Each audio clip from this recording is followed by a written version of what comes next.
Wait, genuine question though? Wait, I forgot my phone.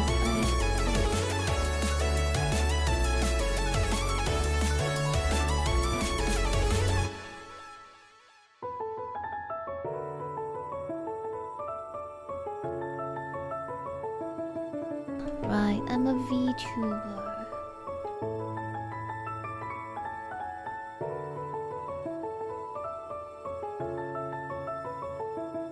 I've been doing this VTuber thing for 6 years and I still cannot get it right.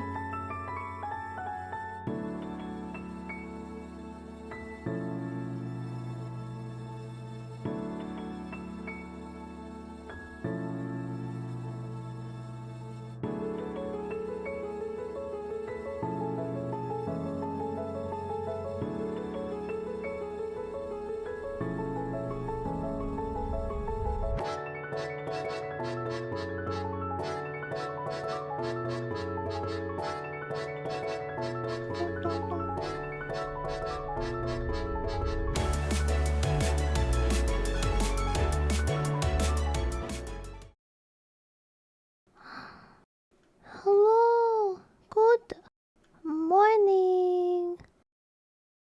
Wow, I should really have something in the background.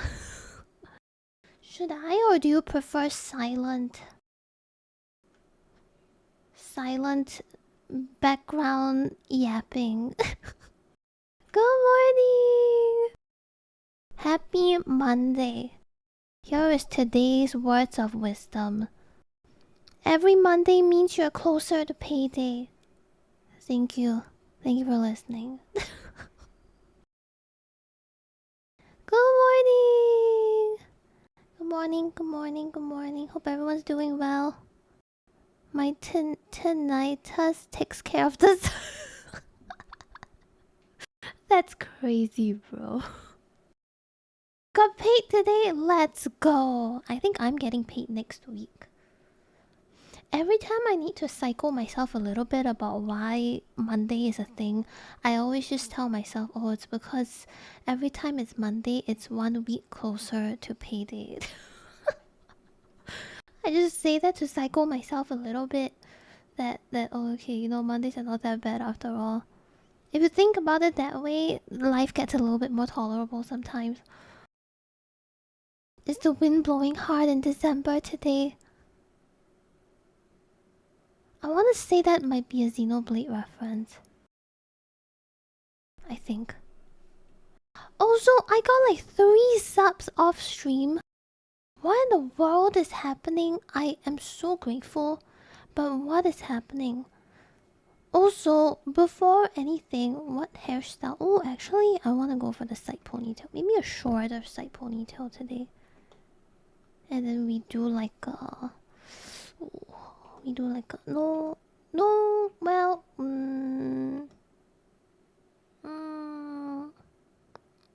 we could do like this. Or the... actually...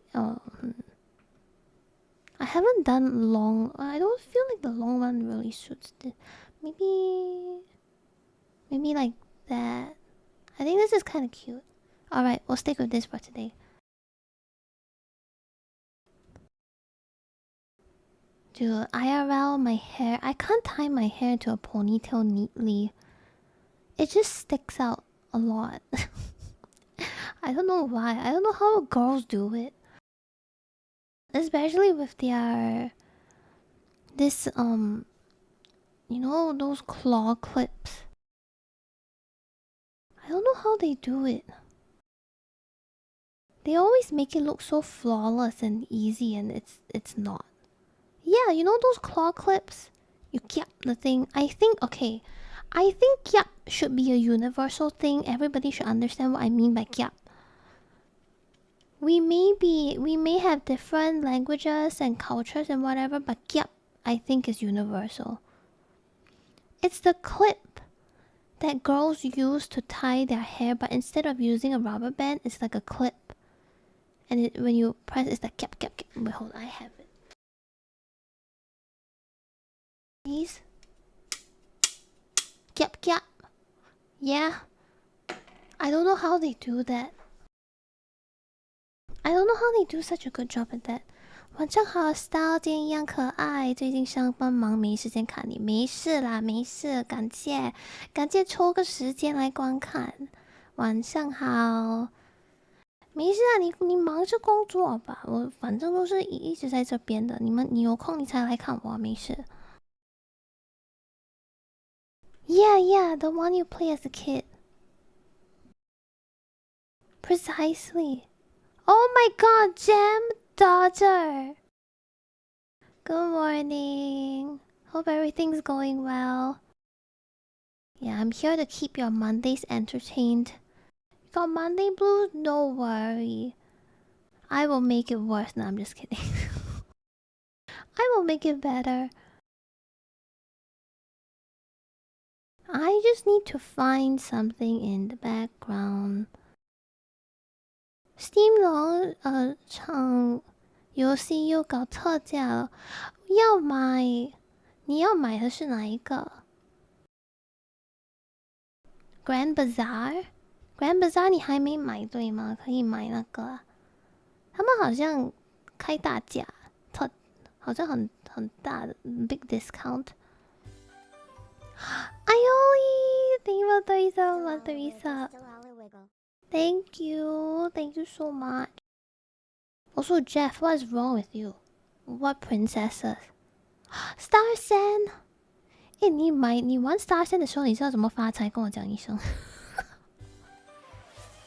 The water. Thank you for 32 months. I made it. Thank you so much. Thank you. I'll come back. Thank you guys. Thank you so much for all the resubs. Thank you. I forgot my general. Oh, there we go. How was Rune Factory 4? For context, I did recommend Rune Factory 4 to a number of people. Did you like it? Was it fun? I really... If you say it's not fun, I might have to ban you from the channel. I'm just saying. Okay, good. It gets better. It only gets better from here. Fuck you, the water. Nobody asked for your opinion, okay? Nobody asked you. Take your sub back. Not fun. You also take your sub back, Terrence. I don't need your membership. How dare you? Good morning, good morning. How are you? I just woke up actually about a solid 30 minutes ago. It's great. I'm broke because I died. Wait. Oh, yeah. Yeah. Yeah. You can just sell herbs or something. There are some ways to earn money, but it's the easiest way really is to be friends with the purple hair girl, Chlorica. And if you ask her to go on an adventure with you, so she's your companion, right? She actually gives you food. She gives you one food a day if your stamina is low. And she throws it to you so you automatically consume it. But if you run as she throws it and she misses you, you can pick up the food, and sometimes she throws you something very valuable and you can sell that. Stonks! I think companions are auto unlock. Like, you know, when there's a by the way, when you hit L or R, if you're using a controller, I think that one's automatic. Then you can just tell them like, let's go on an adventure. And that's usually related to how close you are to them as friends. But the night girl, you can always bring her, cause you know she's here to protect the town and protect you, kind of deal. So for her, you can always get her. The rest, I think you need some work. Never played it, so I'll say it's boring. Fuck you. TC is weird. There's light heavyweight but no new tombstone gear. Wow, I'm unsubbed from both TC and global. TC is FF14 by the way. FF14 traditional Chinese. Yeah. If you hit the by the way button, you can either profess your love to them, which if they don't like you back, they will just say, "Oh, I don't think of you like that. Sorry," which no big deal. And the other one is to ask them to accompany you. You can try it on a night, girl. I'm so sorry, I got sidetracked talking about Rune Factory. But yeah, there's like a huge farming game sale right now for Xseed, and also there's a Steam Next Fest demo. Initially today I wanted to play Dragon Quest, but then I just remembered today is where all the Steam Next Fest demo happens. And I was thinking maybe we could chat a little bit and play something later. I don't know. I don't really know exactly what I want to do. What music should we have in the background? Will Maple Story OST like get me ultra demonetized? I have no idea. Maybe it'll be fine. Maybe I don't know. Good morning. We can do Animal Crossing as well if we want to avoid that.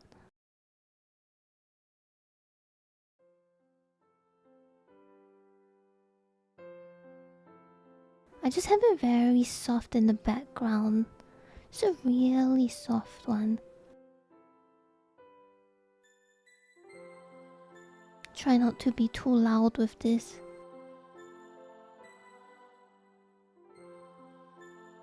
Oh, right. Before I got like ultra sidetracked, I had like 3 subs or something, I think. While I was offline, and I was like, damn. This is not a common occurrence. Which is crazy. Oh, thank you so much for the hype train. Thank you, 七月天晴 I think, Evian, for the sub. Thank you so much. And Shira Newiverse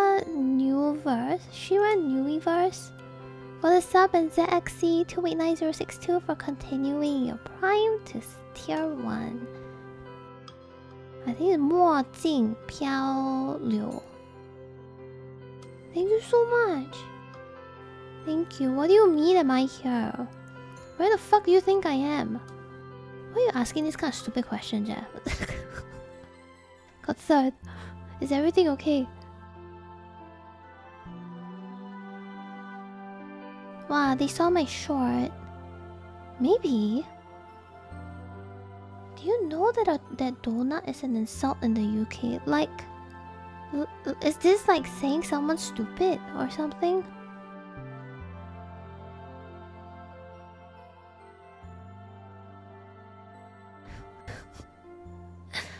Dude, I just realized your Discord. Your Discord tag Jeff is Gonzo. As a Scottish person, anything can be an insult if you say it the right way. I want to learn the tech of insulting with any word that I say. Colin, thank you for the 77-month resub. Thank you so much. Thank you so much. Welcome back. Thank you, thank you. Thank you so much. Oh, it's like saying your brain empty, I guess. Gonna watch the Dragon Quest VOD. Thank you so much, Terrence. Thank you, I appreciate it. Take care, stay safe. I did not know it was like that. It's kind of like banana. Banana, if you say it in Asia, it means... okay, it's gonna sound a little bit racist, but in Southeast Asia terms, this is not racist. This is just a normal way of describing people, okay? It just sounds racist outside of Southeast Asia, but within Southeast Asia, it's fine. Banana means you're yellow on the outside, but white on the inside. Like, it means you are really bad at speaking your first language, which is like your mother tongue, which is Chinese. That's why they say banana. It's basically Chinese people who can only speak English. It sounds racist, but it's not in Southeast Asia context. It's really not that bad. People say this all the time, or at least within my circle with my friends. Like, nobody really uses this as an insult. It's just a way of describing. But I think a lot of things in Southeast Asia are kind of like that. Like, a lot of things sounds kind of rude and whatever, but it's a bit common, and most people don't feel insulted by that. I don't, at least. I feel like all of my friends don't feel insulted by it. I don't know anyone that gets insulted by banana. Yeah, banana friendly. No, because in Southeast Asia, if you scold someone, they always scold your mom. It's always something to do with the family bloodline. That's how scolding works here. I'm also someone who cannot speak the dialect. I cannot speak the dialect, but my family is Chinese speaking. So when I talk to my family, when I talk to my relatives and TV shows that I used to consume when I was younger, they're all in Chinese. Mandarin Chinese. So growing up, everyone around me just speaks Chinese. Yeah, like 操你妈 is like fuck your mom. But if you don't want to add mom, you just say 操. Then you don't insult the mom, you just like fuck, you know?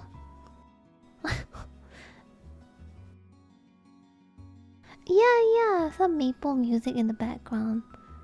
But yeah, when you write it out, it looks like that, like what Angel writes it out. 写出来的时候是草，对吗？不是草。When you write it out, it's like grass, I think. 还是不一样的草，应该是不一样的草。Actually, maybe it's different. The one that Angel write it out is grass, but it's pronounced the same way, just different intonation. It's 草。草 is grass. 草 is fuck. You better not bring my mom into this. Yeah, what Mate Cotton wrote, that one is the Chinese word for fuck. Grass your mom feels 10 times more threatening. Your mom is not grass. 草那个很像，我不知道为什么，可是很像臭豆腐。那个字整个都像臭豆腐。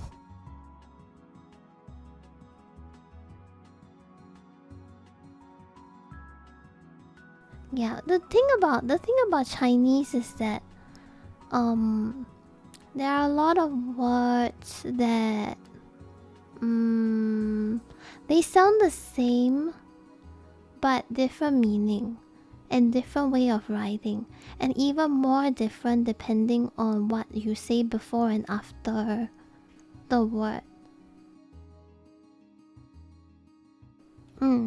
Yeah, so it's context.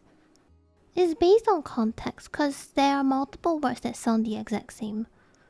But when you pair it with different words, they write differently and they have different meaning. Yeah. Completely different. So it really depends. I'm in a I've never had stinky tofu because I don't like tofu, period. I don't like the silky texture. It's like egg. But I don't like eggs. Eggs are my most hated food of all time. Sorry. I like fish tofu. Does that count? I love fish tofu. I haven't had fish tofu in ages. Nah, I'm not a cheese tofu fan. But I'm not really that much of a fan of cheese either. I think I kind of like I do kind of like. No, I think I only like fish tofu. Stinky tofu, nah, I don't like. Oh yeah, 440是4 That one, right? The tongue twister.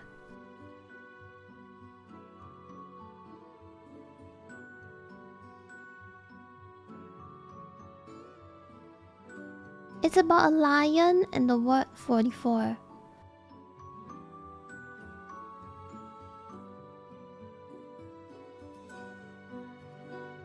Some like,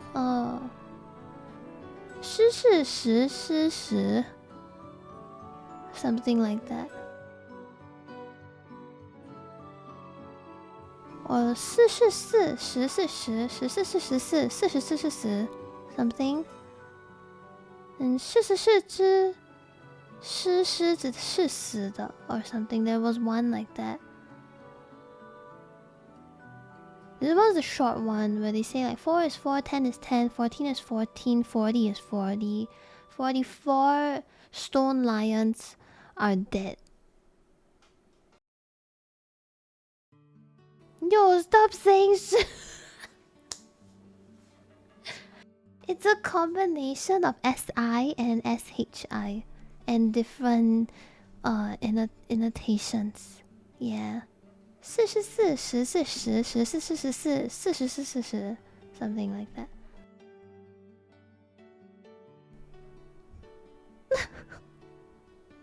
What is kombucha? 安安早，早安，韩琪。kombucha. I don't think I've had kombucha. Maybe I did, but I didn't know it was kombucha. That sounds more likely, to be honest.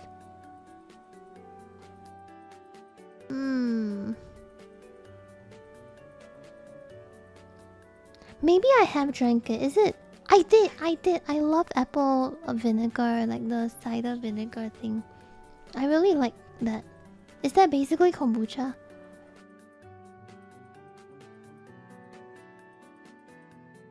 Yeah, I like that. I probably have had it at some point and I just wasn't sure it was that. Ouch. Ow.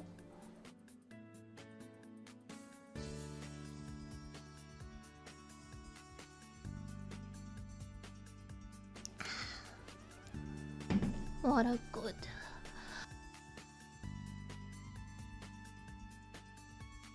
Is it difficult to do the fermenting thing or do you just kind of leave it there?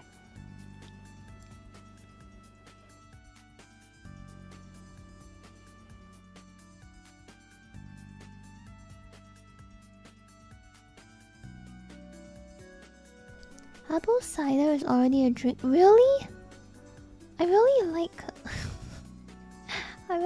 I think they call it too, like vinegar.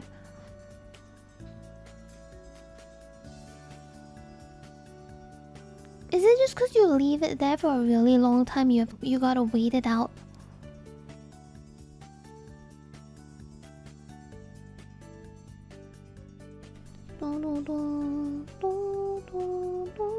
My dad calls my mom a Malteser.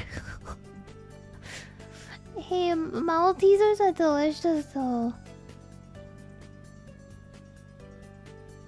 I haven't had one in so long. I'm also really looking forward to Bane visiting me because the last time he visited, he brought chocolate for me. Malteser? Malteser? Isn't that a chocolate? Or is it Malte... Wait. It is, right. It's the one on the inside where it's like a biscuit. Those are so good. Those are so good, but I'm too scared to buy it because there's no way I won't eat the whole bucket. I think they sell it in buckets. They sell it in the small pack and the big pack, and I see places with buckets sometimes. I think the bucket is not a Singapore thing though.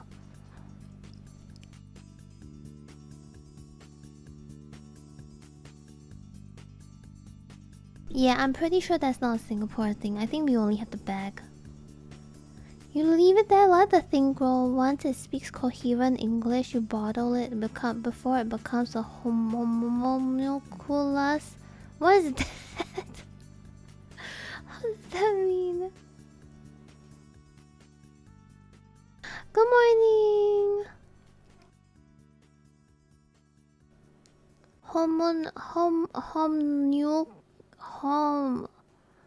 What? Homunculus. Full Metal Alchemist. Bro, I've never watched Full Metal Alchemist. I know about it because of rhythm games. And then they always have, like, when you play Osu, they have the songs in there. So I know about it that way, but I've never watched the anime.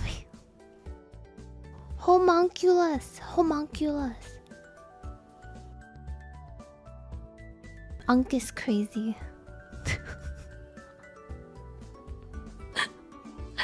Homunculus. FME is really good. Isn't it kind of a depressing little thing? Maybe not super depresso, but it's kind of there.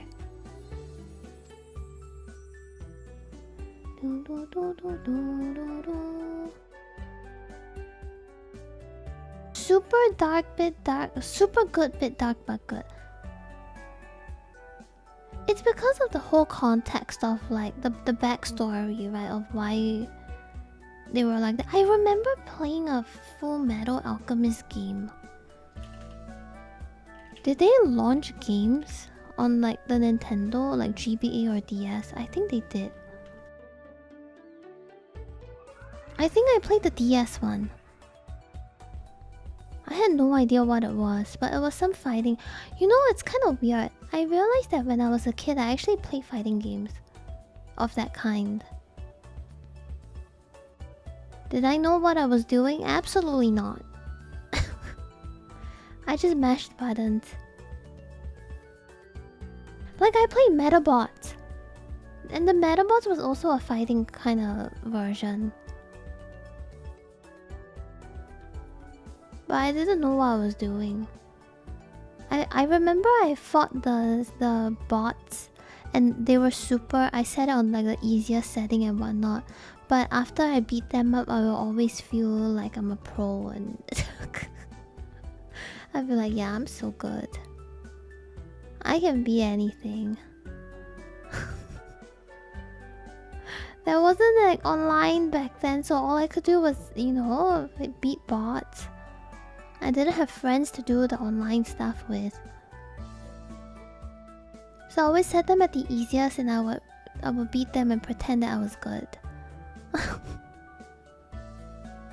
It's so dumb. I did not play... No. I played Pokemon Conquest.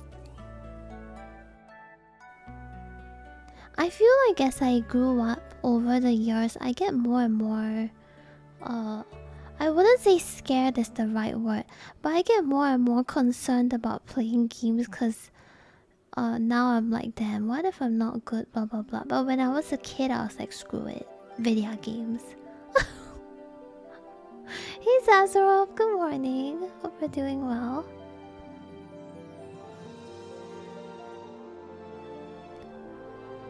Well, look at this kid. He had 2 handheld consoles. Look at this spoiled little shit. God damn, I had siblings and they didn't even want to trade with me. I had like actual people beside me and they still didn't want to trade with me. What a piece of shit. You stole! Bro, did you ever apologize to your cousin?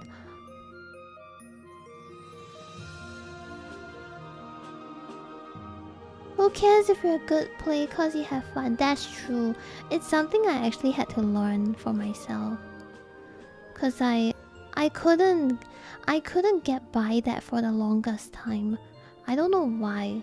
I think it was just expectations that were set because my streaming history was from FF14, right? And FF14 people were watching me for raid stuff.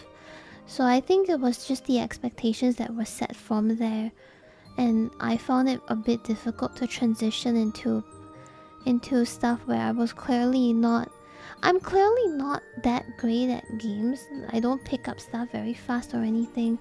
Um, but I get very worried because what if people are not okay with that and on whatever, and I basically just felt like a fraud. So it took me a while to get used to being okay with being bad, I guess is the word. Like making mistakes and differentiating the expectations that people had for me in FF and in everything else in my life. Lime green Game Boy Color. Mine was just a generic pink. You know the OG Game Boy Advance SP and then it was pink? Mine was just a generic one. That one, and there was a blue one from my brother. And then my brother, well, he didn't really play it that much, but we didn't get to trade stuff. Dude, back then, the stal lore goes crazy. The stal lore goes crazy.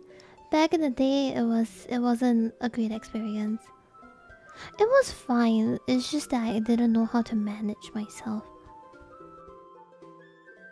I never got a translucent Game Boy. I never got to use a translucent one.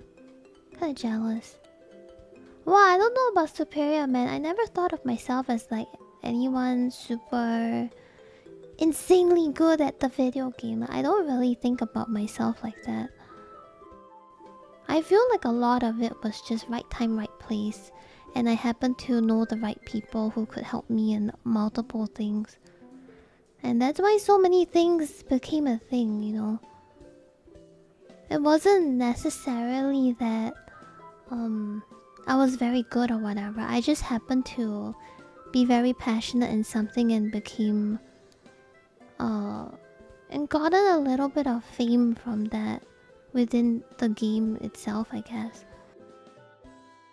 Which also led to the whole streaming thing. So it's just one of those, yeah, it's just one of those really.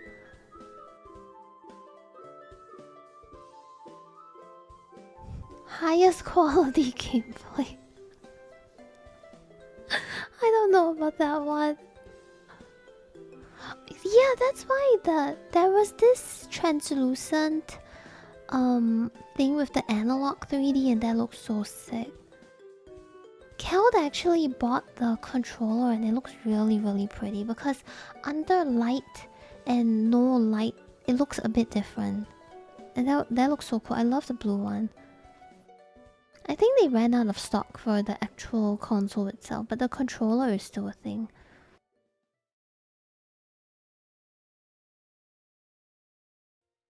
I don't know why they don't do translucent stuff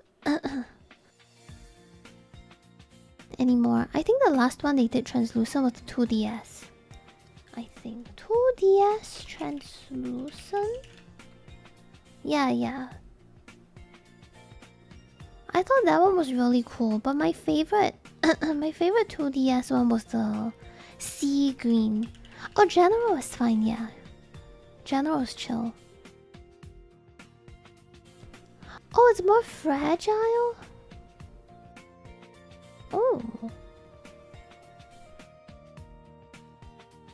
I didn't even think about that. I guess, well, I was thinking of a translucent Joy-Con, but I don't actually know how. Because you could see the inside, right? I'm not really sure what the inside of a Joy-Con's gonna look like. My favorite is the sea green 2DS. I have that and it's beautiful. It's my favorite. Kept it in the box and everything. It's the door stopper 2DS. I have a new 3DS faceplate thing too. I'm so sad because I can't find places that sell faceplates anymore. And I really wanted some of I wanted the Xenoblade one, but I can't find it anymore. And I'm stuck with my Animal Crossing faceplate, which is fine, like it's cute. But I kind of wish I found the faceplates earlier. Yeah, I'm a bit salty. I'm a bit salty that I can't find the Xenoblade one anymore.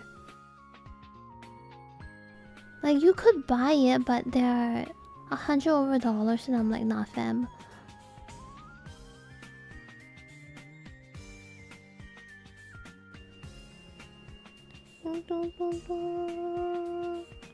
Yeah, there's a guy selling it on eBay for $130, which is insane.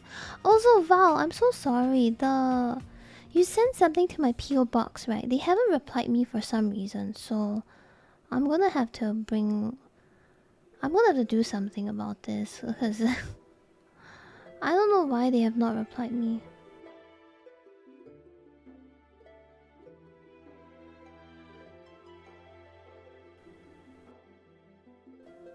I'm gonna have to call them or something. Like, I've messaged them for so long now.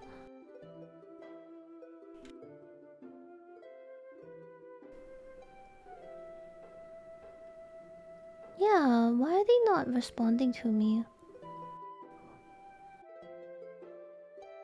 Yarch. The thing is, it's there. I see it.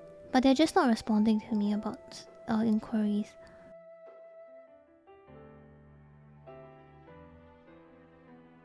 Selling what? Oh, a Xenoblade faceplate.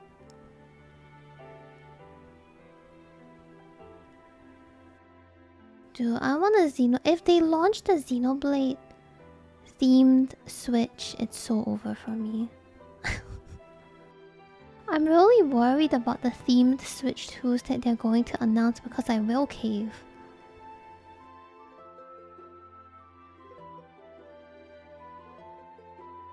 I will likely cave.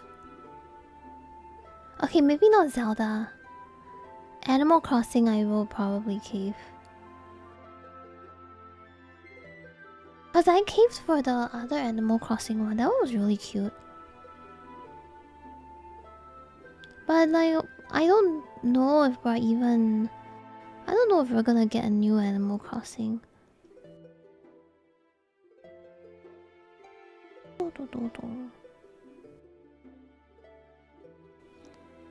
I feel the price will deter me. Cause they're talking about the potential of potentially increasing the price of the Switch 2 due to the RAM stuff.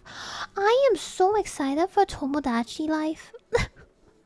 I played that game so much when I was a kid. I'm gonna God, imagine if it had Twitch integration and you guys could make your own me. Like Cult of the Lamb. If it was similar to Cult of the Lamb where you can randomize and someone manages to get a slot or something and you can customize your character and put it in the game. That would be so cool.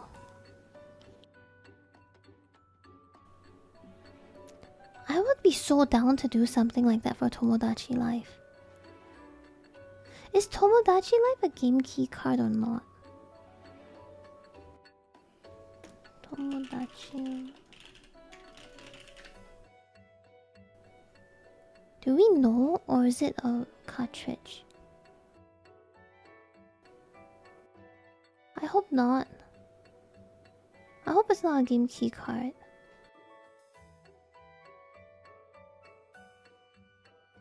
Oh, we could do that too. Tomodachi Life is the full physical copy. I wish Singapore did midnight releases here.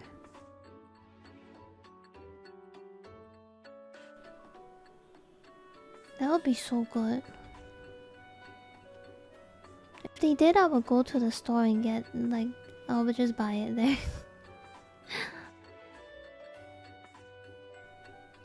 Da, da, da, da. Unlucky. I need to figure out a place to buy this Tomodachi Life. Maybe I'll just head down to the store myself and get it. Hi, good morning.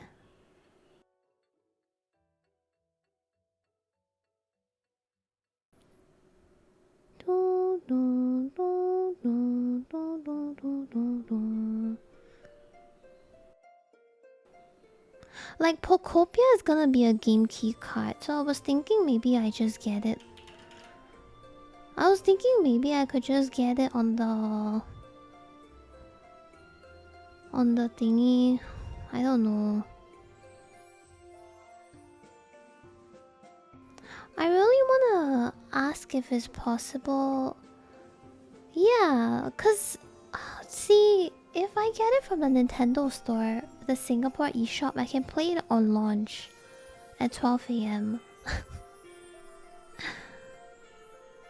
But if I get it physical, then I'm at least a day late.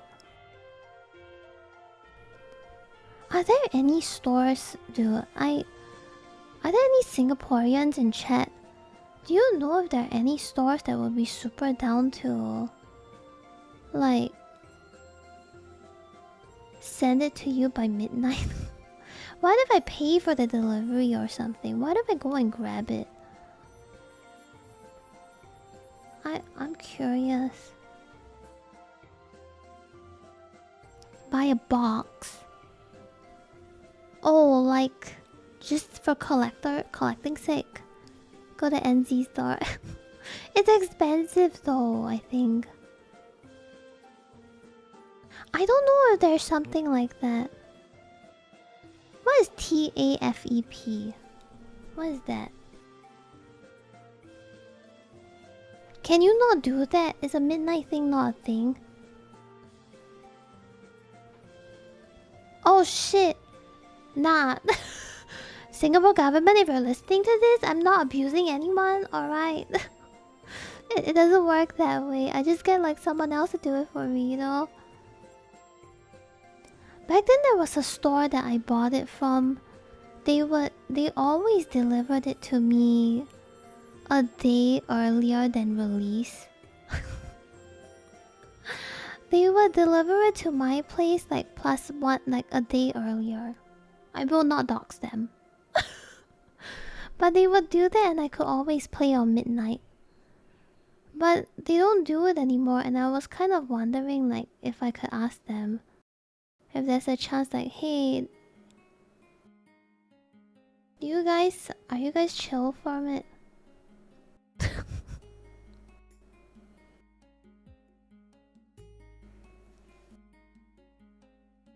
I could ask them.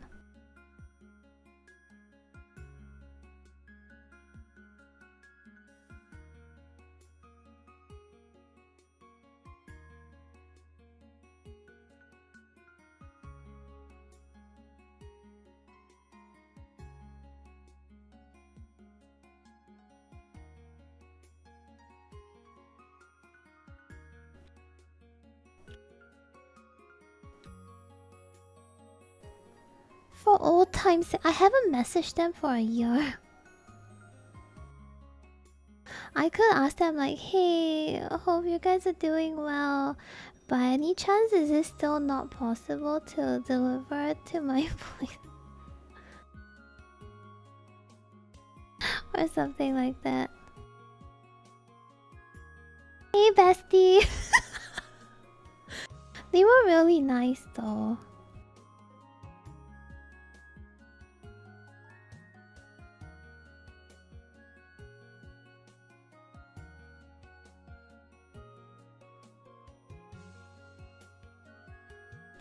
Maybe I'll try to message now and ask.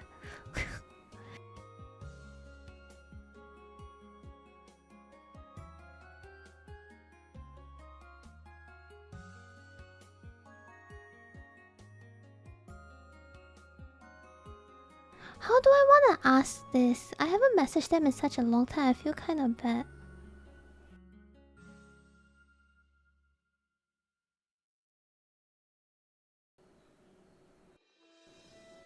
Because I actually asked them before if it's possible to send it over to my place. And I was wondering if I could pay them for like extra to do it or something, and they were like, nah. I kind of want to ask again, like, hey guys. It doesn't even have to be like, you know, I'm not asking for a day early or anything. I'm just asking like, you know, on the day itself. Is it possible?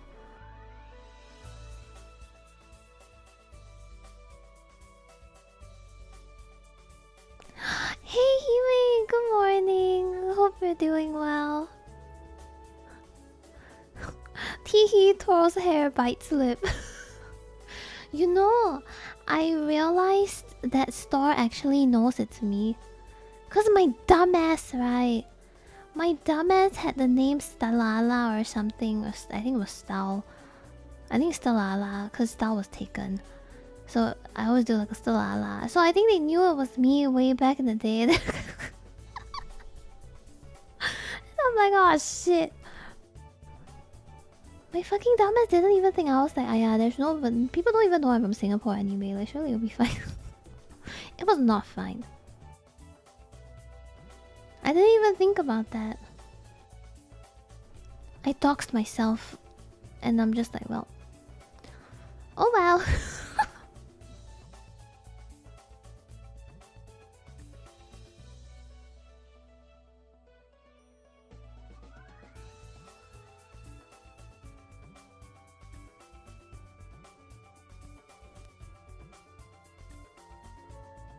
I'm not really sure how I want to ask this. I feel so shameless and weird.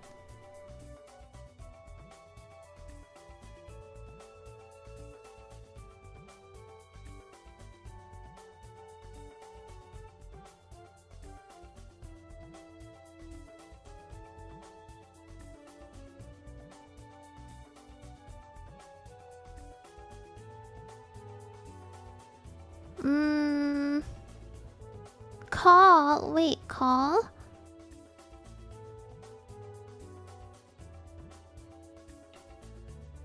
I mean, I could just... I don't know. Oh, they're kind of like an online storefront thing. Well, it's also 10 p.m. here, so... I'll probably have to message them. I'm just not really sure how I want to ask, like, hey, do you guys do midnight launches by any chance?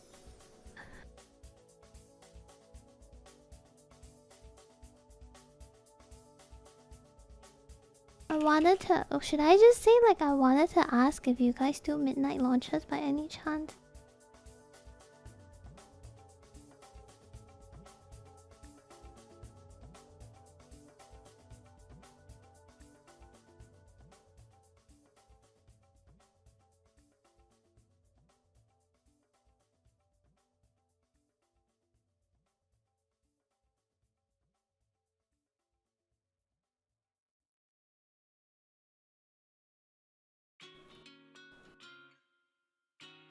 I'm so shameless. Why do I speak? The things I do for Pokopia. Like I'm not gonna turn on the game or whatever, you know, before midnight. Haha. But if I could get it by midnight, that would be sick. I also just really want to... I really want to get the... I don't really mind getting the eShop version. It's just that the eShop version is on another account, and then I have to get Nintendo Online again. That's the annoying part, really. That's the only annoying part. I think there is a free trial at least, so I could probably use the free trial for that. I don't really want to buy... I don't... I'm not changing my region though. I'm using an entirely separate Nintendo account because all of my stuff is on... All of my stuff is on the NA account.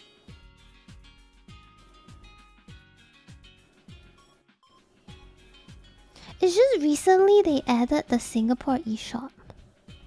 Yeah. Wait, really? I can just load it up there? What about time zone stuff though? Does it not affect? Is it not a problem? Usually there's some sort of campaign to send out pre-orders earlier. Ooh. I think this one is on the same day.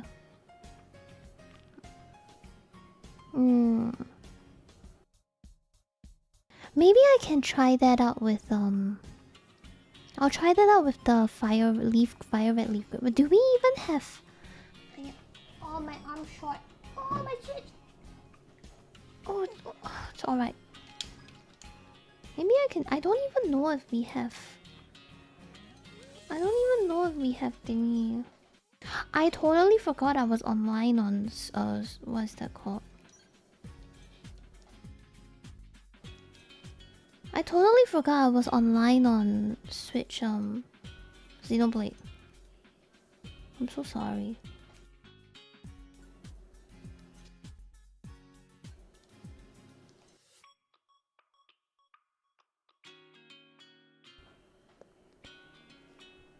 Oh. See, I would do that. I would totally offer publicity.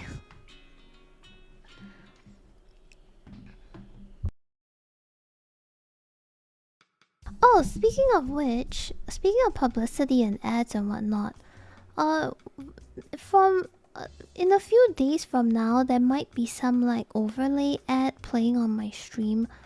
I hope you guys don't mind it too much. I'm just trying to earn extra income from Doggo for Doggo. That's all. I hope you guys don't mind it too much. It's just like an overlay thing, really. Just thought I'll let you guys know. For Doggo, for the not from for Doggo.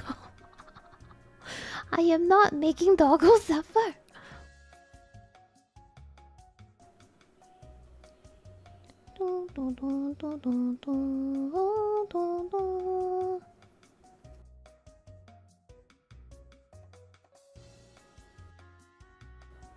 No, it's not. It's not like that. Wait.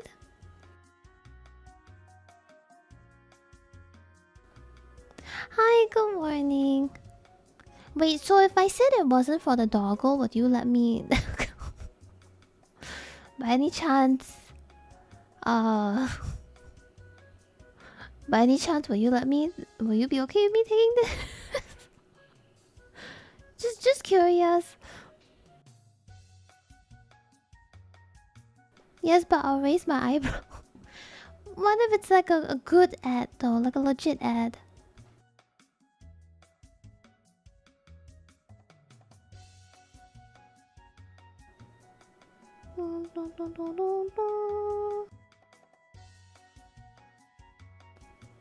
Selling fame 15k. Actually, well, I don't think ads are inherently bad, I guess. I don't really think about it that way.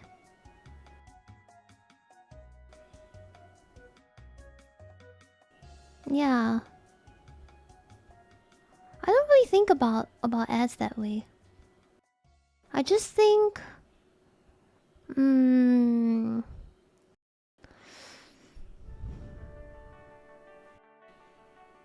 I mean, it's just like a marketing thing. It creates jobs and whatnot, right?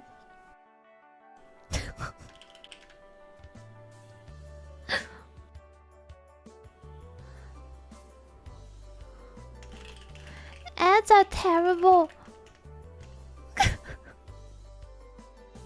I am playing slightly more ads recently because I am typing out everything that I'm saying. I am playing more ads recently because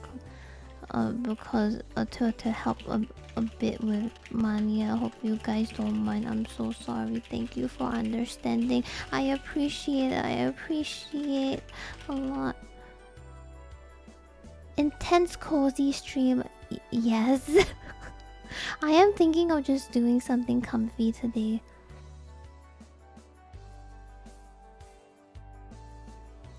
Thank you. I don't want to take the money from you guys, so I take from Twitch, if you get it. You know, it's a bit of a difference. I want to take it from someone else. Did someone just coffee me? Oh, Silver, thank you. And Fiona, thank you so much for 33 months resub. Thank you. Thanks a lot, man. Welcome back. Thank you so much. It's Silver. Thank you so much. Thank you. Thank you so much. And D-Rose, thank you for the 5 gifts up. Thank you guys. Thank you. I was just thinking like, oh yeah, I should totally just take it from Amazon, right? Thank you so much. Thank you guys. Dun, dun, dun, dun, dun. I'm wondering if I should try to connect the Ko-fi thing again, but I'm really scared I break stuff. I'm not. I know it's important for streamers to be a little bit tech savvy. I am unfortunately not that streamer. I am not that streamer.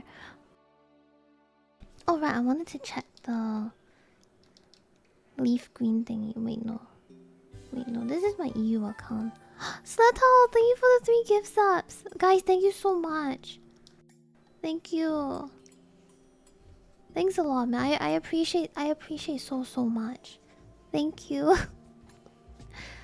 I just want to get the money from, you know, I don't want to ask you guys to donate or all that kind of stuff, cuz I don't have much to offer, so I don't really want to do that. I still owe chat Pokemon games from back then when I was doing a little bit. It wasn't a subathon, it just so happened we were breaking sub goals. Not sub goals, emote, like you know Twitch, every time you get high subs then you get emote slots. Like if you break your record as you go higher and higher, you unlock more emote slots, right? Yeah, so we just so happened to be breaking the thing, so I just set a few goals to try to get more emote slots so we can add more, which they're all completely filled up right now. And we made it to like 4.4k or something like that. So I just the things that I promised were all Pokemon games, really. We already did Gen 1 and 2. So the next one is Gen 3. And then Gen 4 would be a last thing because I already played the remake. But people want me to play the non-remake. But because I played that one the most recently, so I put that one last. But basically, I owe chat a Gen 3, Gen 5, 6, Mystery Dungeon, the first one and the second one. The red, blue, and some space-time whatever, I don't know what is it called. And a Paper Mario game, because I've never played Mario besides Super Mario RPG. So I owe that one something door. Something door, yeah. 1000-year door, yes, that's the one. So yeah, I owe chat these, and I don't really want to start another of these things without clearing out these goals. And unfortunately, I can't really pick up a Pokemon right now because I'm kind of stuck between Xenoblade and Dragon Quest.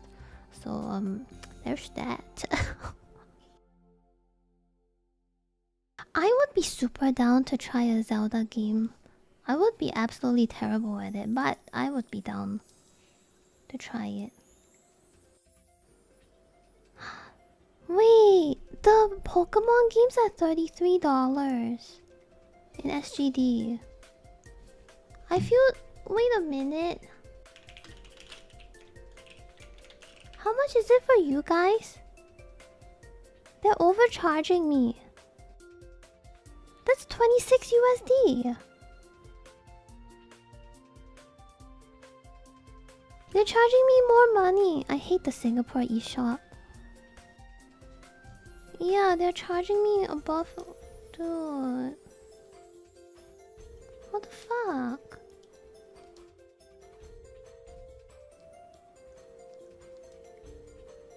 Tomodachi Life is 90 SGD. Pokopia is... I am not buying Pokopia on the... Pokopia is 120 SGD. What the fuck? That's 95 USD. Dude. I am not using the fucking eShop in Singapore. Why is everything so expensive? Physical is cheaper.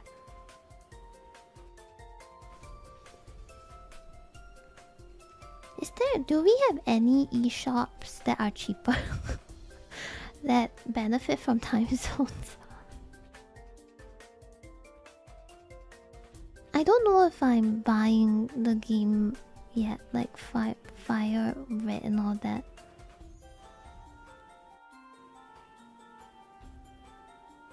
Let's make a business style. Bring you cheaper games and you sell them there. I'm so down for it. The thing is, I need to find an eShop that's my time zone or earlier, and is cheaper. If I send it to US or Canada, then it doesn't really matter because I don't get the benefits. Does Malaysia have a Does Malaysia have an e-store by any chance?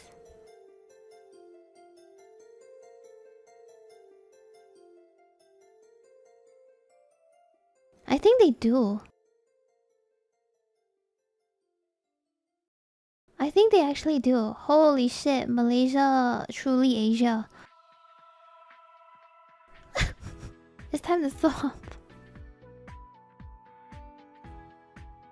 We love Malaysia here. Guys, your food's really fucking good, by the way. I'm of the opinion that they have better food than Singapore. I'm sorry. I love Singapore and everything, but they go crazy over there.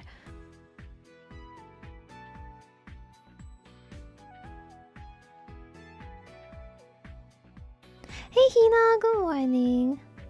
Hope you're doing well.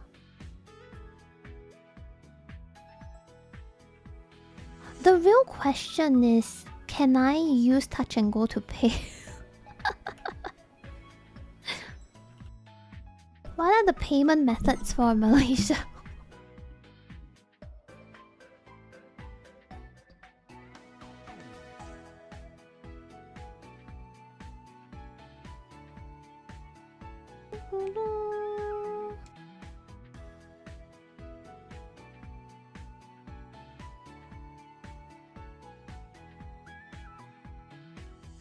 Also, how do I change my thingy? Wait, was I not looking at... Wait a minute. Wait. Was I not in the Singapore e-store? Wait, maybe I wasn't. Okay, no, backtrack guys, hold on. Go back. I might not have been in the... I might have changed it and have not been in the Singapore eShop. Go backwards. Hold on.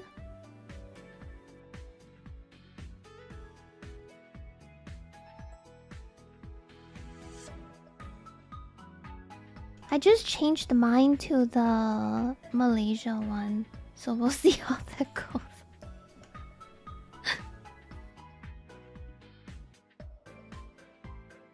Malaysia, truly Asia. Worth it. Well, okay, if you're in there for the upscaling, it's not worth it. If you're in there for the 60 FPS, hell yeah, brother.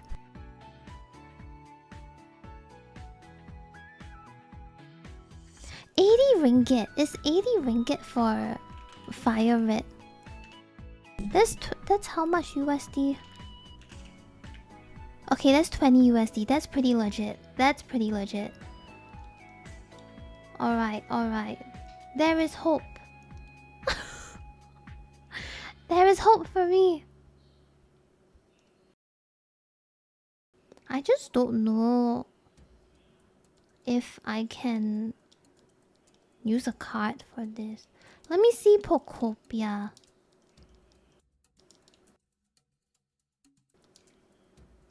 Pokopia is 280 ringgit. Which is... oh, it's 72 USD.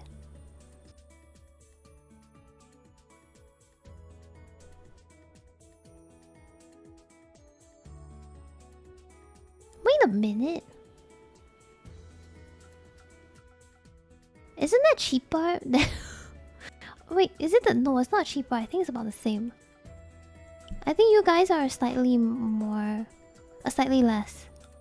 Yeah. You know why? It's because Malaysia's currency got good recently. Hey, can you guys... they recently got good. I don't know what happened, but they started spiking out of nowhere. It's not a bad thing. It's not a bad thing or anything. It's just that it's crazy.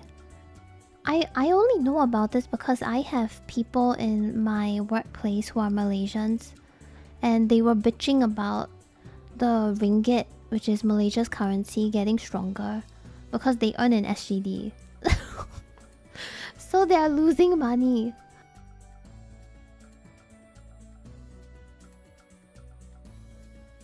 Yeah, they were pissed off. Because it used to be 3.3 or something, and now it's 3.08.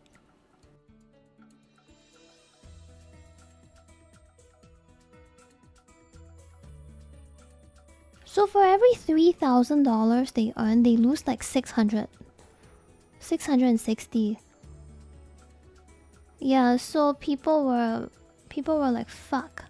Because they're not earning more money, but things are, you know, prices are high and whatnot.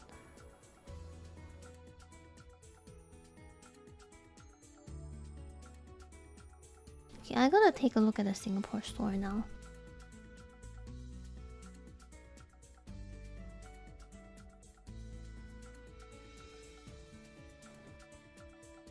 They go to Malaysia. No, so a lot of Singaporeans, I think, they go to Malaysia to fill up petrol and stuff like that. And then they had to have like a law or whatever that you can't do that. So stupid. What would you... Don't bully Malaysia, man. What the fuck? It's become some kind of fucked up.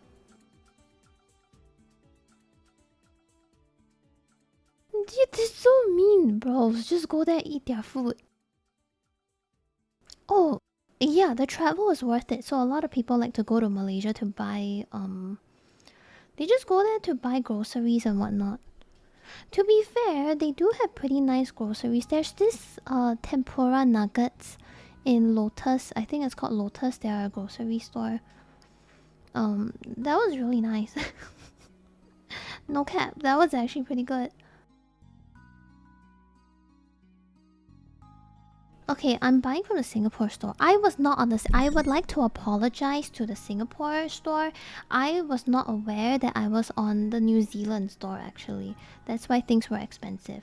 However, now that I'm on the Singapore store, the Fire Red is $24.50 SGD, which is 19.36 USD. It's weirdly cheaper than Malaysia. And the Pokopia is 86 SGD, which is 68 USD. I would like to apologize to the Singapore e-store. My bad, bro. How is this cheaper than... How is this cheaper? Yeah, shout out to Nintendo.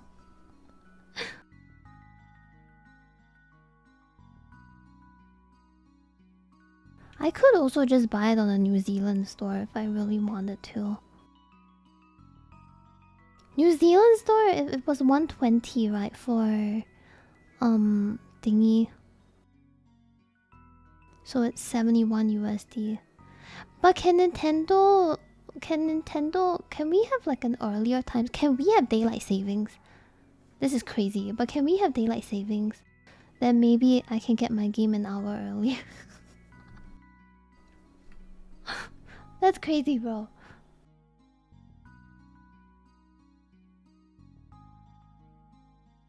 No, that's cheating.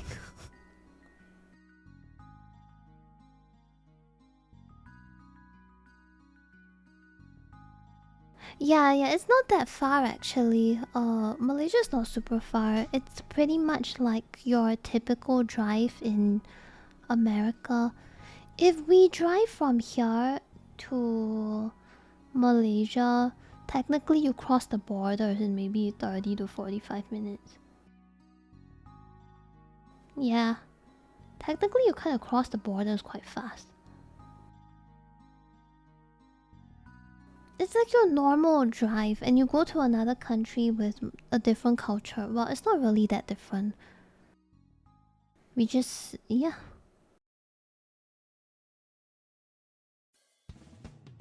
If you think about it, it's basically a normal drive to your grocery store if you live in a bit of a rural area in your place.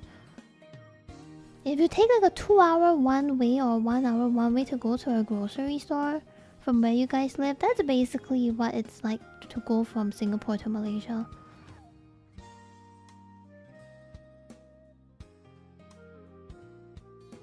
The expensive part of what Brendan said is the car that you are driving in. Because that car probably cost you about 80 to 100k SGD. It's not really much of a hassle. You just bring your passport. And then you go past the borders, you hand over your passport and you're just like, hi! And they are like, hey! And that's about it. And you just go on your merry way. Huh! We're 120k? I thought it was still 100k. Or like, you know... I thought it was 100k and maybe slightly lower for other stuff. COE is the paper that what makes the cars expensive in Singapore. Ugh, 106k. It didn't drop that far, it's still expensive. Didn't go down that far.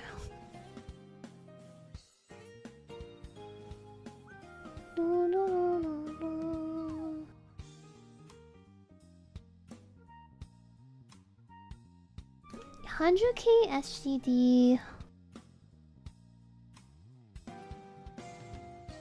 Wait, yeah. 100k SGD is 79k USD.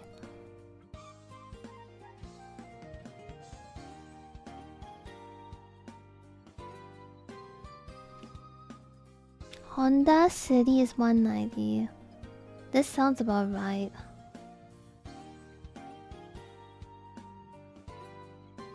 What is Spain currency?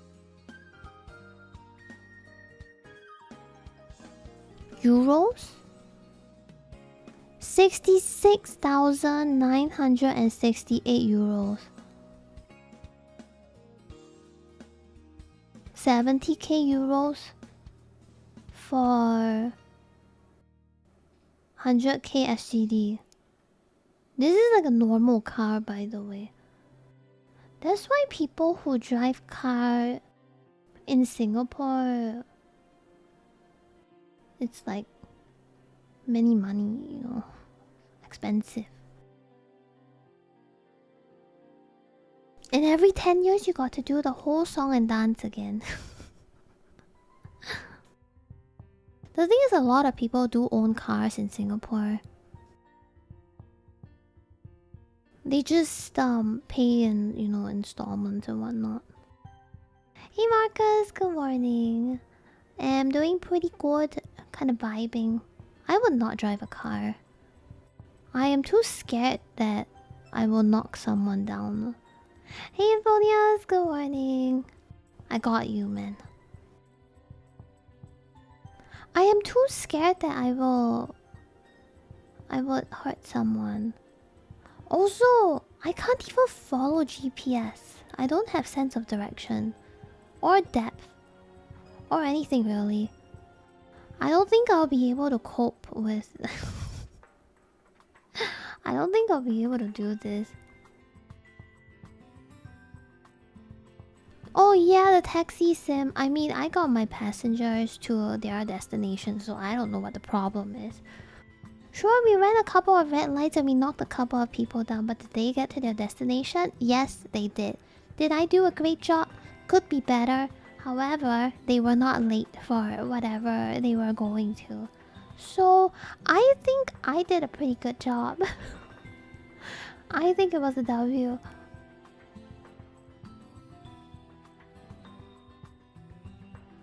Pretty much, yeah. Point A to point B, I did that. I got it by pure pressure because they told me how much I was gonna use the car. Drove it 7 times in 8 years, and every single time I was driving someone else somewhere. This is why I didn't want to get a license. My mom always asked me to get a license and everything. And my dad was asking me, actually, your mom told you this so many times, right? Like, why don't you want to get a license? Isn't it good to learn a new skill and whatnot? And I'm like, yeah, it is nice to learn a good skill. But we are both very well aware that once I get a license, my mom is gonna ask me to drive her everywhere. You know it, I know it, we all know it. And I'm not falling for that shit. I'm not falling for that. So I refuse to get a license.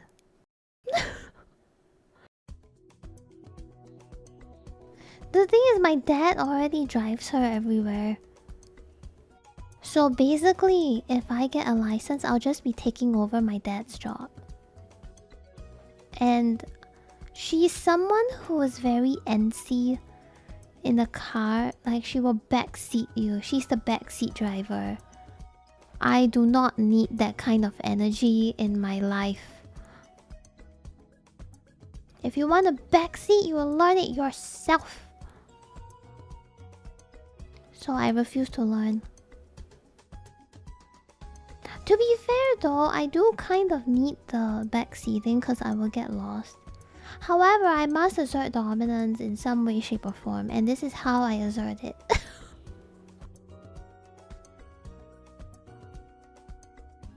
She's the kind of passenger that will take out her phone and say, "Why are you going this way? The other way is faster." And she will say, "Go right," while she points left. She's that kind of person, by the way. So I'll probably get into an accident at some point. My friend fell for that shit. He's not a designated driver. I refuse to be the designated driver. You know what's the worst part? I don't drink. I don't do any of the stuff, so I will always be the ideal driver. And I am not doing that. The amount of times where the thing is, she very confidently yells out, "Go right." But you can see her hand like moving to the left, and she's waving towards the left while confidently saying, "Go right." And that is how I know where my genes came from. That is how I found out. This is why I cannot differentiate left and right. Yeah, it's right facing the car. If the car is true north from the outside, then that right.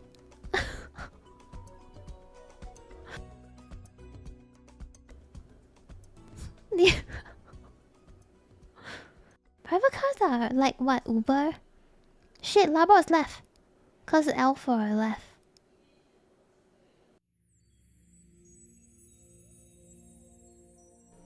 Boss relative? There's no boss relative, bro. Boss relative is the point B that you're heading towards to your destination. This does not drive my dad crazy. My dad is an extremely patient guy. If you imagine a Buddhist monk, that's literally how he looks like. I shit you not. He is bald, he looks very calm, and he does a lot of dad jokes. My dad is that kind of guy. He is very, very monk-like. He does meditate and all that. Yeah. He has almost no temper, so if he gets angry, you know you fucked up. But he doesn't really have a temper.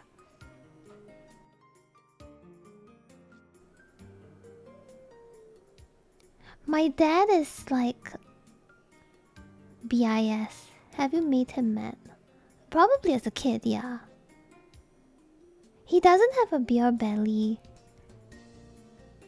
But he's not skinny. He's not slim. He's just like average sized. He doesn't smile like year to year, but he looks very kind. Oh, hold on, someone's coming into my room. Give me 2 minutes. I can hear it. I can feel. Yep.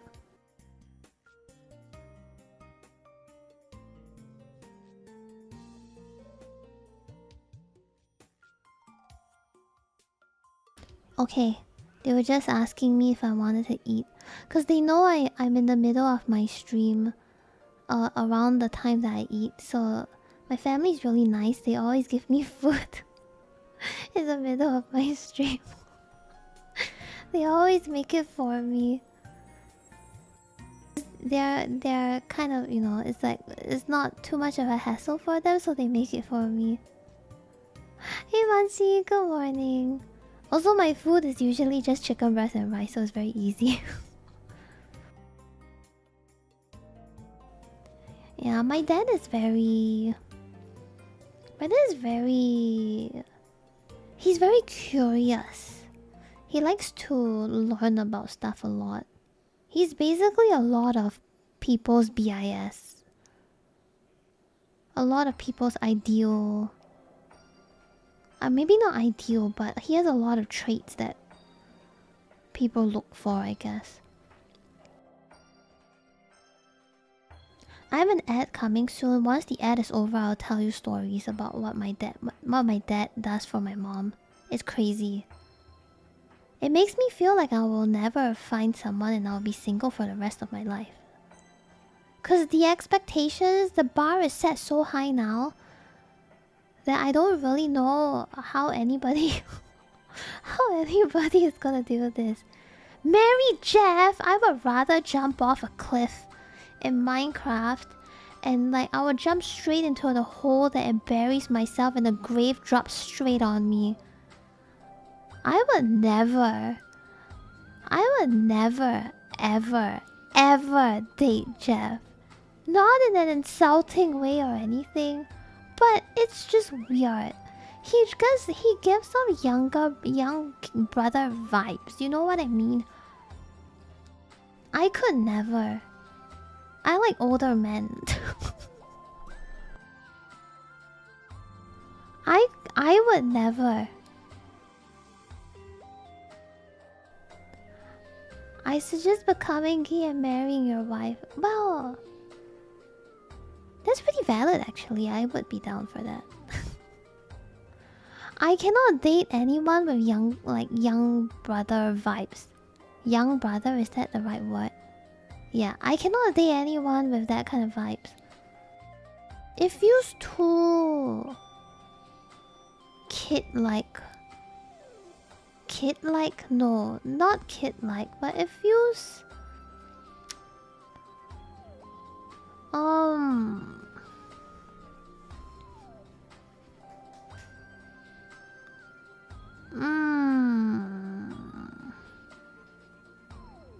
Like, I don't want to be taking care of... I don't want to feel like I'm taking care of someone, if that makes sense. And younger brother vibes tend to give that off. Morning, Bonnie! Yeah. It's like some people just give off the more young bro or young sis vibes. And it just doesn't feel right to date someone like that. It's kind of like I have pretty good friendship with Jeff. And we're pretty on point with the way we talk and our... Not cooperation, what is that? Like, we click very well. But not anything past friends. I think we're also too... Yeah, mature men. I don't want... older men's not the right thing. Mature men. Yeah, that one. We have a lot of common interests and we click well. Whenever we play stuff together and whatever, it's always very entertaining. But we will never. Well, we talked about this before actually, because there were back when I was still playing FF actively, there were people talking. They thought we were together, and we frequently get questions like that, especially after I broke up with my ex, because he was also a FF main and we were very public. But after I broke up with my ex, a lot of people actually did ask both of us whether we're dating each other because we're very close friends. And we both were like, hell nah. Like, nah, fuck that shit. We did not see, no. He was also like, I would rather end my life in Minecraft than date, style. And I'm like, yeah, I'm the same too. I cannot do that.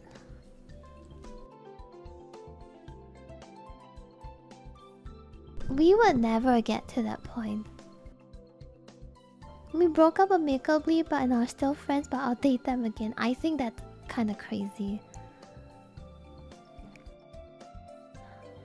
I don't know if I would think about it that way. I think for me it was like, for me with relationships it's always that I got an experience out of it, but I won't redo it. Cause I already know we're not compatible, so I don't know if I would do it again. But it's not like it was a nasty breakup or anything. But clearly there were compatibility issues over time, because people change over time, right? Maybe in the beginning when we were both younger, um like, but we were both younger. Maybe we lined up pretty well, but as we grew up, as we grew older, over time I also realized that I wanted something else, and I didn't want certain things, or my mindset has changed, or their mindset has changed and they want other things. So it is what it is. Oh yeah, yeah, I cleared the raid tier. Then I quit before I had to finish the weeklies because I was tired.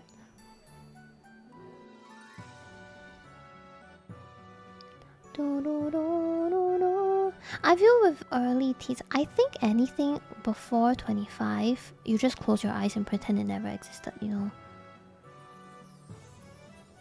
Maybe not even 25, man, like 27. I feel like anything around there, you just close eyes. Maybe.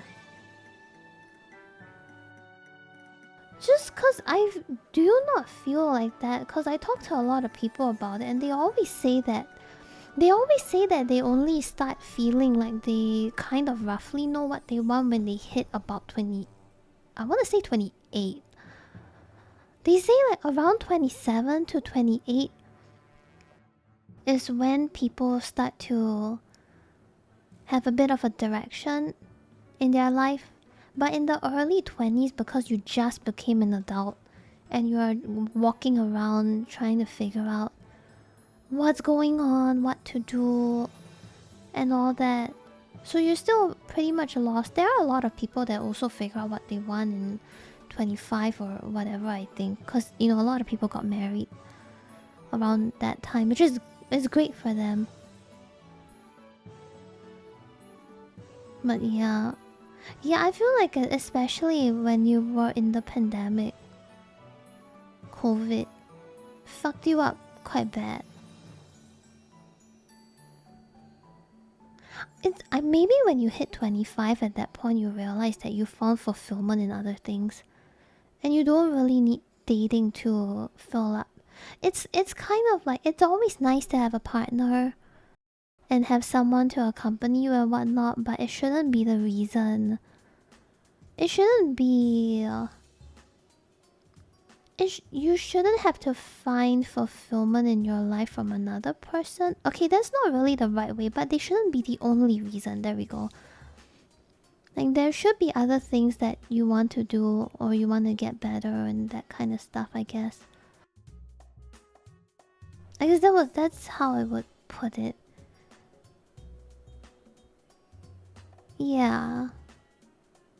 And well, how I think of it is also that if you you have to be able to handle solo queue before duo queue. That's fucking crazy, bro.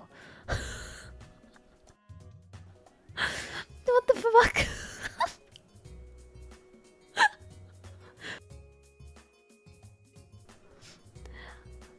I think wow. I feel like it would be hard to date if you don't really know what you want anyway.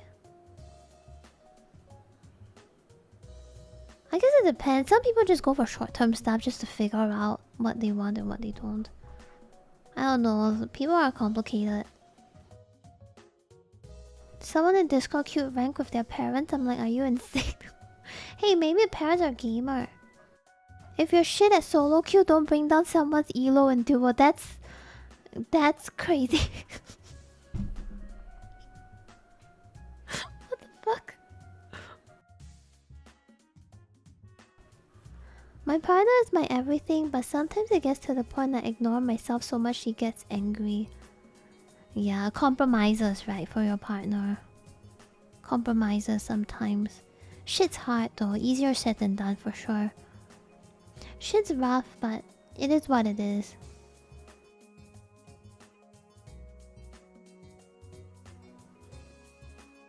Yeah, I don't really know.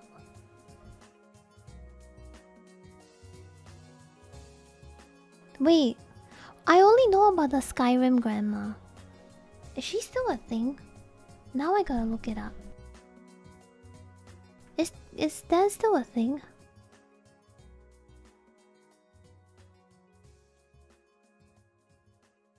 Skyrim. I know about Skyrim grandma and Animal Crossing grandma. I know about those two.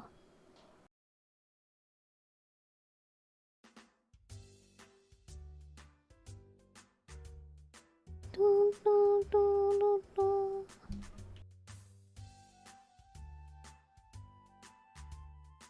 Do, do, do, do, do, do.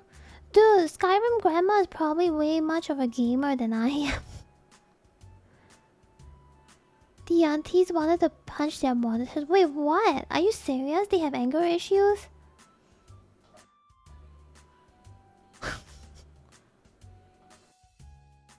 What? I know about a sniper grandpa. I think he was in the army or something. Or whatever. And then he was gaming and shit. There's a sniper grandpa. Yeah, yeah. Oh my god. He was so cool. I saw his YouTube shorts and stuff at some point. I think he's a veteran or whatever. I have no idea.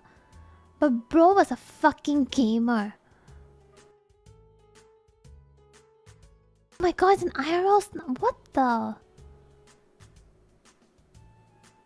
He's a Vietnam veteran. He's 71 years old in 2024. That means he's 73 now. Holy shit. Okay, I know. I don't like that kind of man look. Wait. It's not like that.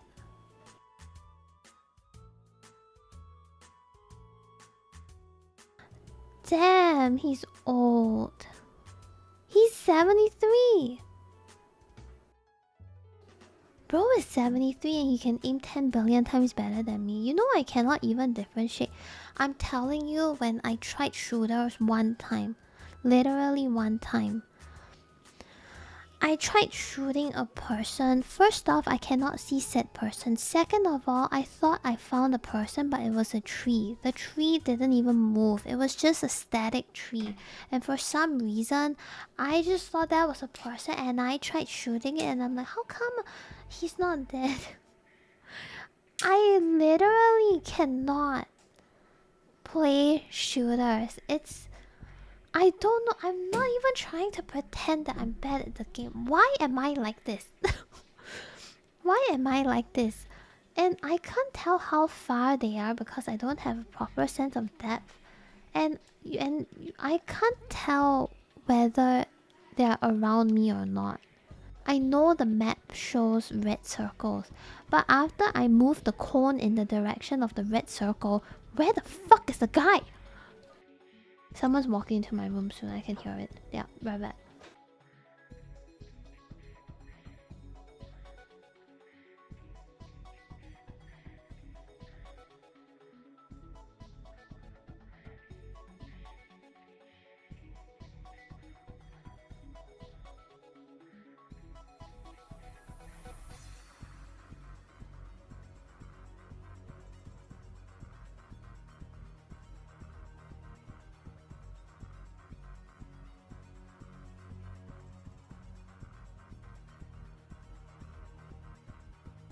My food is here.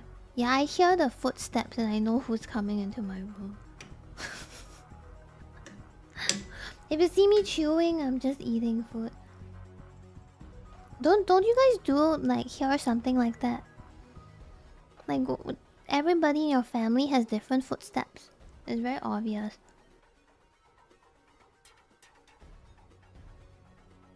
I already dropped my food, guys. It's been 5 seconds.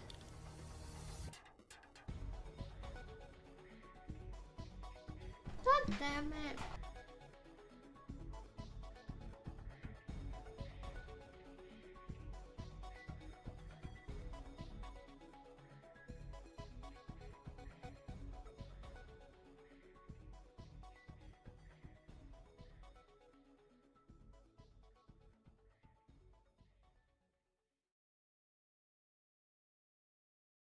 Okay.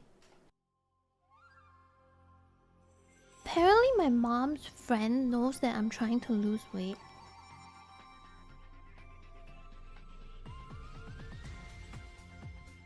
And they made this butter chicken thing, which I'm looking at it like, I don't think this is weight loss food, but I will eat it. They made butter chicken for me. It's nice though, I would eat this. Speaking of weight loss, I've recently hit 40 pounds. I'm down 40 pounds. Which is slightly over 18. Officially hitting 40, because before I was like 38 or something. Yay! I don't know how I'm losing weight at this point because I feel like I'm eating a lot. Especially in Chinese New Year, I feel like I've been eating a lot. I'm not really sure why I'm losing weight.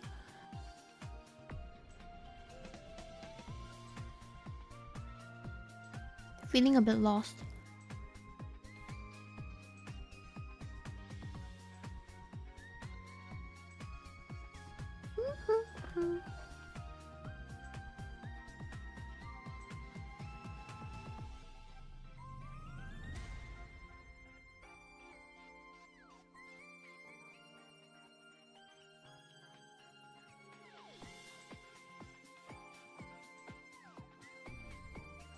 Today I'm eating butter chicken. This is really good.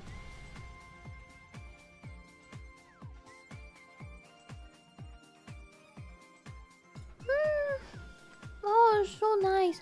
Oh, what a nice difference from what was that? Chicken breast.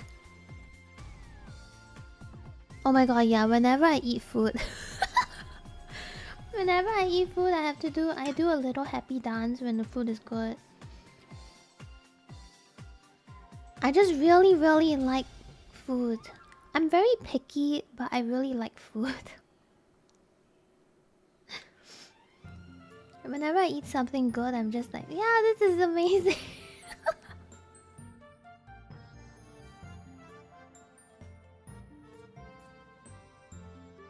I was asking Bane what time his flight arrived and everything. Don't say it in chat, Bane, you're gonna dox yourself and me. But I was asking him what time it arrived and all that. And I was hoping that his flight will be later so I can get food. Because there was this store that opened slightly after he touches down, so I hope it gets slightly delayed. Sorry, Bane.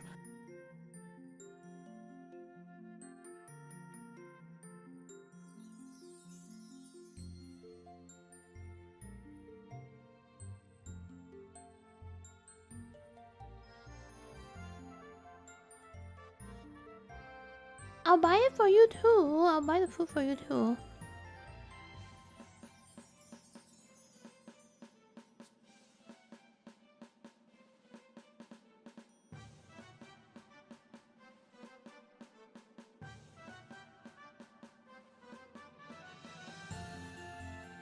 Wow, this is so good. Oh my god. Yeah, I don't really consume. I only eat 2 meals a day as well. This is my first meal, and then my next meal is usually in about 8 hours from now? 8 or 9 hours. I don't have the habit of eating 3 meals.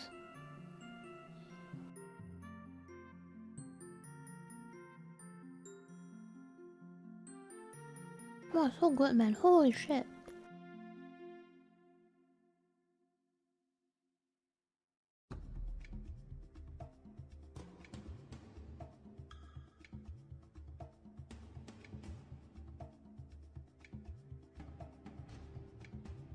Technically speaking, this is my breakfast.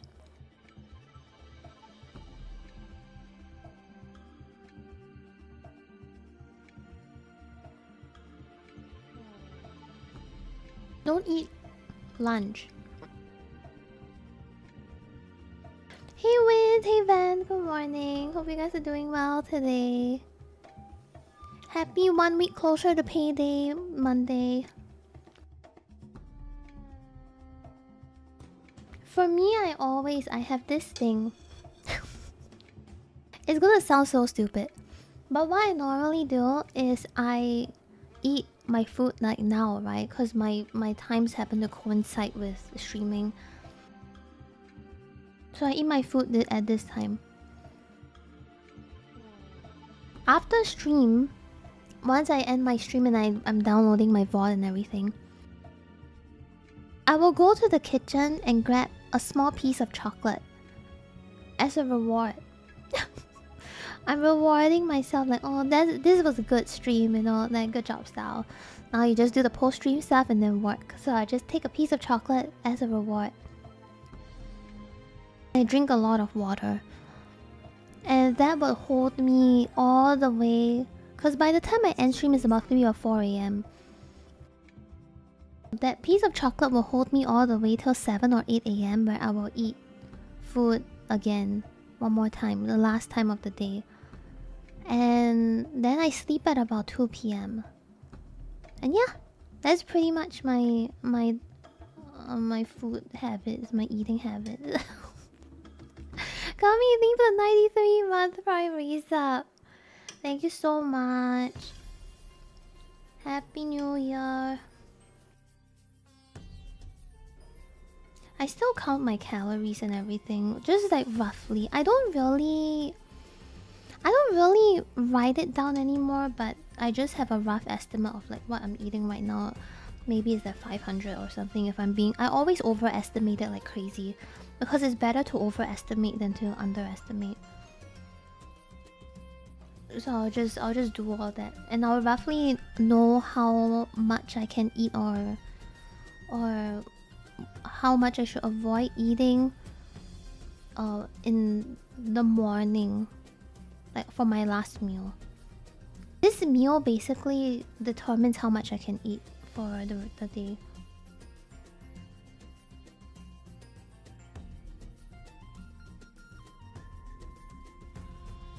Sounds like a stellar, like stellar.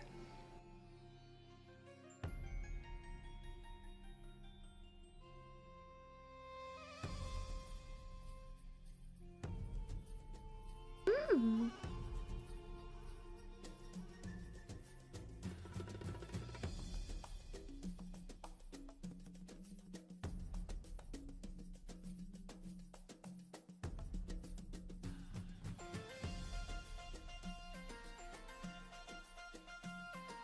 Dude, I don't even drink anything but water.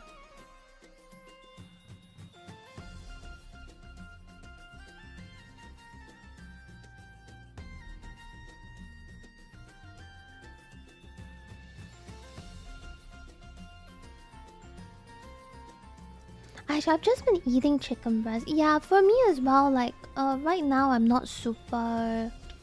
Right now I'm not super trying to lose weight or anything, because my goal isn't to be skinny or slim or whatever. My goal is to just be at a healthy weight, because I gained a lot of weight over the past like 10 years or so when I was depressed since young.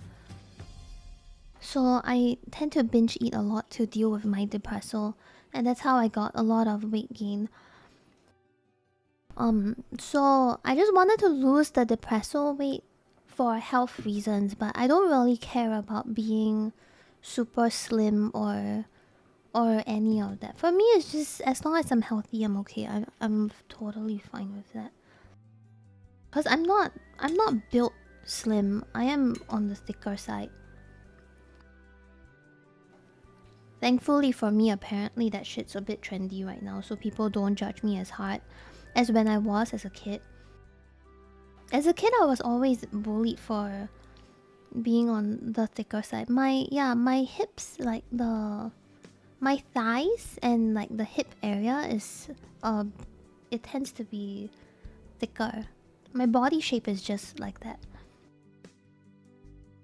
So I got bullied a lot when I was a kid in regards to looks.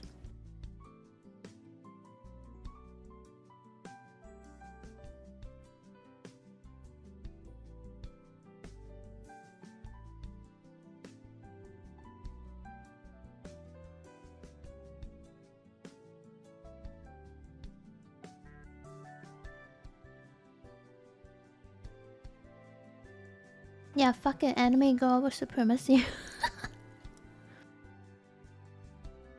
Yeah, I got bullied a lot as a in my childhood, in school and stuff. I actually really, maybe I shouldn't say all that. It's okay, but I mean, now growing up, I know they are kids and teenagers and whatnot, right? So I don't hate them or anything. I no longer hold any grudge or hatred towards them. As a kid, I was always constantly questioning myself though, like why am I born this way, and like why am I so fucking ugly and shit like that. Which now you can tell where the low confidence stems from. As a kid, I did question myself a lot.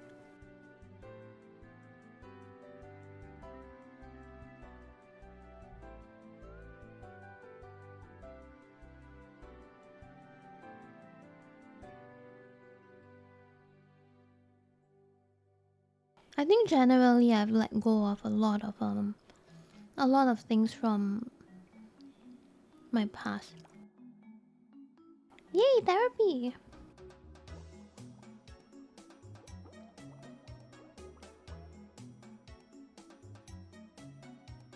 No, no, not anime girl. Therapy. Therapy is the solution. Hold on. Therapy is the solution.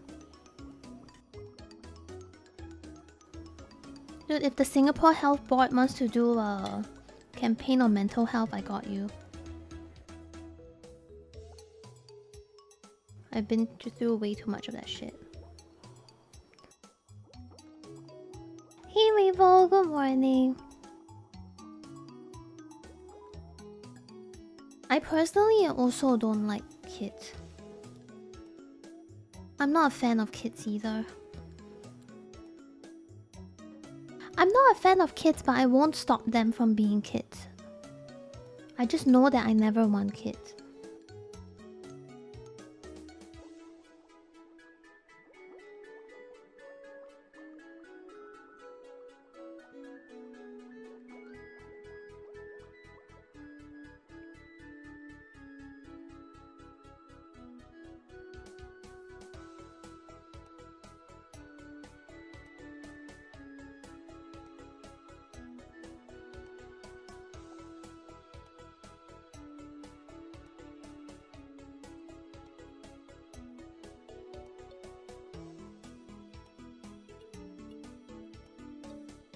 On the bright side though,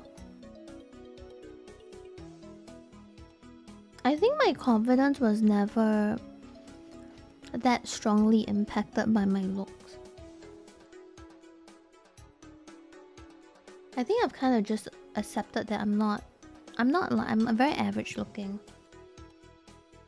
I'm okay with it.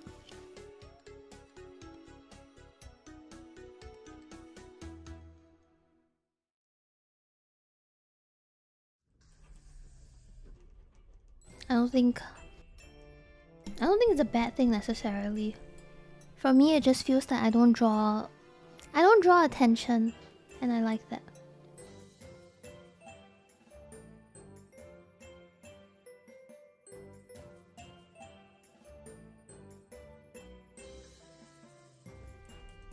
There's something you decide or judge. Well, do you not feel like some people are just objectively good looking though? Like 99.999% will say they're good looking kind of deal.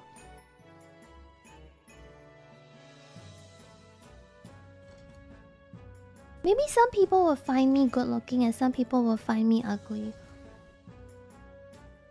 I don't know. But I feel like these things are so surface level that it doesn't really matter that much.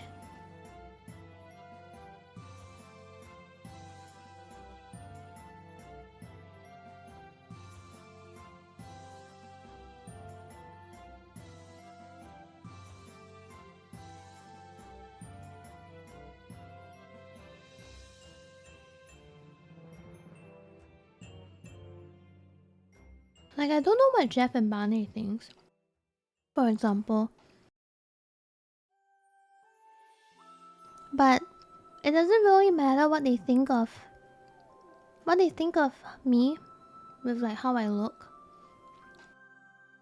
Cause if they enjoy being around me and talking to me, then that's good. Like that's enough, I think. And that's how I see things.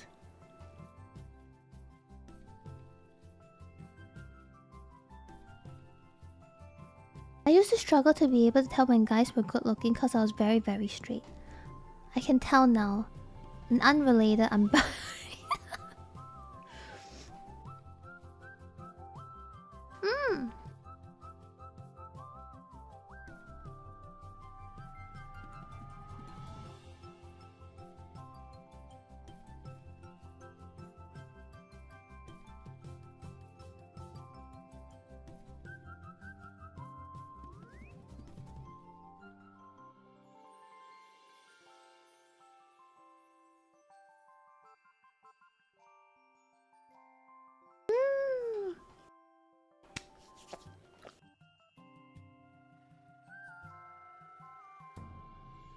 done eating. It was really good.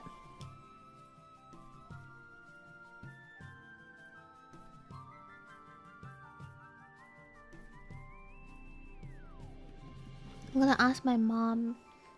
Hey, can you ask your friend to make more of it?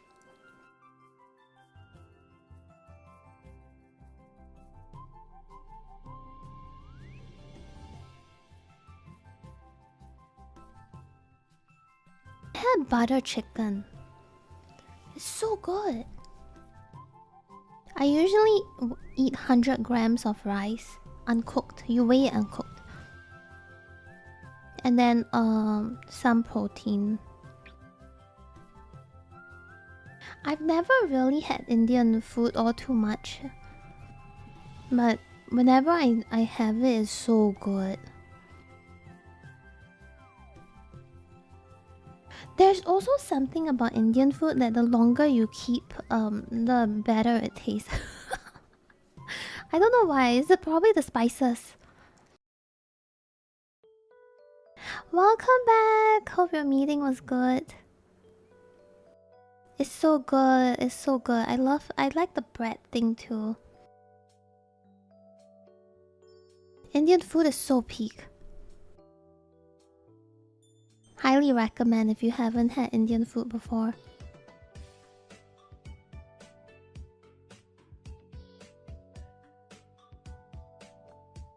Oh yeah, I had the rest of my clay pot rice yesterday. That was good too.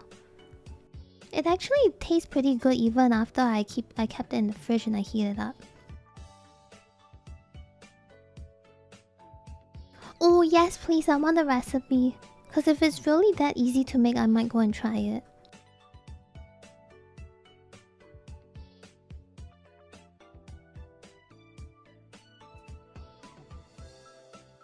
The problem is I can't eat spicy food.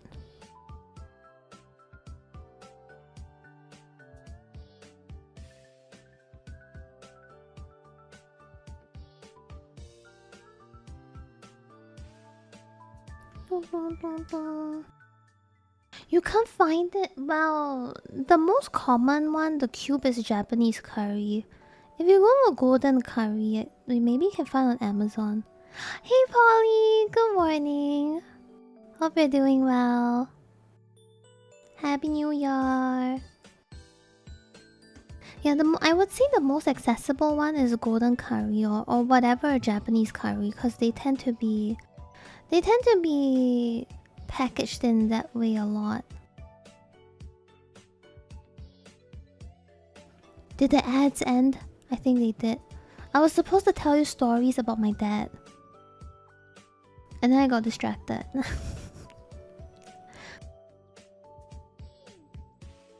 I haven't had Japanese curry in a long time.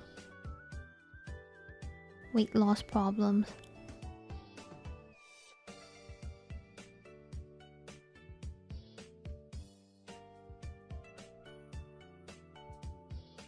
I've never had Coco Ichiban.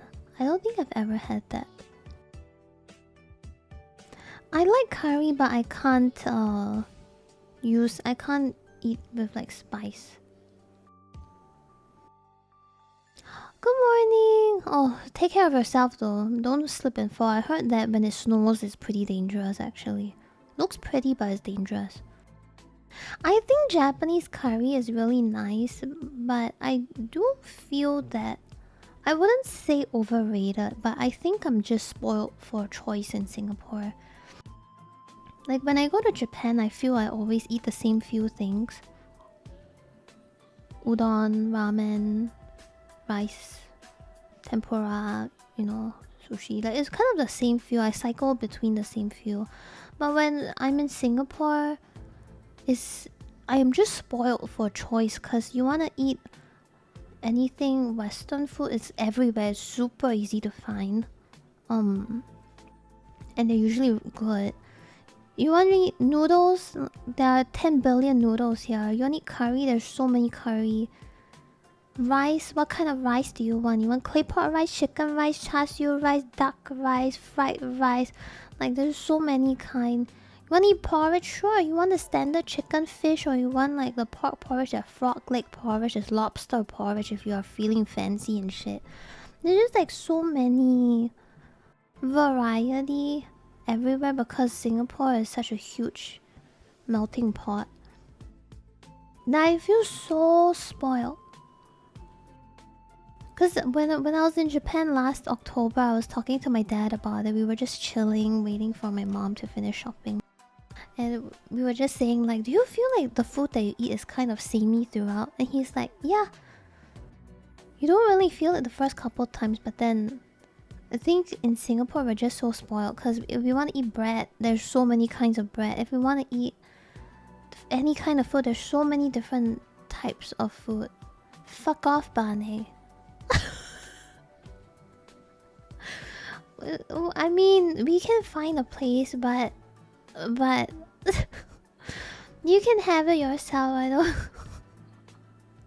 Wait, there might be a place I might be able to find. Wait, no, please come back.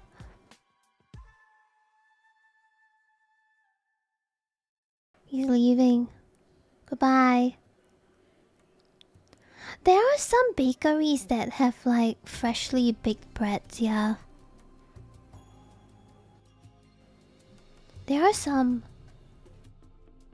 You gotta go find those though. But I think the bread, like, it wouldn't compare to Western side, like Germany or something. Like, it wouldn't compare to that. I mean, our version of bread is so different from their version.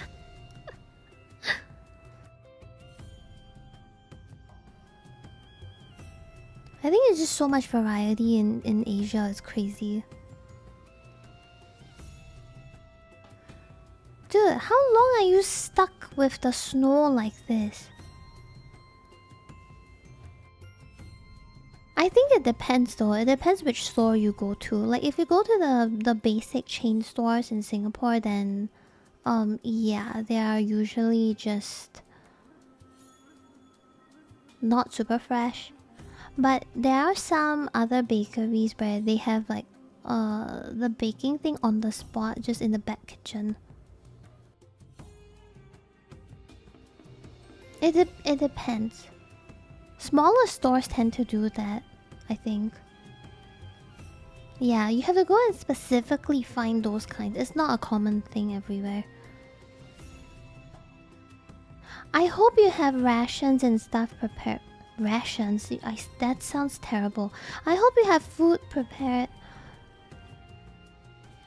I want to try the... Brandon, I want to try the Tiong Bahru Bakery. I've never had that before. But everybody keeps saying it's good and I just want to know, is it really good or is it overrated? I'm curious. They say the croissant is really good or something.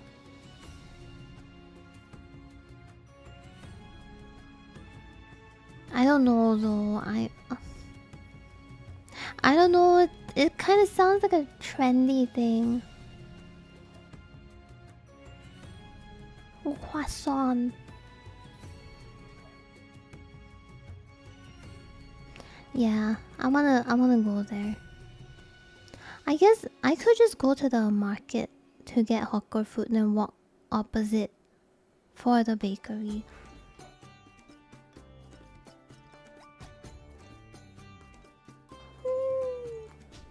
Good stretch. Ay, ay, ay, ay. Do you have instant noodles at least? Would you try your hand in baking? Yes, cause my mom likes baking. My mom cooks and bakes. She likes baking more though, I think. She started with cooking first, then baking. Speaking of Bane, actually I wanted to tell you guys about my schedule today, but I forgot about it for 2 hours. So basically, Bane is the reason why my schedule is gonna be really weird for the next couple of weeks. So yeah, basically it's all his fault. I'm just saying. But he's the reason. He is the reason my schedule is gonna be a little weird for the next couple of weeks, and I'm gonna be taking some time off.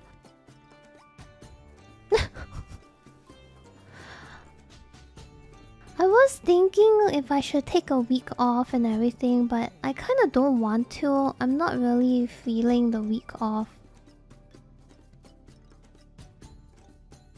It was you! I could do short streams, you know, just sitting here talking kind of thing as well.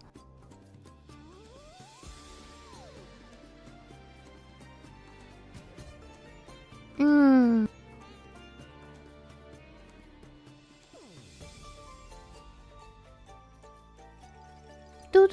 Stal takes a week off. The assassin goes live! I'm really worried about taking a week off because my momentum has been pretty good so far. And taking a week off during a time like this is basically a bit of a suicide. And I'm not really sure if I want to do that. Is he trying to bribe you? He's bribing you. Do not fall for this bribe. You are worth more than a sub.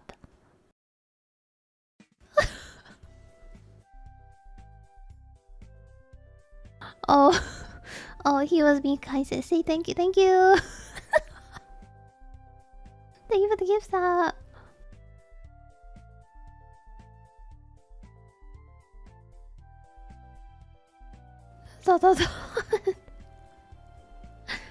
Yeah, I don't really want to ruin it because I'm also a bit worried if I take too many days off and then the last time I took, okay, that one was a bit extreme, but I took a month off because I was insanely burnt out last year.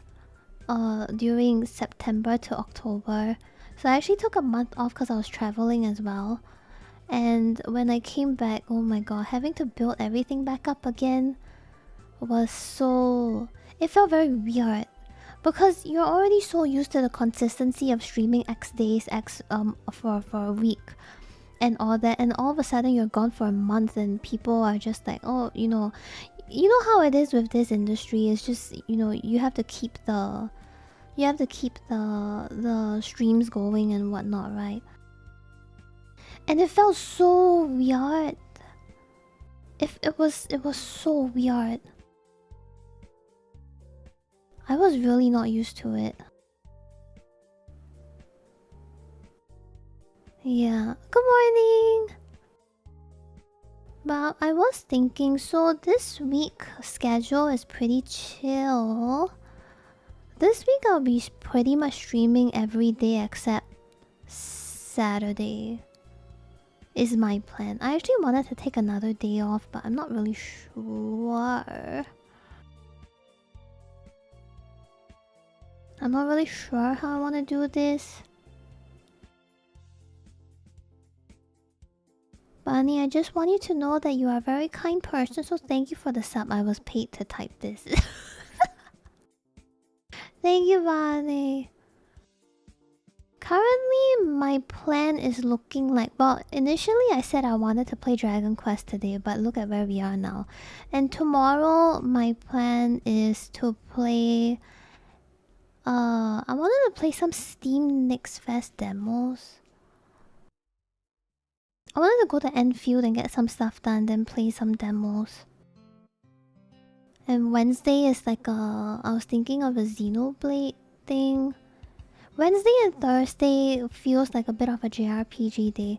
Oh, sorry, I'm jumping all over the place. But speaking of content to stream, I kind of want to start doing a bit of just chatting like this before swapping into video games. I want to try this for a bit. Yeah. You should take 2 days off a week. Oh yeah, I usually have 2 days off. I'm usually streaming 5 a week. But because I kind of anticipated that next week, so we're on the week of the 23rd right now, right? So the next week is the 2nd, I believe. Yes, the next week is the 2nd. So from the 2nd onwards is when Bane is already in Singapore. For people who missed it, Bane is just some bozo chatter, and he's coming over to Singapore, and we wanna like go and eat and stuff like that. So from then he will already be in Singapore, and I was thinking of taking extra time off so that we can go out and eat and whatnot, you know. So that was actually the plan. That's why I'm streaming a little bit more recently. Just to make up for a bit. But yeah, currently my rest day is Saturday for this week. My alternative rest day is a Wednesday, but frankly, I don't really have anything to do on Wednesday, so I wouldn't mind streaming anyway.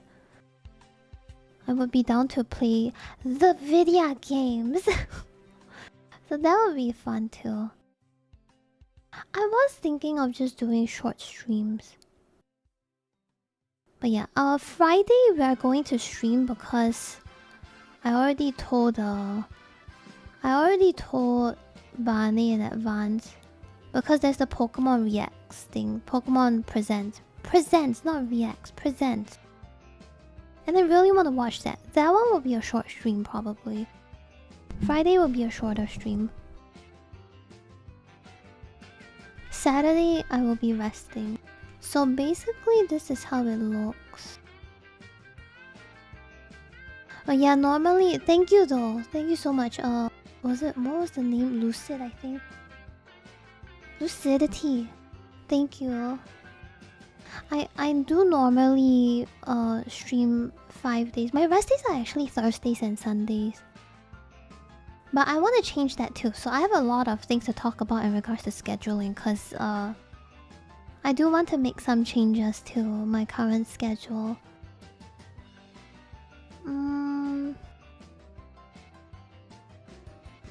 So this is what it looks like right now. Boo! Wow! Jump scare. She has a schedule that she never uses. Isn't that crazy, bro? Yeah, I had this for like years.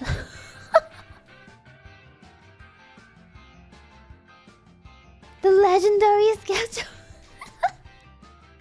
Hey Reichi, good morning.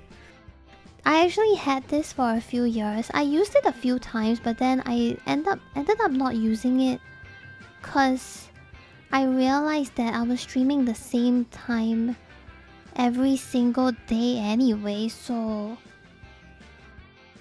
I mean, yeah.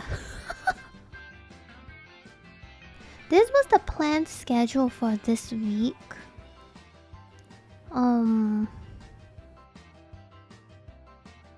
Yeah, this is the planned schedule for the week. Why is one in yellow and one in pink? I need to go to Figma and take a look. I forgot why it's like that.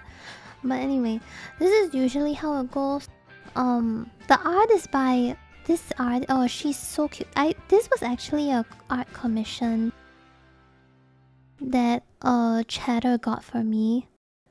His name is Napu. I'll link you the artist. I need to make sure I spell it right. I really love this art a lot.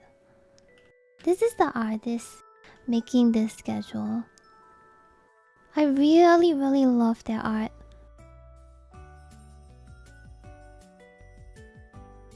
It's like a sketch page and it's so cute.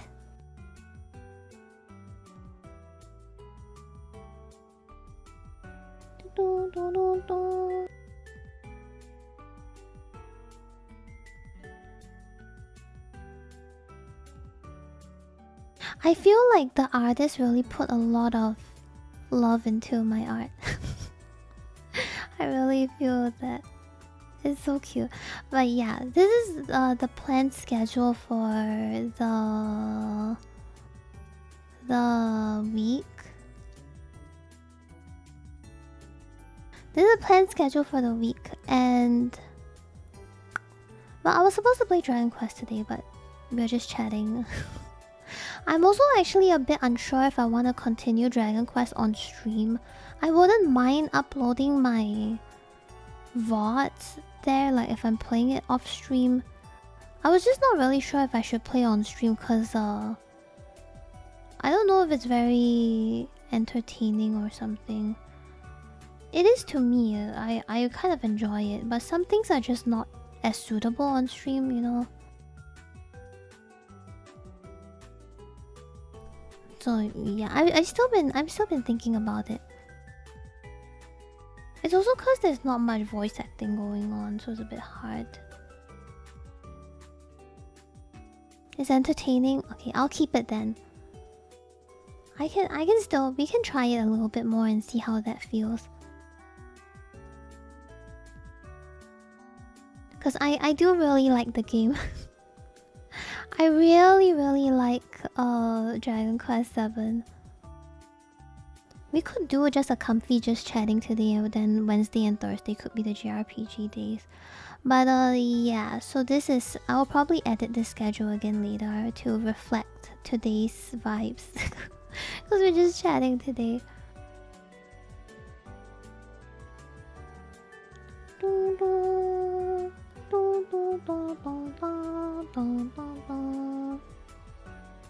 Dragon Quest is really fun. I didn't play... I've never really played Dragon Quest. I tried a bit of 3, a bit of 11, like a bit of here and there. But 7 was the one that caught my attention the most. I'm not sure why. But everything flows really good with 7. Also... So tomorrow I'll be doing my Enfield stuff because I've neglected that. So we'll do like a huge daily run. Just getting everything done. And then I want to try some Steam Next Fest demos. And Wednesday we'll play Xenoblade. Thursday we'll play Dragon Quest. Friday we'll do some short... This will be a short Pokemon Present stream. Like a 3-hour maybe. We'll just sit here and chill and talk about Pokemon and everything. On Saturday I will be away. I'll just take a day off and go out and get food with Vani and all that. Then Sunday, we can do like a chatting stream. Because I do still want to continue trying my chatting stuff. Times are the same every day. I might make a slight change to Sunday stream. I might push it maybe an hour later. Just so that I have enough time to go out and get food with Vani and come back and, you know, get everything ready. So we might do like a slight small little change to that one. I also prepped the week after, so I prepped the next week's schedule as well, just in advance. This is still... I'm still thinking if I want to roll with this. So this is next week's schedule. It's basically a Pokopia week, don't even question it. But I was thinking of taking 3 days off, like Monday, Tuesday, and Wednesday, so that I can go out and vibe with Barney. This is still a little bit of a work in progress. I think this is not too bad because I normally stream 5 days, but now I'll be streaming 4 days. So this one's a very easy to look at thing. This one art is by Quiz, one of my favorite artists as well.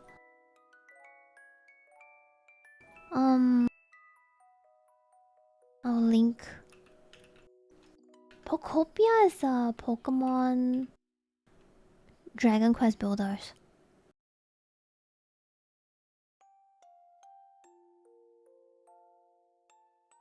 Okay, and then the week after I don't have a schedule, but initially I was thinking of taking the whole week off or something, but I'm not really sure if I want to do that anymore. I feel like I will decide as we get closer, so we'll put it on a bit of a hold for now. I will think about how I want to do the scheduling for that. Cause if possible, I would love to do... I could try to fit shorter streams. So I could do like a 3-hour stream or something.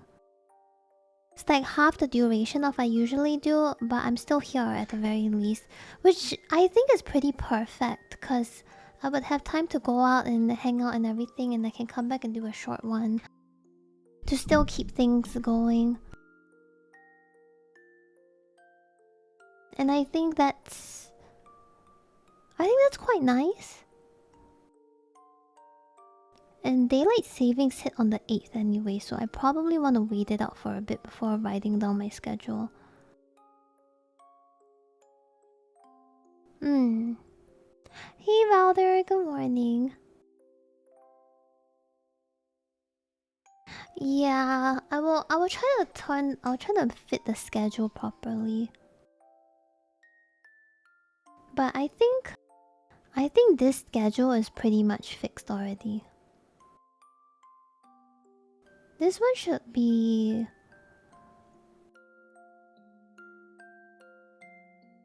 Yeah, this one should be confirmed. I love this art so much. It's my background on my Kobo, my e-reader. Which, speaking of e-readers... Sorry, I'm doing this thing in the middle of the stream. I'm going to the library webpage to get my witch hat atelier. It's finally available. I reserved it. mean, we're just borrowing books. But yeah, this will be the schedule for this week. I will be posting this on Twitter. I have not. I actually haven't been reading a lot of books. I'm still trying to clear out my current book. I'm still clearing it out. I'm not done yet. I haven't been reading that much recently. I need to read more. But yeah, this will be it then. What genre? Ooh, currently I'm reading Witch Hat. I'm still on Witch Hat Atelier because I haven't had time to read. And Silent Witch. Wow. The theme is getting kind of obvious, isn't it? Magic!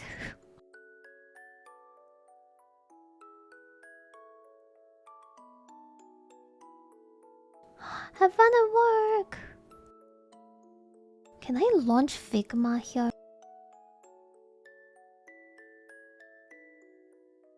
Oh, 你们可以啊。这是几点东西？我早上在跟你讲。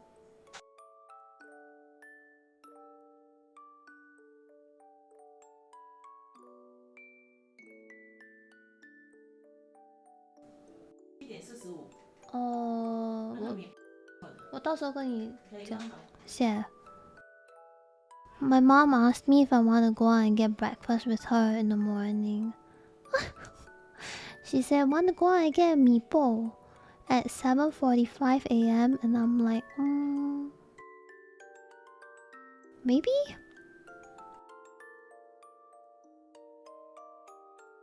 Should be fine. I tend to go out with my parents in I go out with my parents in the morning to get breakfast with them because it's one of the few times I get to interact with them. Thank you, Amahana. Thank you so much. Thank you. Oh, Val, thank you so much for the gift sub. And Bonnie, thank you for the gift sub earlier too. Thank you so much.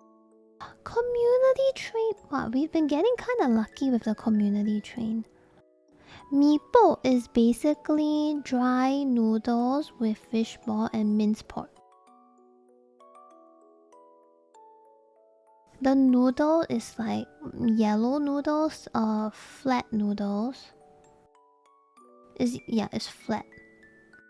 And it's usually with fishball, minced pork, fish cake.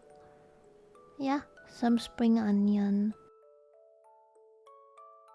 Community train is basically you will be able to give other people who didn't contribute to the train emotes. There we go.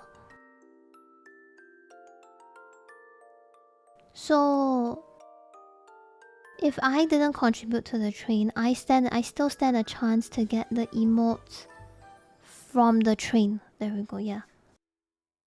Thank you for the 5 gifts, Sabane. Thank you. And thank you for the 100 bits. Thank you, Val.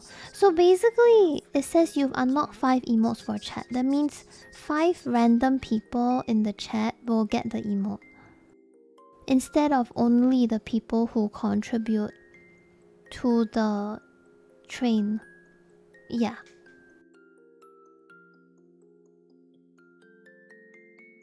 Something like that, basically. They are saying the announcement is either late... what's that called? Late February or early March. But the cope is getting a little bit... I don't know. Silver, thank you for the 500 bits. Thank you. Thank you so much. And Terrell, thank you so much for a 20 watch streak. Thank you so much. This is the emote for you, Ken. No more cope.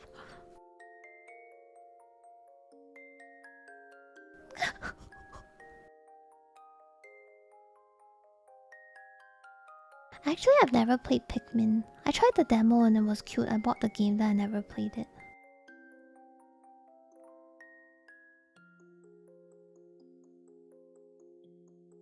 But yeah, that was a bit of my schedule stuff. Da, da, da, da, da.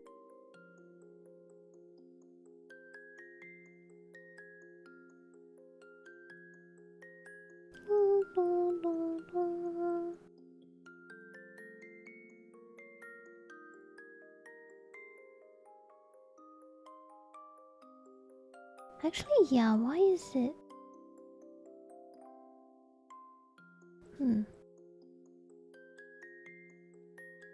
Twitch informed me of a hype train. I'm here for more hype. Good morning. Oh yeah, I saw a tweet about a new Avenger. How do you pronounce that?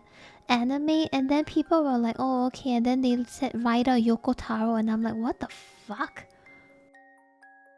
What is bro cooking? What is happening?" That's crazy. I was looking at it and I was like, huh? What?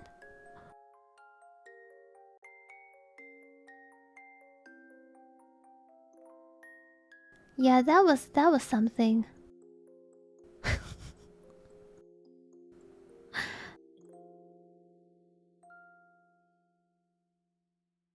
Is it gonna be good? Like, what is okay? What is the general consensus of this? Do we vibe with this? Are we okay with this? What is the general thought process? Are we vibing with this? Or are we like nah? Cause I'm not really sure what to feel about it.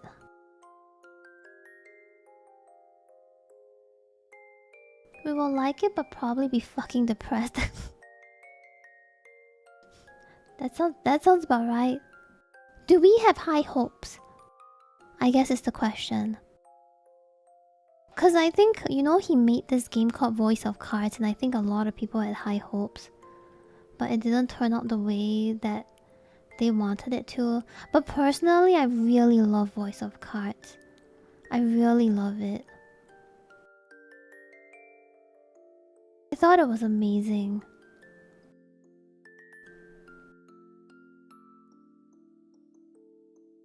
People were saying it was mid, but I disagree.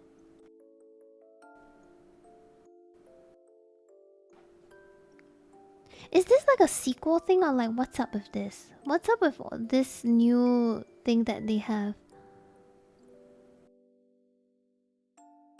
I'm not really understanding it because I've never watched the anime. Wait, so when you say reboot... Okay, hold. When you say reboot, you mean this is like a remake or... Like, it's the same story or is it not the same story?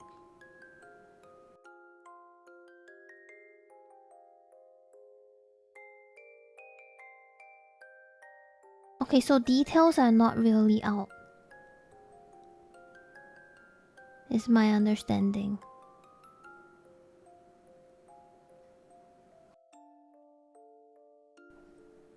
Alright, alright. Okay. How do I feel about this?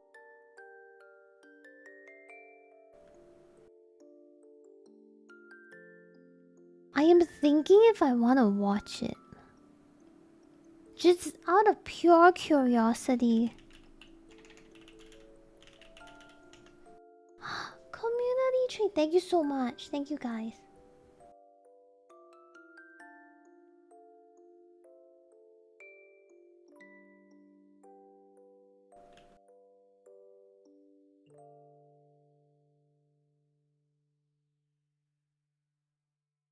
I've never watched it. That's why I'm not sure if I want to. I'm not really sure if I want that. Oh, that's so cute. That is basically me saying, whenever I tell people, like, you're doing a great job, kind of deal.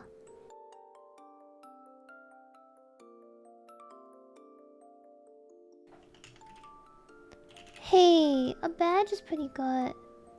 Do you have Zoomer brain? Not really.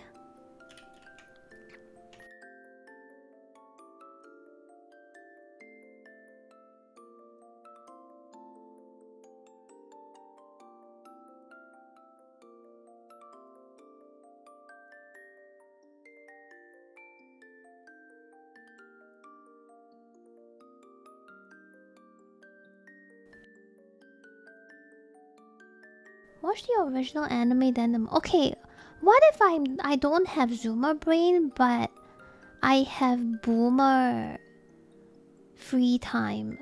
Actually, not Boomer, Millennial free time. Cause I think what I'm lacking is time.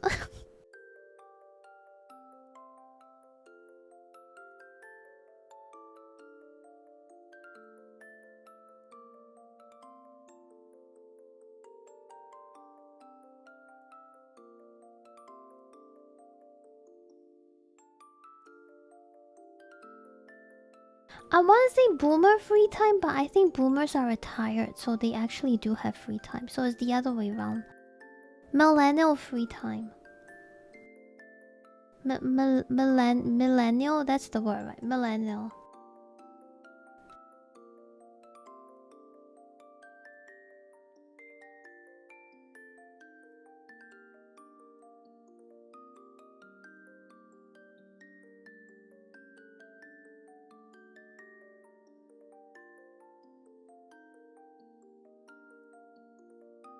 Millennial, yes. Gen Y free time. Isn't Gen Y kind of... Isn't Gen Y kind of... Are we... What? So we are Gen Z and the previous one... Isn't the previous one millennials? Is it? Oh, so it's the same thing, but they just... Oh, they have a different... Why are they special? Like... Why do they get a cool name?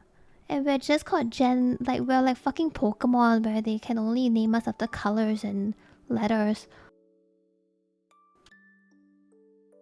We don't get a cool name?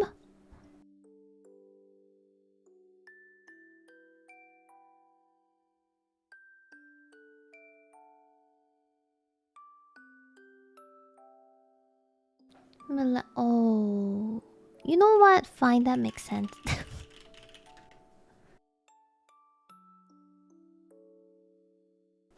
Are you a millennial, Bonnie? You're like...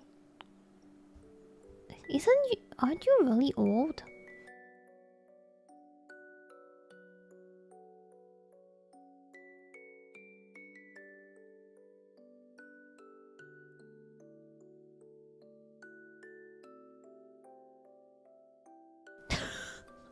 Isn't he like 30? No, I'm not.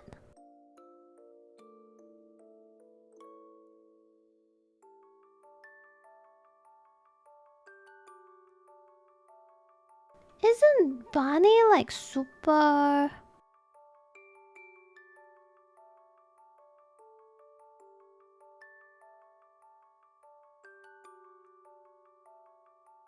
Aren't you like 37?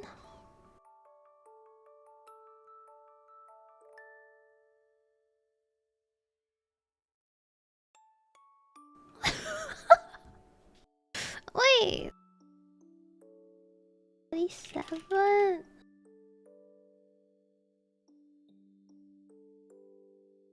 It's 1989 millennial. Oh my god, you're in between. Wait a minute, that's not right.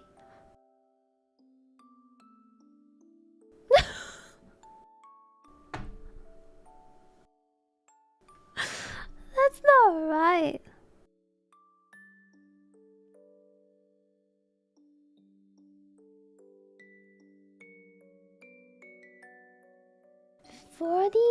Wait, I thought millennials ended at 35.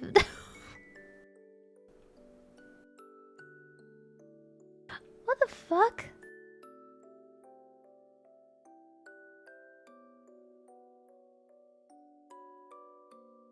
I thought he was like Gen X or some shit.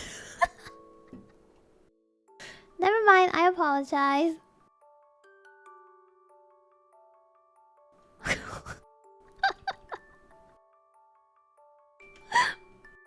God damn it. I thought he was a fossil.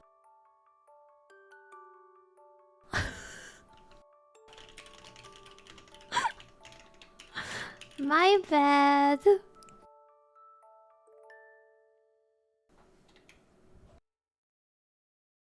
Okay, look, I don't even know what a... He's ancient to me because I don't even know what a GameCube is or like some NES, whatever. And bro was... The other day, yesterday when we were playing Hosey, I don't even know that thing was a radio. You know, I found out that radios could be tall and square and boxy. I did not know that. I was not aware that radios came in boxes. Alright. I did not know that. I've never seen one. I'm actually going to a retro store. I was planning to go to a retro store with Barney so I could see how it looks like in person.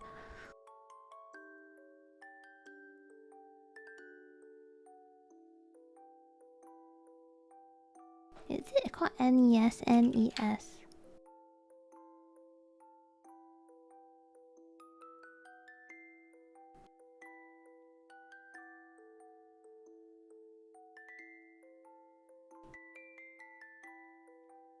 NES is great. That was green.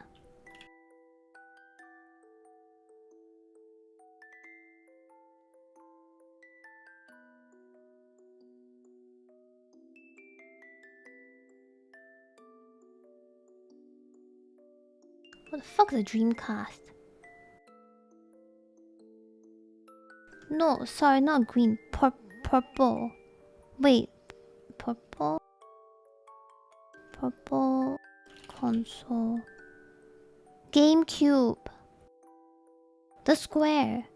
Wait, which one is the weird controller? The one with the handle, is that... No, that's not the GameCube. What is the weird controller one? How many fucking Nintendo consoles are there? What is the N64? That one's black. Or white, I don't know. Oh, okay, the weird controller is the one that Analog is doing a reboot on, the Analog 3D.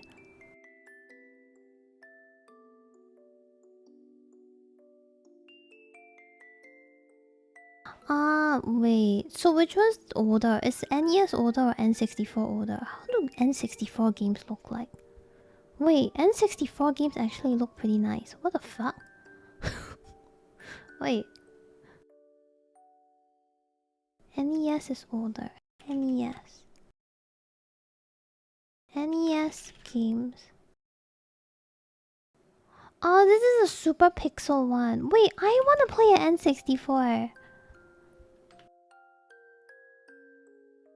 Do I have Harvest Moon on N64?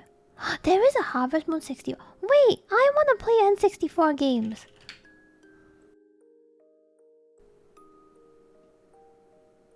They look kind of nice.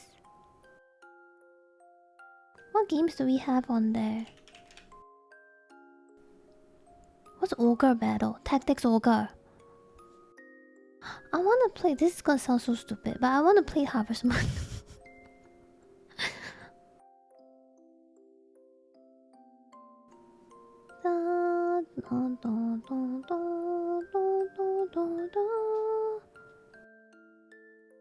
Hey Dan, good morning.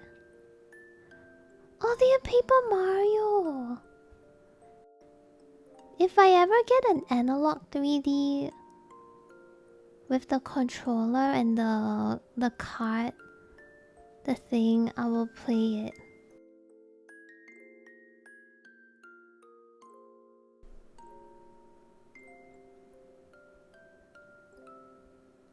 Oh, Pokemon Stadium. I am just finding out that N64 games look really pretty. And I really want to play N64 games now. If I could ever get an analog 3D, I would try it. I'm looking at a list and apparently there's a game called Holy Magic Century. A magical RPG.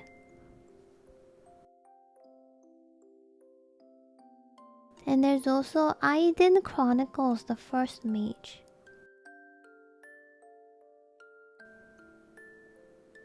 I don't like playing on emulators though. I always prefer like playing on the actual thing. But I don't think I should do the actual thing. Like the closest is the analog 3D.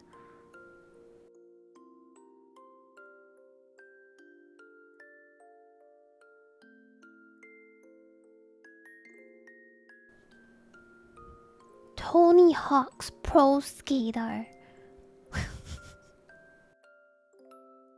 That's where it started. I've never played one of those ever. Jet Force Gemini. Da -da -da -da -da. I have not seen a CRT monitor, but I learned the other day that it's like scan lines. But I haven't like I haven't really seen it. I would be down to try Ogre Battle.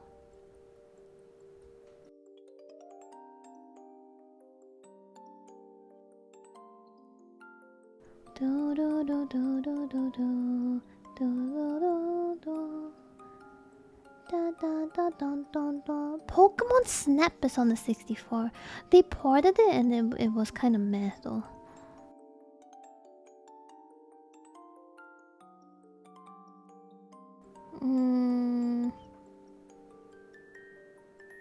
It had so many games.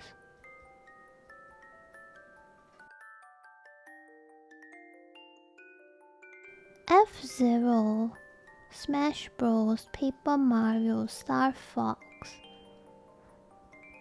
They have a lot of games, but also many games that I might not play.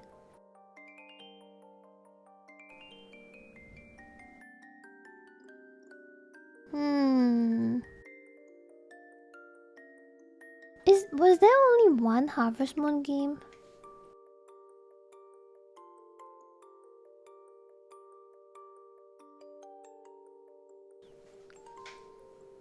Damn, I think there was only one.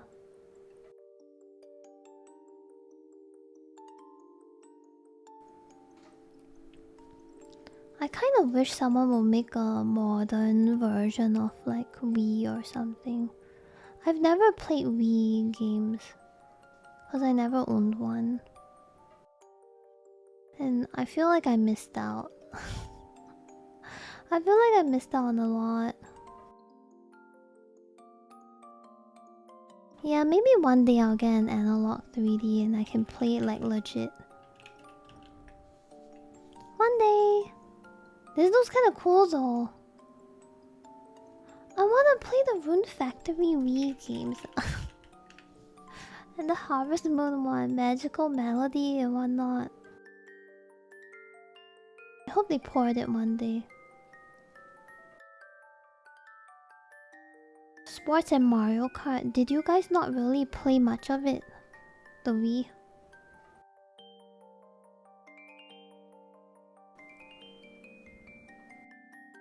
Do, do, do, do, do.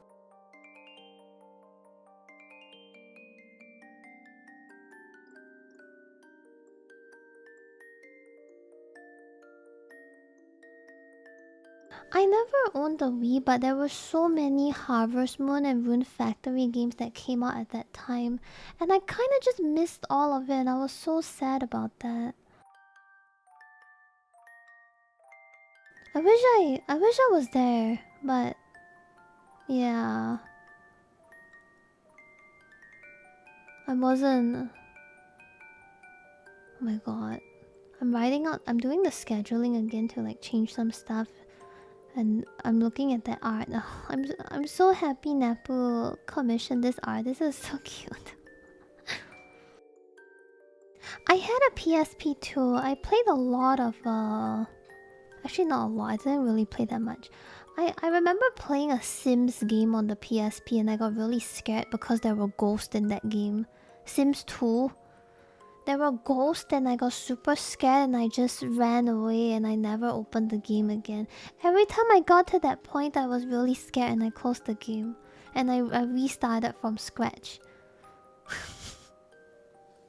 I always restarted until I got to the ghost point, which was like 2 or 3 hours in the game. And then I got spooked out and I stopped playing. I don't know why I'm like this. I don't know why I get so scared easily. Like, is this just some like problem that I can never get rid of? Is this baked into my personality now? Because this is a terrible personality to have. I don't want this.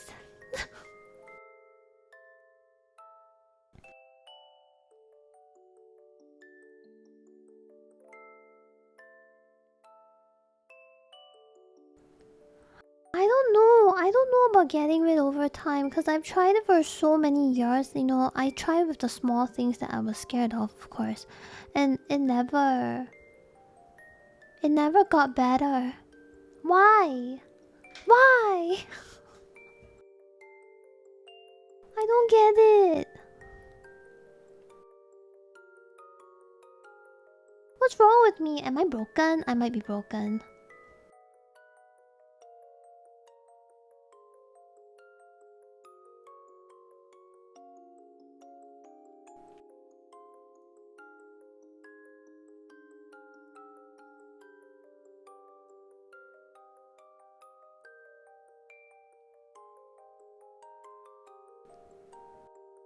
I need a... I tried exposing myself to it, so like I was scared of the ghost, right? So I keep putting myself in situations where there's a ghost, and then I just got utterly traumatized and I just never played. I never booted the game anymore.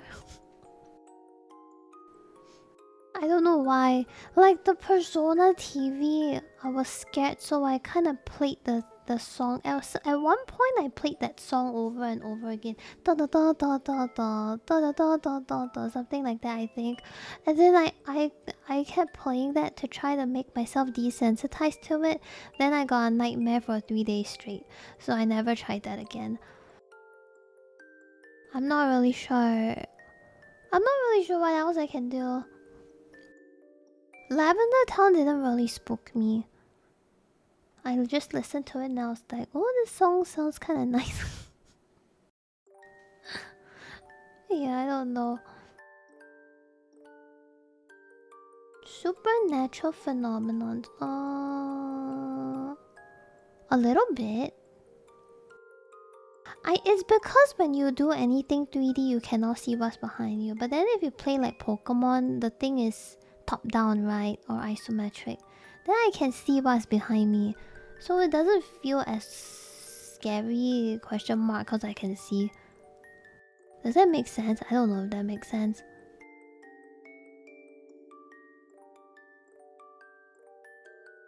Undertale did scare me, but I was so curious about the story I did it. Then after I was done, I did the genocide stuff.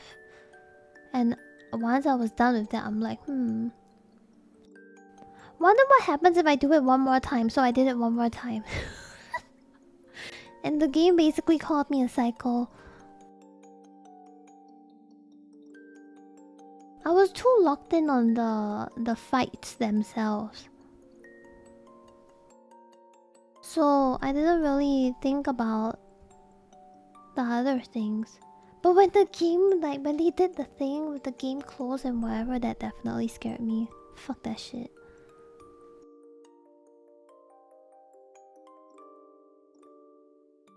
I killed him in the name of science.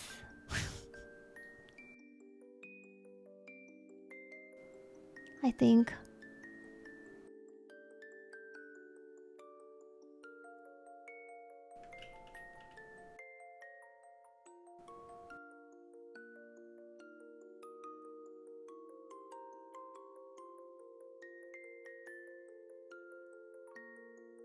Let's see.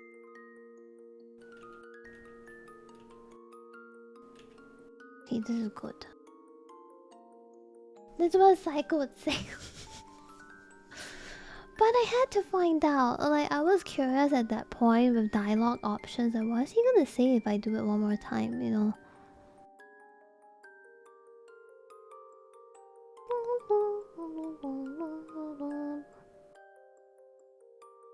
Fourth wall is holding the emotions.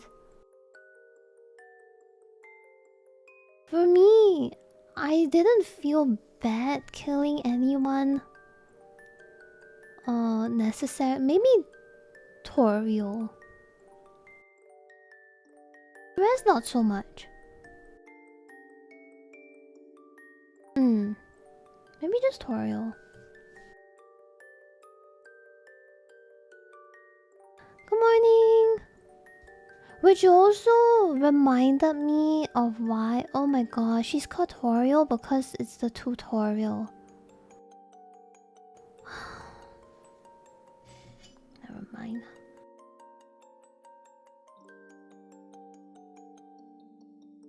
God damn it.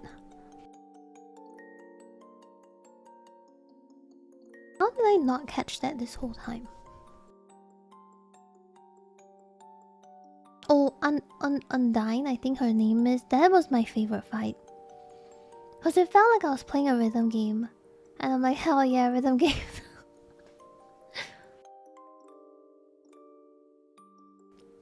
Did I kill her the first time? No, I don't think I did. No, I didn't. I kept sparing.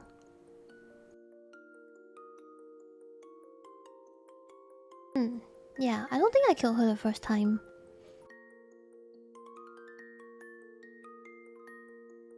Because I couldn't bear to kill her. I felt bad. You're stal cause you cry stal. I am actually a crybaby. They probably have like some files, I think. There's some files in the game or whatever.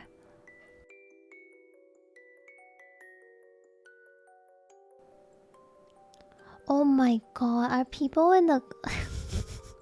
I just looked over at Discord general chat and people are showing off their Game Boys.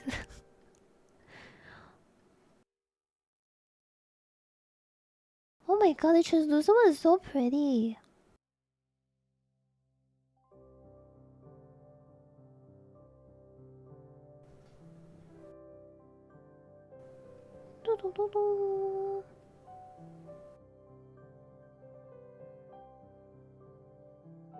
Something that determines whether you're playing God and turning off your stuff and restarting, which is really cool. I don't have Game Boys. I can only show you my 3D. Wait, I'll take a picture of my boxes, cause I need a ladder to take everything up, cause it's too high up.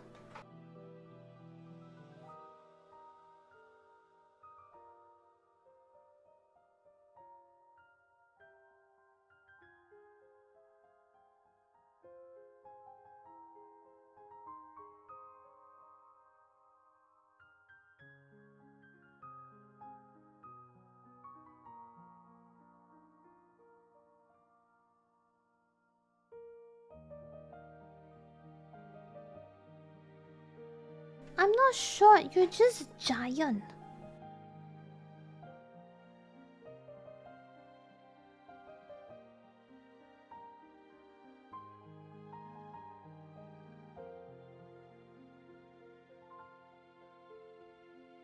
I need to find...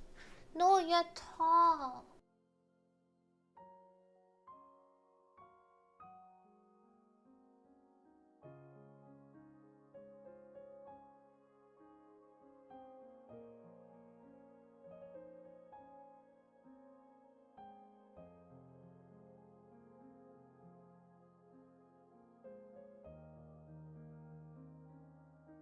I also have like the Dragon Quest DS that is still sealed. I'm too scared to open it. Because it didn't come with the box. I bought it in Japan.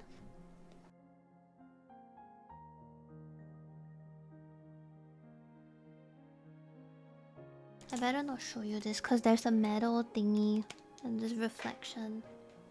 I don't want to scare you off. Hold on.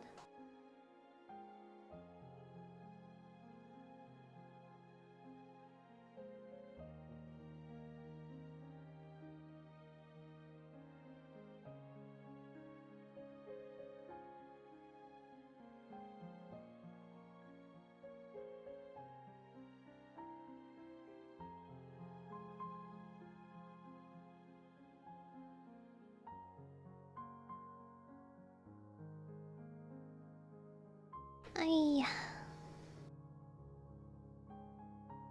Yeah, I'm not trying to scare you guys off.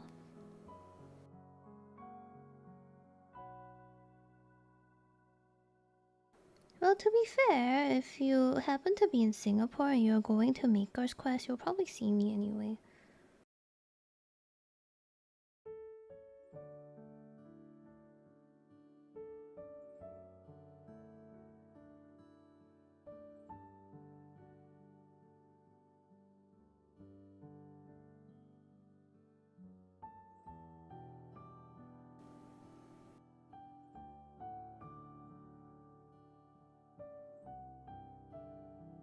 Maker's Quest.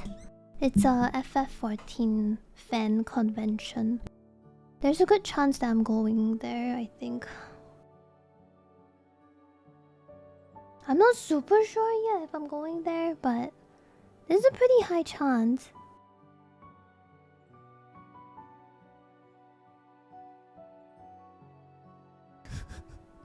Rune Factory BGM is just way louder than me.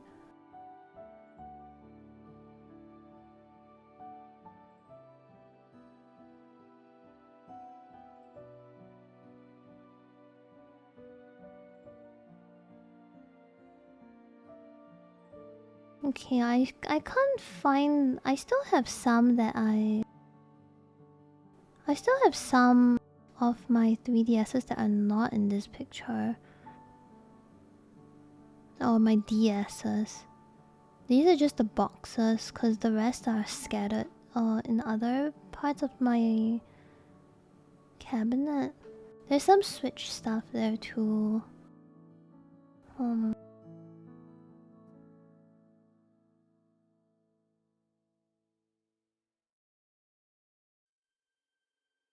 This is basically my... most of my three. I still have a Dragon Quest one. And... I have a Dragon Quest one, a Mario one. The Animal Crossing one that it's flipped over. What else? But those are basically the boxes. The 3DSs that I own are inside the box. Yeah, that was the new 3DS. I have the 3DS XL, Animal Crossing, and the new 3DS. So I have both of those. Then I have the X and Y edition, the Pikachu edition, the Pokeball edition, the Sea Green 2DS, the OG 3DS, the pink one, the red and the blue. And which one? What else do I have? For DSs, I have the Mario one. And for Switch, I have the Brilliant Diamond Shining Pearl Switch Lite that is still sealed as well. I haven't used it. And then I have the original Switch Lite that's blue. Yeah. I don't have all the boxes over here right now. But that's basically the collection.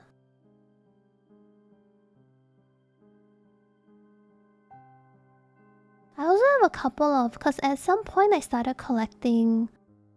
what's that called? Game Boys and stuff as well. So let's see. Don't mind the mess, cause I haven't packed this area yet.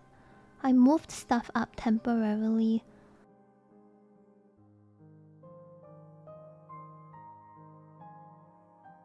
I do have a micro, GB micro.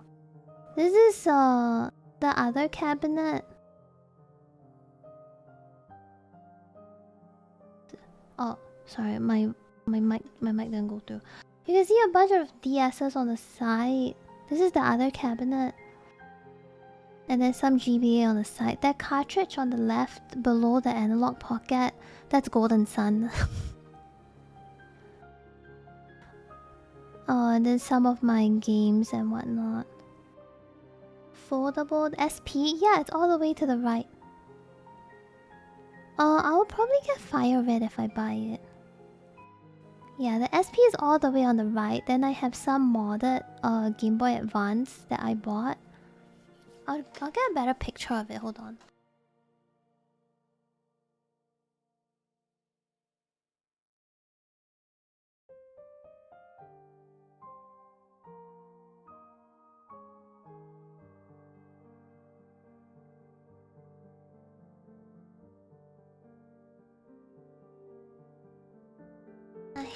I'll show you the ones that I have. I put them in a bit of a pouch.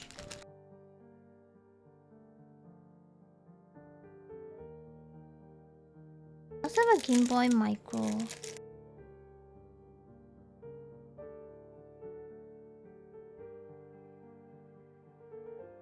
This Game Boy Micro, I bought it in Japan.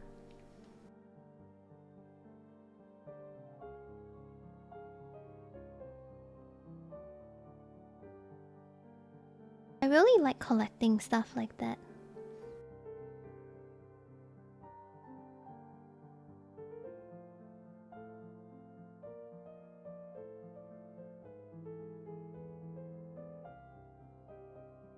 Hold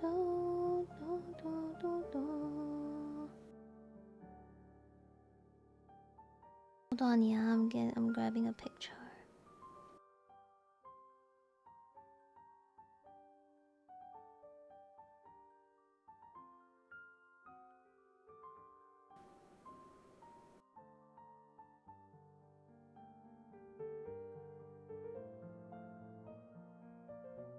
I should charge them, it's been a while.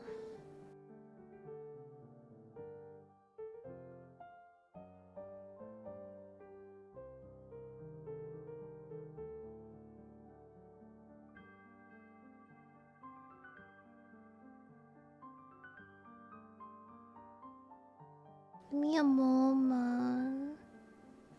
Okay. I need to put everything back because I don't have a proper case for my micro. So I just left it in the... I left it in the plastic bag thing that they gave me, and then I put it in a pouch.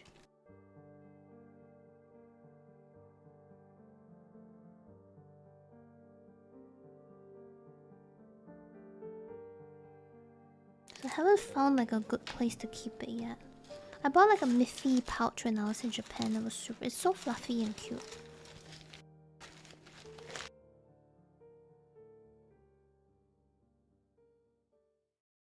Hey, good morning. Thank you so much for dropping by, Tarag. I haven't used the micro at all yet.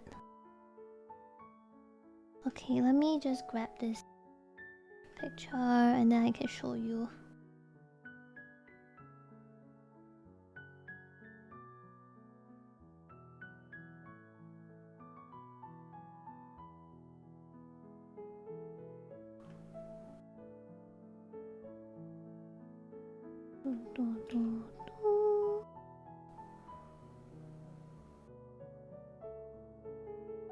Can I?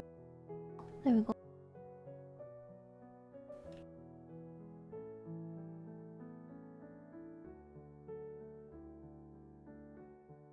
Almost done. Thank you. Sorry, I'm not really like talking too much at the moment because I'm trying to grab this picture so I can show chat my Game Boy. We showing off Game Boys today.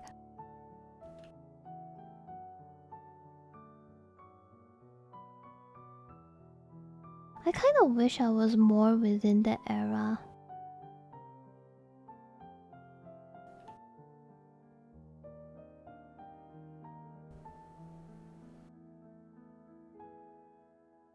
But unfortunately not.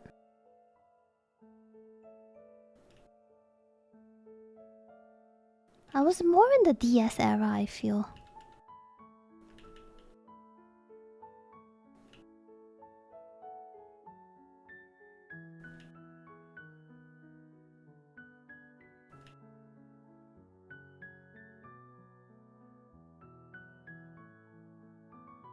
Okay, this should do. Alright, I got the picture.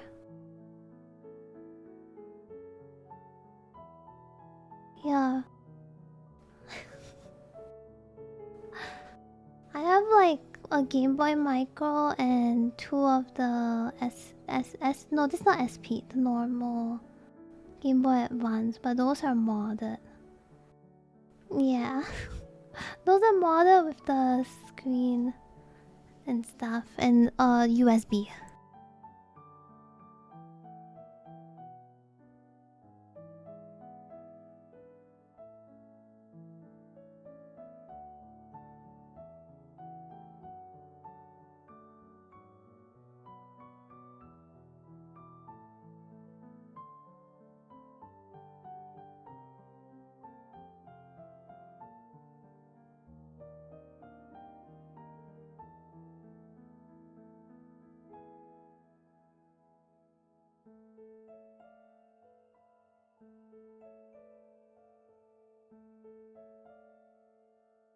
Oh, hello. Sorry. I might go and get another Game Boy Advance at some point. I need to change my settings so my push to talk doesn't work sometimes. I'm on push to talk today because I keep coughing. Falling sick. Oh, I just bought them. I bought them from other people, like online.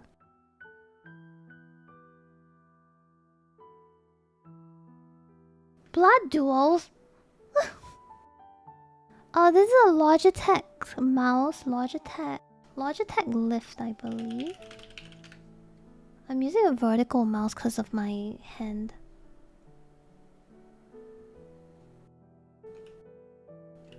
This is my mouse.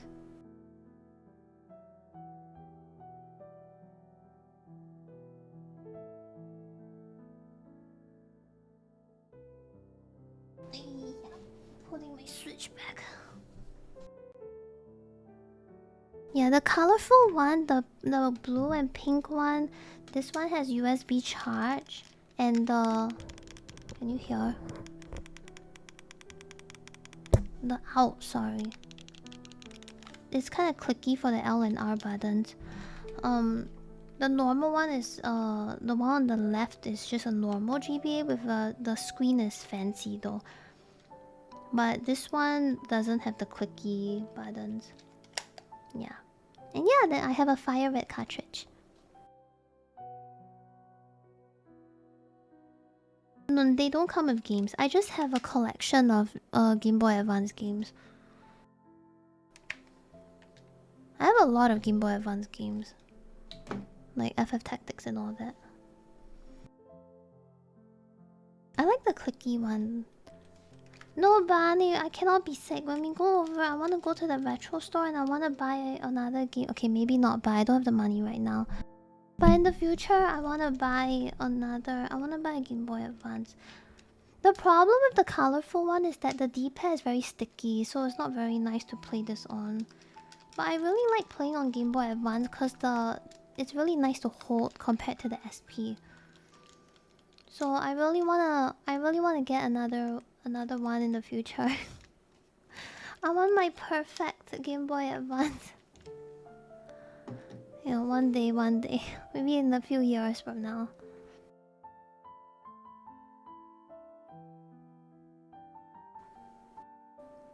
Yeah, then the last one, that red micro is a Mother 3 Game Boy Micro. I think it's like a JP only thing. I went to Japan, I saw it.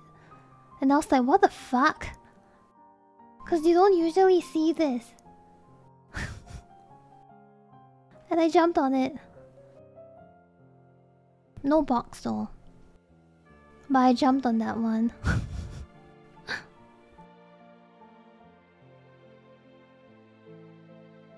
It's really pretty. But yeah, this is basically what I spend my money on.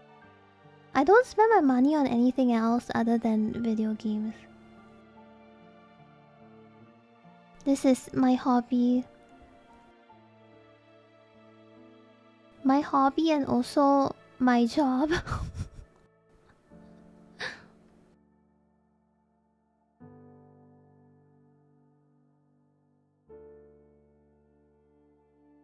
It's a good hobby, I feel.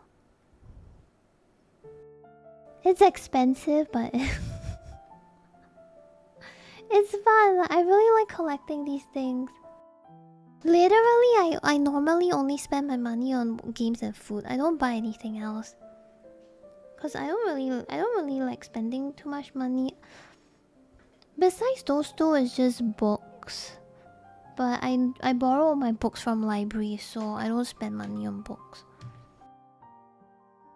It's a bit annoying because I always have to wait for people to finish, then I can borrow it. But it's free. Not complaining. Yeah.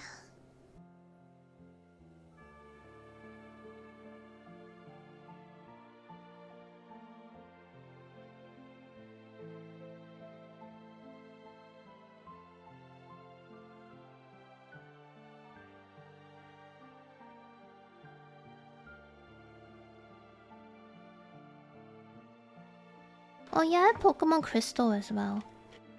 I actually got this from a store. I also bought Mystery Dungeon, Red Rescue Team.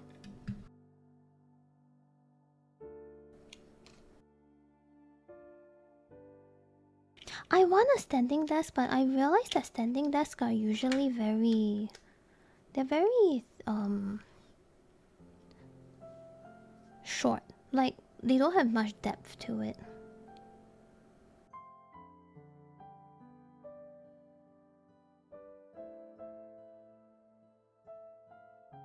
And my desk is usually very long.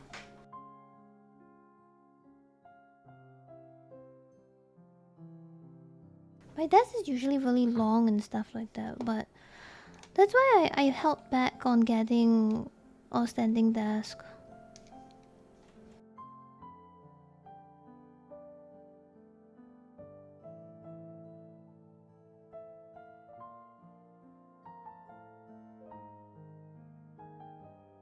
I wanted one, but they were all kind of small.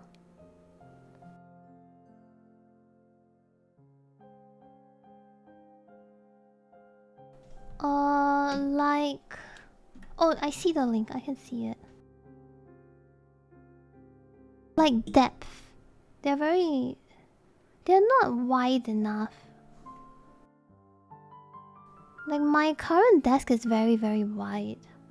And also a lot of them, they have cable management behind, right? So that takes some space as well. That one looks pretty nice. I feel like if you don't really need that much desk space like I do, then it's fine. I personally use a lot of desk space. Because speakers and all that kind of stuff.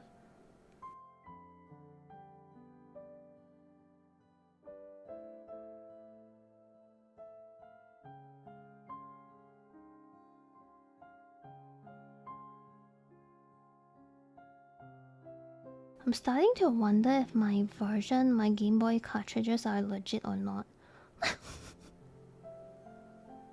Because I heard there are fake cartridges.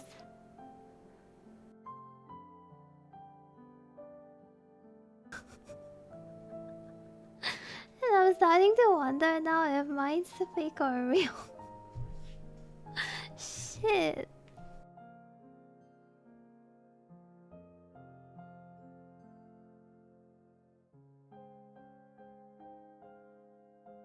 Have fun. Good luck.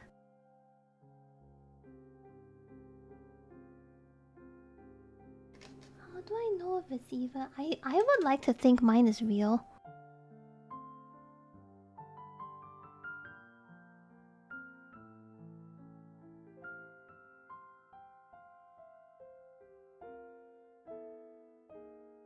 This feels a bit like I showed you my Game Boy and cartridges and everything. Please respond. Are these real? I would like to think they are.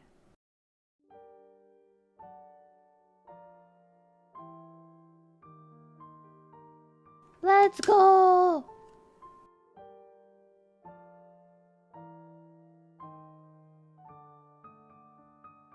Isn't the crystal one so pretty? I've never played it before.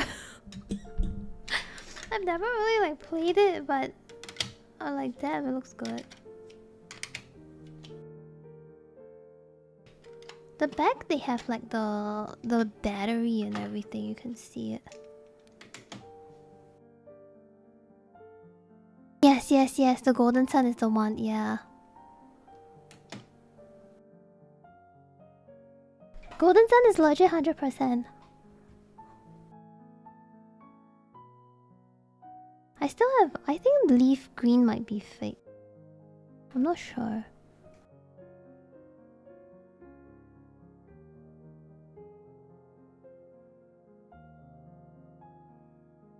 I don't know, cause my mom just buys random games for us.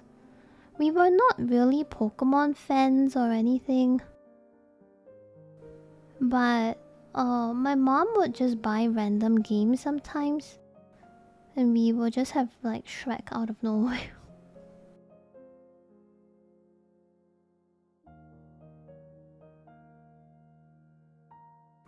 Oh, I already have the analog pocket. I managed to get one on launch. And it's amazing, they look so good. But I still prefer the form factor of my Game Boy Advance. That's why I still kind of want one.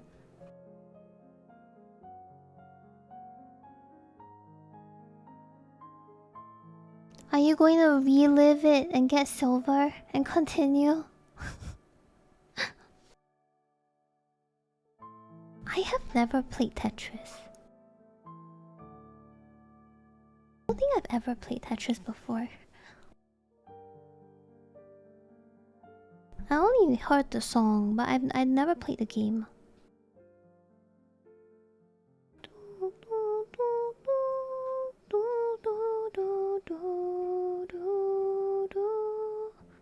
Yeah, I've never played Tetris. I didn't even know what Tetris was about until a couple years ago when I saw someone play it and I was like, oh damn, that looks insanely big brain. That looks crazy.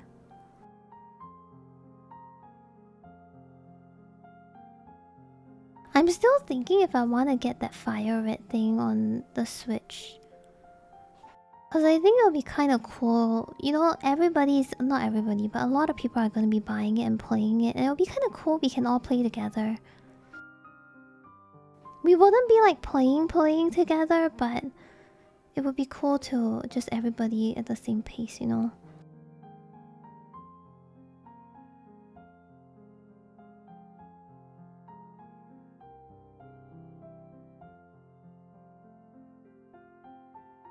What was the song just playing in the background? It was some Octopath music, I think. Like this one, I'm just playing through a calm mix. My favorite Pokemon is Flareon.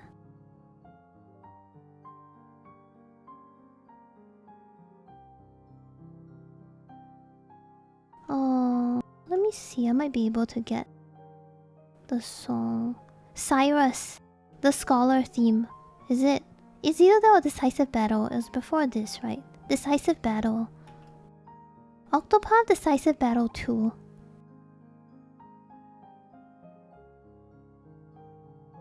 Now this one is Cyrus. I love Flareon because in one of the... I think in one of the... anime or something. I think there was an Eevee related anime. Flareon is like very shy when she meets new people, and I'm like, oh, so cute, and a little floof, oh, so precious, so precious. Oh, I love Flareon. Just a little floofy, shy little thing. Protect. I don't usually like fire Pokemon all that much too, but this is the one I love.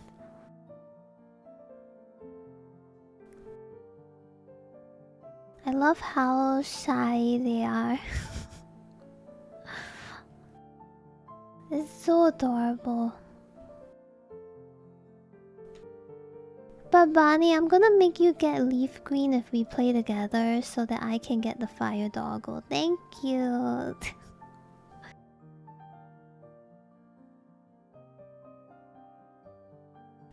Does Pokemon Fire... Wait. Does Pokemon Fire Red have online trading? Online play is not supported, guys.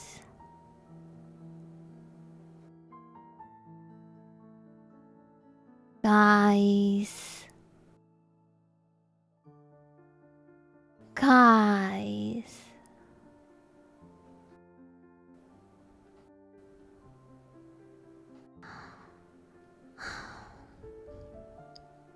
Is the shiny... Do you shiny hunt in Fire Red and stuff like that, or is there no shinies in there?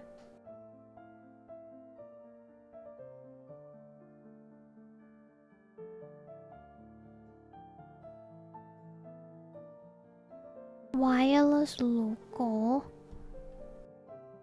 Are there shinies in Pokemon Fire Red?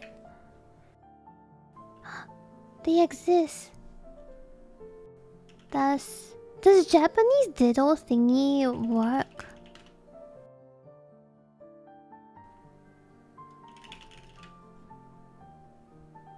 Okay, in Fire Red it doesn't work. Cause I was prepared to play in Chinese.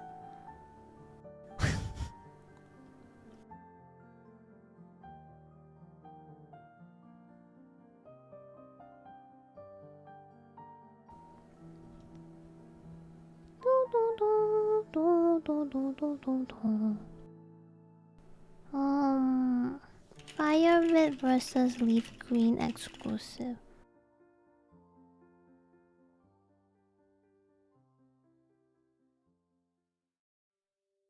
Yeah, okay, look.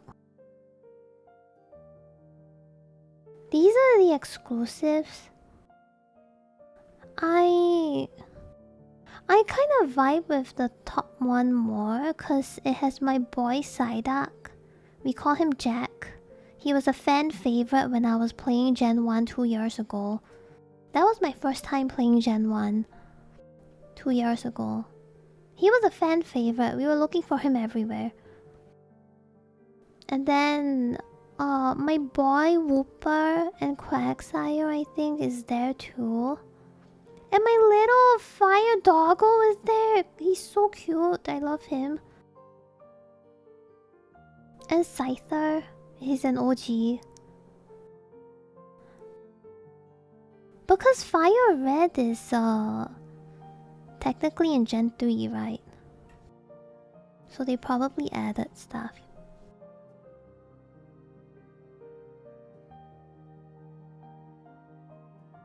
I like Leaf Green because there's that ghost thing beside the little water circle Pokemon. I don't know what it's called. That ghost thing looks kind of cool. And Vulpix is cute. I don't know about the rest though. Sandshrew is really cute too. Azumarill, yeah. Good morning. I feel like I vibe more with the top than the bottom.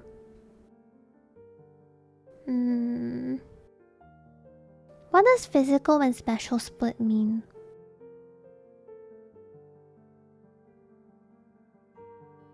Sorry, I'm not really well versed in Pokemon. I don't really know much about Pokemon.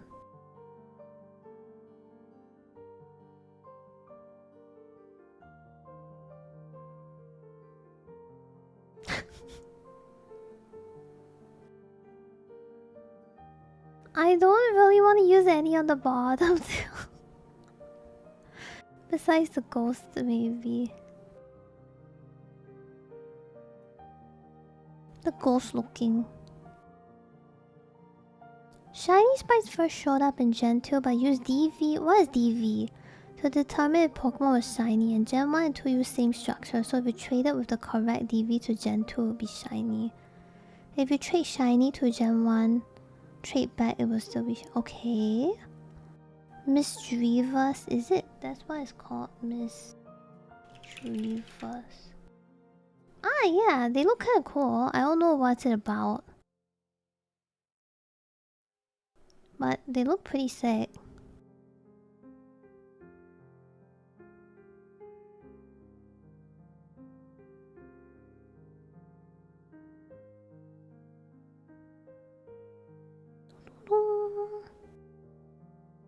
I'm not really sure.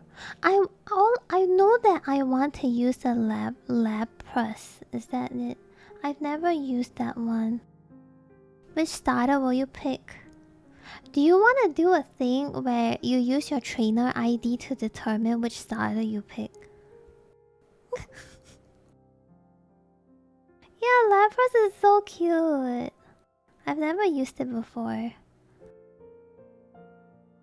Dun, dun, dun, dun, dun, dun, dun, dun. I just hope I don't pick Squirtle again, cause I already used him once. I used Squirtle in my first playthrough, I think. The 2 years ago. I think that was the one I picked. Preferably I want to pick another, like, whichever. Either the fire or the grass. Catch them in Google? Wait, what? Okay, I would like to apologize. Hey Froggy, good morning.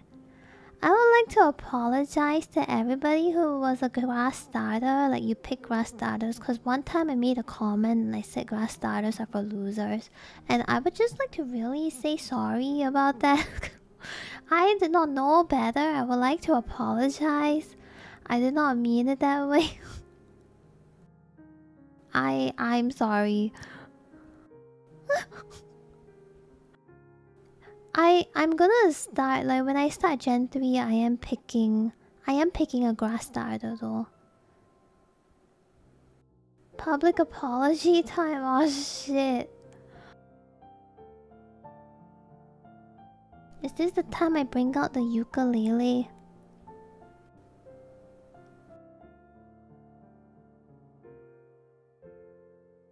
Do, do, do. Do, do, do, do, do, do, do, do. We could do that, Mane. Like, I could also remake and send you. I would be okay with that.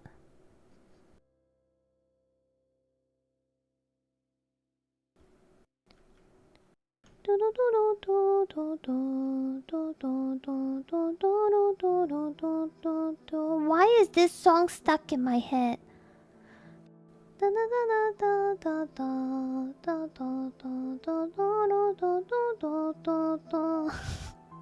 Why is this song in my head? Who is this? Is this the little ferret Pokemon walking? Oh,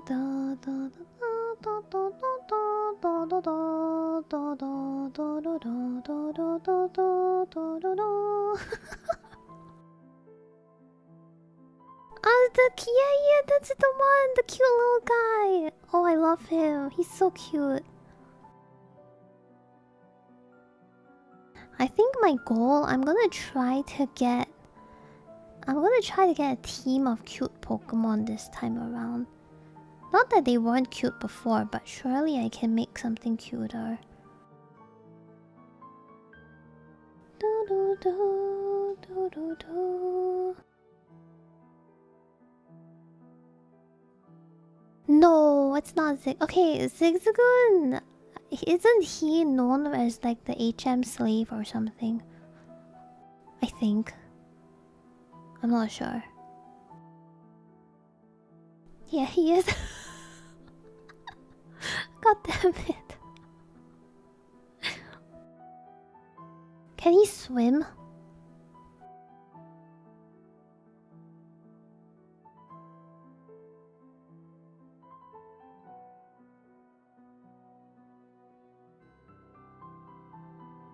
He swims! How?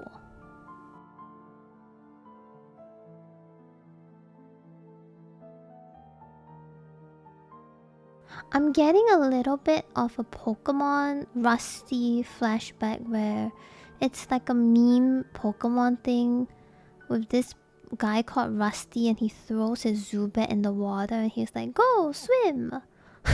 And the Zubat drowned.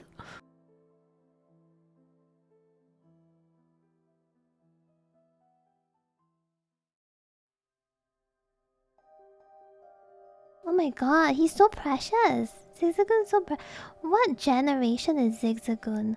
How do I, like, where do I get him? 3? Wait, so when I play 3, I can get him?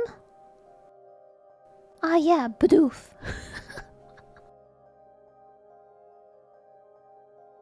Okay. Maybe we have to play 3. I will try to finish my JRPGs and then we can go to 3. So give me like a solid 7 months to finish Xenoblade X and Dragon Quest and then we can go.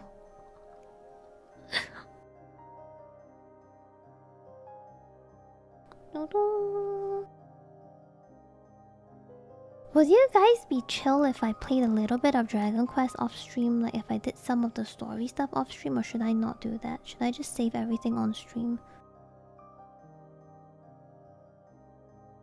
Trade only, damn.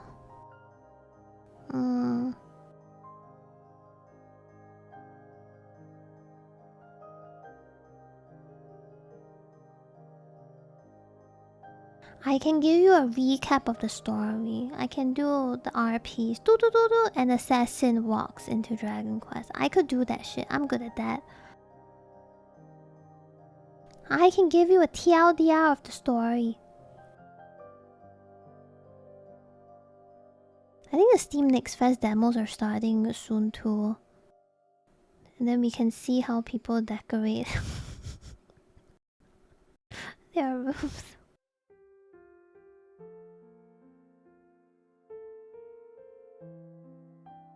Oh, thank you. I appreciate it. I'm glad you guys enjoy the vibes and the chatting and stuff. I'm glad you guys are having a good time. I do kind of like sitting here and talking, just chatting about random things. It's really cozy.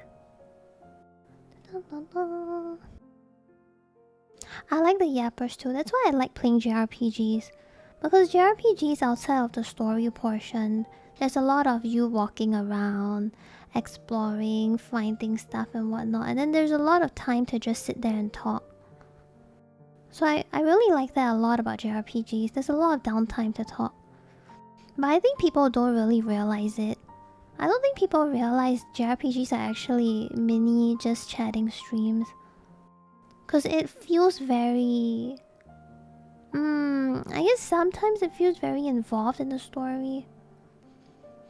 Maybe that's why my two favorite genres are JRPGs and like farming sims.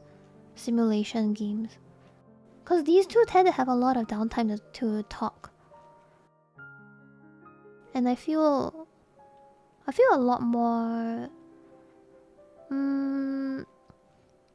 I wouldn't say involved. It's kind of like I feel a bit comfier doing stuff like that. Cause yeah, I have like a good mixture of the yappers and story. City builders are also nice, but I tend to get more involved in city builders cause I am terrible. And I let my people starve and die. Yeah, I was told that my voice is very background comfy kind of thing. Like you put me in the background and you do your stuff. Good morning! I didn't think about it that way, but a lot of people were telling me that. And I'm like, oh...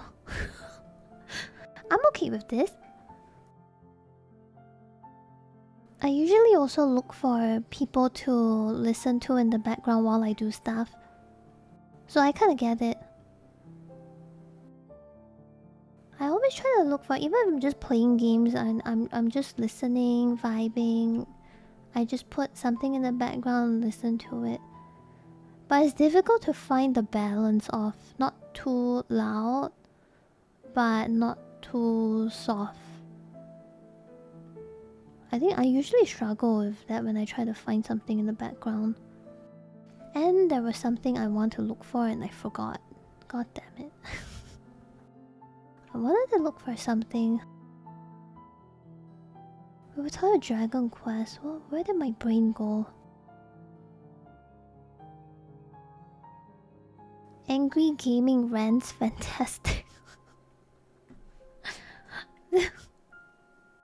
Lately, since I've been more active in chat, I pay more attention, but usual while lurking is having a lower volume and check what you do when I hear something interesting, like when you played Mirror. Speaking of Mirror, I uploaded that to YouTube, by the way. Like, the Mirror is the M10 song if you play FF14. I uploaded that to YouTube, so now you can listen to that whenever you want. You don't need to wait for me to play piano anymore. This is a crazy simplified version, but I thought that I might as well upload it because so many of you like the song anyway.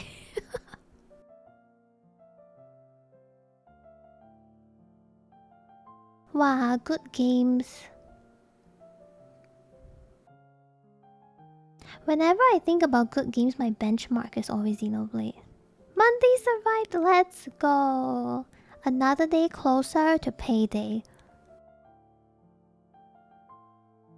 That's what everybody tells me. They also tell me that whenever I start ranting about stuff, it doesn't really feel like a rant because my voice is so soft. And there were people who think that I am not that soft actually, but if you ask people who have met me, it's really bad. It's actually a problem. It's a problem because they can't actually hear me in slightly noisier environments.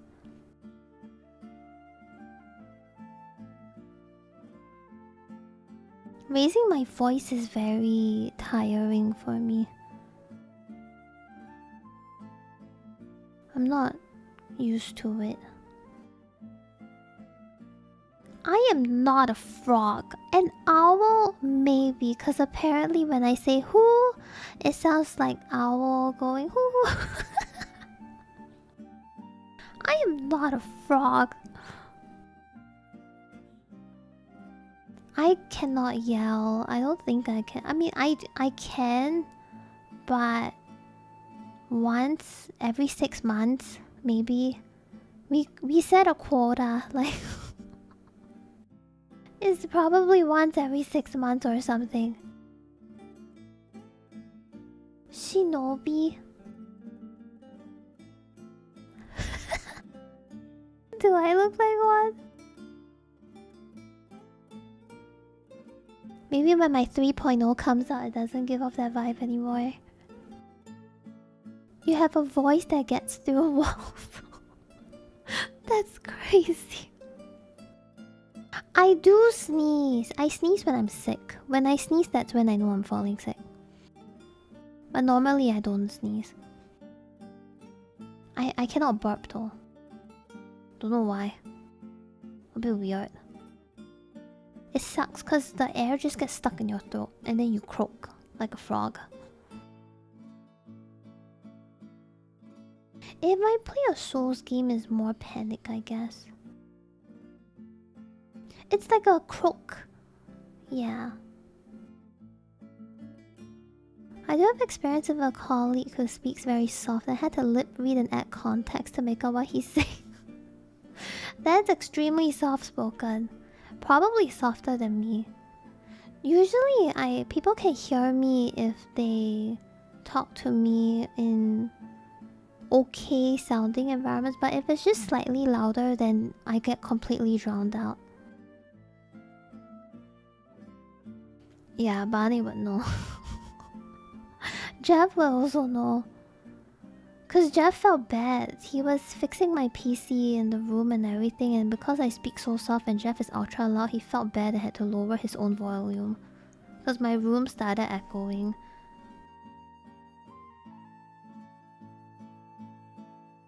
Bro is so loud. It felt like it was... no, it's not a big room. It's just that it really felt to me like it was about to do the whole echoing thing because he was so loud. It's like his voice echoes. It's not big, it's not... My room is quite small. I also have a lot of things in my room. It would look a lot bigger if I moved my piano. But I want my piano beside me because... I love my piano. And I like to play piano near my PC so I can see like the music stuff, the ding ding ding ding when the notes come down.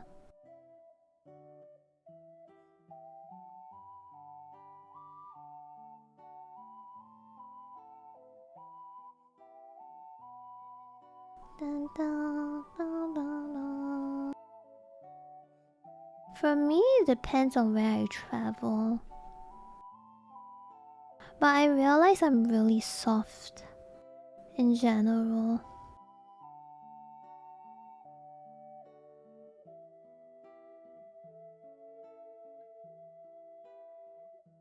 Less loud the older I get. I think that's... I want to say that's normal.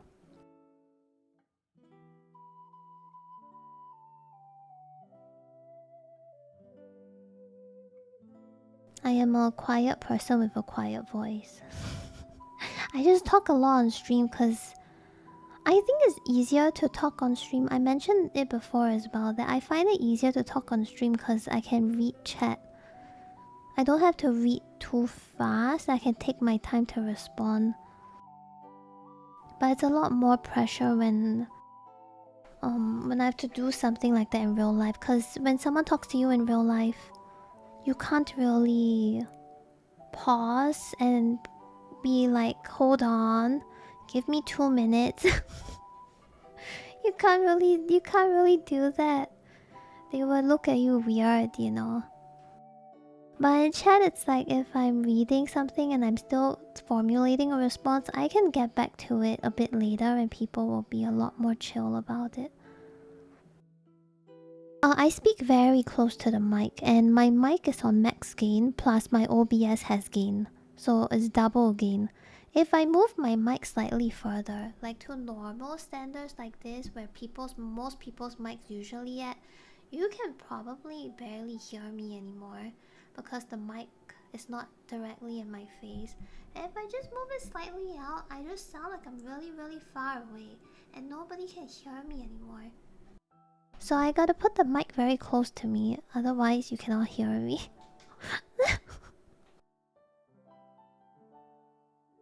Hello? Where did she go?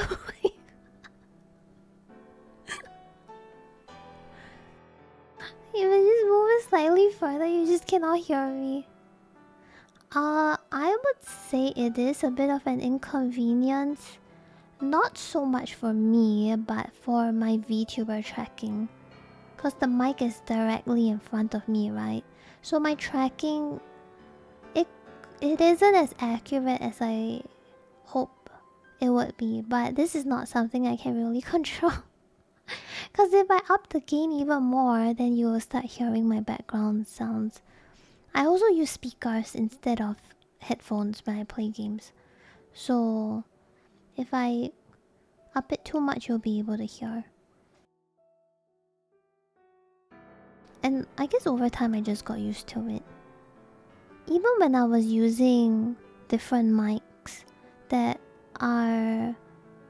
pick up sound easier and stuff, because this one doesn't pick it up as much. But even when I was using other mics, it was the same thing where my voice was just too soft and I had to put my mic really close to me. But I think it's okay. I think it's fine. Just get used to it over time. Overall, not really a big deal. If anything, the biggest inconvenience right now is this mic arm that's very squeaky whenever I move it. So I try not to move it too much. Bye! Have a good day. Thank you, Ken. Whenever I move the mic, I apologize in advance. I'm gonna demonstrate it. My mic arm is very, very, very old. It's at the point where I should really replace it. But I don't like spending money, so if it doesn't break entirely, I normally don't replace it. I don't really like to spend money on stuff that still works. Cause you gotta like take down the thing, set up the thing, buy the thing, then recycle the box, and what do you do with this? You dispose this. It's like so much work, and then my bank money go down, yada yada, and I'm like, don't want. I kind of wanna, do something else. I could save that money and throw it somewhere else, invest somewhere else. Yeah. Yeah, too much gamba. My financial expenses is very simple. I just go out to buy groceries sometimes, like chicken breast. Then I eat chicken breast every day. Occasionally buy food to celebrate certain successes. After that, all the money I just save. I do need to buy clothes at some point though. I might have to buy clothes at some point. They're getting too big. Oh yeah, I never wake people up when I'm streaming. I've been streaming for 8 years. I've never woken anyone up from streaming. Cause I'm so soft.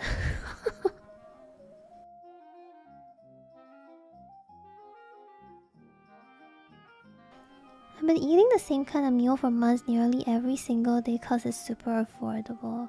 Are you sick of it though? I think a little bit of variety is okay. Describing adulting. Responsible financial decisions. I think low-key it kind of helped me that my family, nobody does makeup and stuff like that. Which I'm a little bit sad about because I feel I would want to try makeup. But the problem is they're very expensive.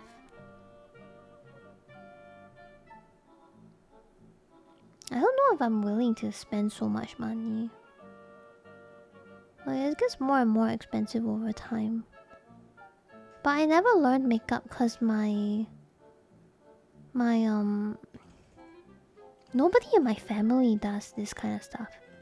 My mom doesn't do it, my sister doesn't do it, so I never learned. Makeup influencer. Don't want. Any of my wives do it? Probably, yeah. I assume both of them do, Fumi and Yuki. Yuki does her nails a lot. I don't do any of these things. I don't do my nails, I don't do like my hair, I don't do makeup, I don't buy clothes. My clothes got very big hole on my shoulder. Because nobody in my family does it. So I never picked it up. And I don't know how to do any of this. Yeah, nobody in my family besides my brother cares that much about fashion. So I just never picked any of it up and I never realized it until I grew older. Because in school it's not like you can wear makeup, right? You can't paint your nails or wear makeup in school, and you always wear a school uniform, so I never realized this in school. Until I grew up and I went to uni and stuff, that's when I realized that everybody's... All the girls are kind of doing that. Is it okay if I'm not? I felt like an odd one out, really. But before that, I didn't think about it because nobody was using it. Can you rap? Absolutely not. Absolutely not. Yeah, nobody in my family does that. I don't wear heels either, so I don't have heels. I wear slippers. I wear short slippers. Let's go out like that. Very, very chill. Oh, I have ads starting soon. I apologize. Thank you. Yeah, I also wear shirts that I just pass down.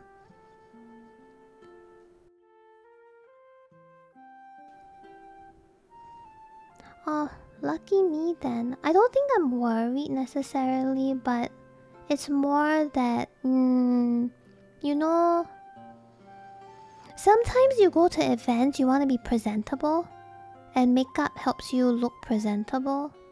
So sometimes I just do wonder if I should learn for the sake of that.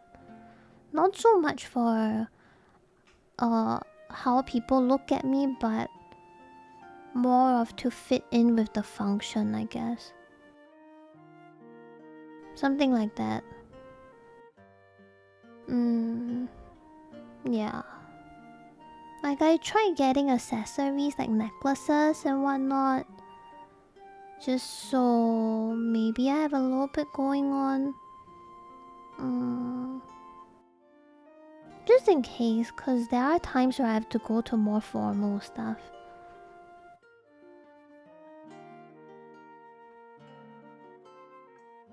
Yeah, I do think actually a lot of girls when they do makeup and stuff it's for themselves anyway. They just want to look good for themselves. And they do look good. They're so pretty. Yeah, maybe one day I'll try it out. I know nothing about makeup. Become a different person if they're serious. It's so cool though. Sometimes I see people do the makeup and stuff and they go different. I'm sorry. I will type everything that I'm saying right now. Sometimes I see people do makeup and they look entirely different and I find that so cool. Okay. Also, I think most girls do makeup for themselves anyway and they look so pretty. I have to second guess myself sometimes whether I'm straight or not. Because girls look so good.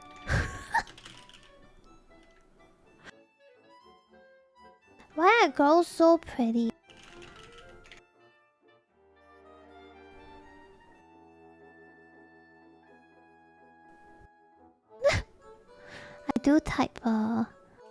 I type around 160 to 170 words per minute.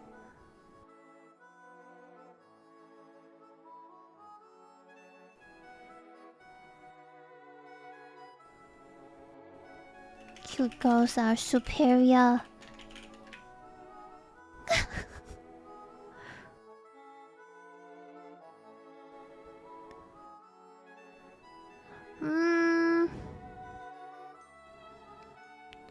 I think if I do tests, I type pretty fast. Like 160, 170, but usually maybe not that fast. I just try to type fast since it's a typing test. Maybe normally 140.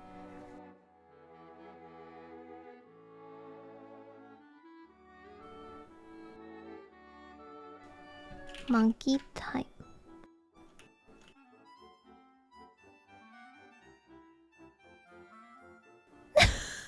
Hey, some guys look really good too.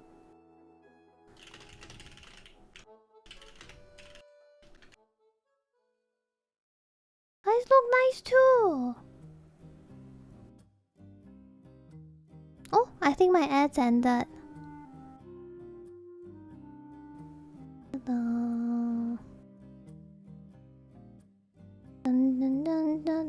But you can use monkey type for the thing. I did the 1 minute one. My 1 minute monkey type, the typing test is 170 or something, my highest, I think.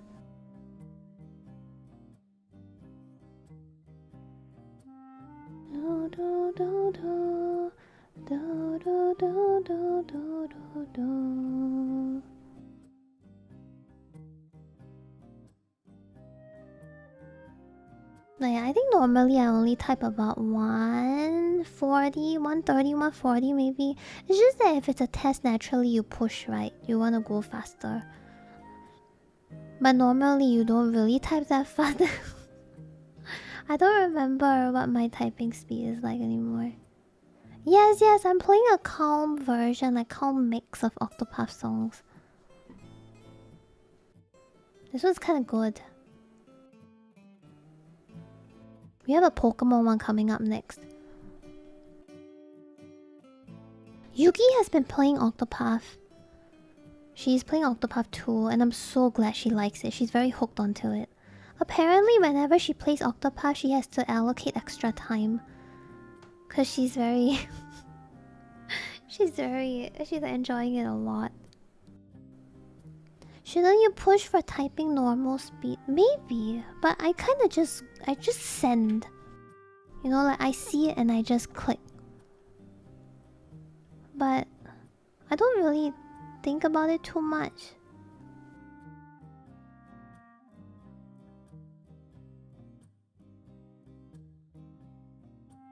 Get NES. NES?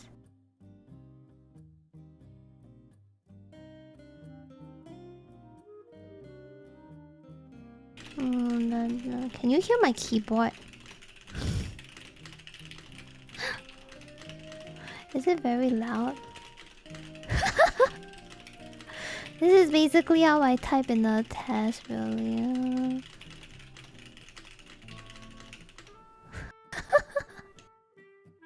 This is how I type when I do the test. I think NES. I think it's Famicom in Japan. It's like ASMR keyboard sounds.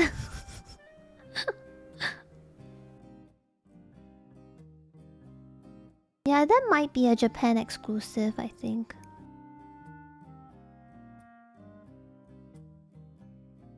Yeah, my current keyboard was built by a friend. It's really nice. I like it a lot. Yeah, I have another keyboard as well. That one's very old. The one I think I got 6 years ago. That was very, very old. Friends? Yeah, online. So, you know, they can't trade Pokemon with me and Fire Red because fuck online, I guess. God damn it.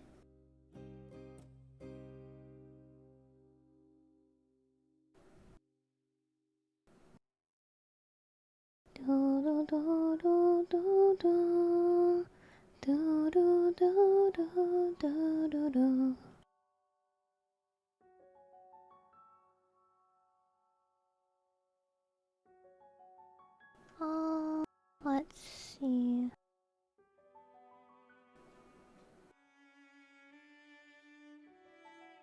Famicom is Singapore. I don't think I was there. Technology didn't reach Singapore as quickly as it did reach you guys. It took a while for everything to kind of come across. That's why we are always behind.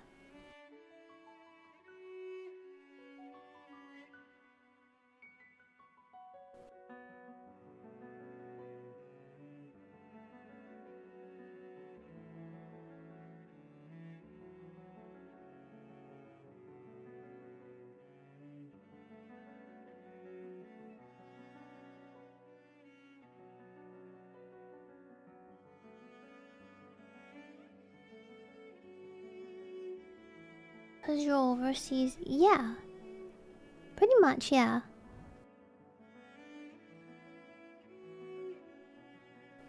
Like we don't really get to... We don't really get a lot of things immediately. So we have to wait a little bit. Singapore is pretty advanced in general, but when it came to video games, for example, back in the day, like it took a while for things to come over and everything. Eventually, it got faster and faster, and we caught up. But in the early days, it was still a bit slow. So we didn't usually get a lot of stuff. Hmm.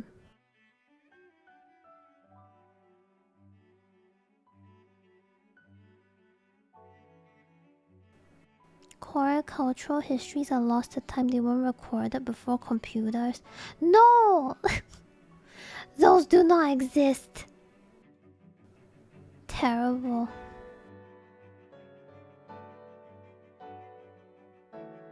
Do, do, do, do, do.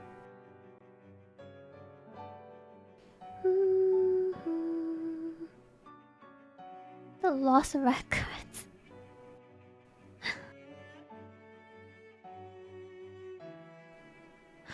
It's the stupid, what's that called? People were talking about Singapore noodles, and someone was asking me, and I'm like, guys, this thing doesn't exist. There's no such thing as Singapore noodles or orange chicken. Both of them don't exist. What? Come on.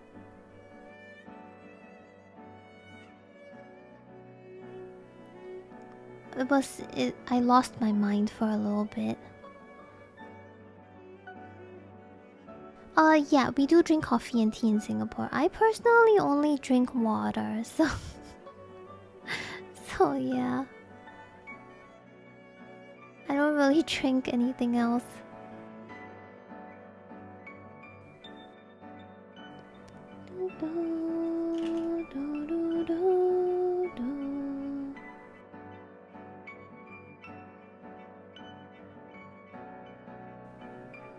If someone makes noodles in Singapore the classic, most common way and then brings that business to outside of Singapore, aren't they Singapore noodles?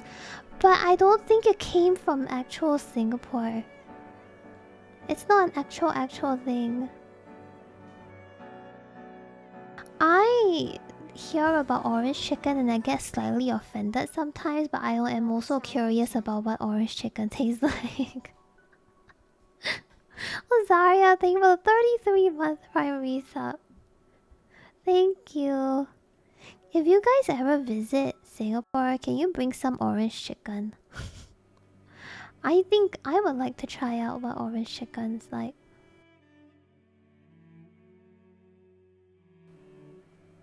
I think I would be pretty curious. You think so? You think it'll be too sweet? I feel like it might be too sweet too. Maybe. That's true. I imagine the equivalent is sweet and sour pork. That's my guess though. I feel like that might be the equivalent, but I'm not very sure either.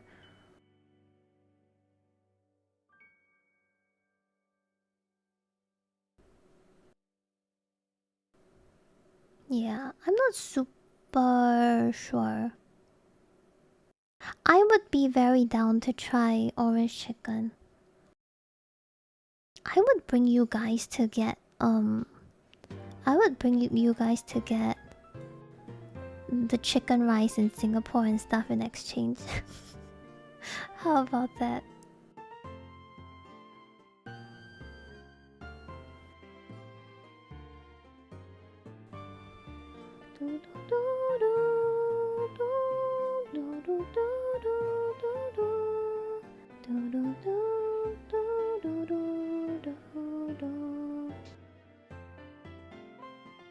Tandam Mian. Actually, yeah, we can go get that too, honestly.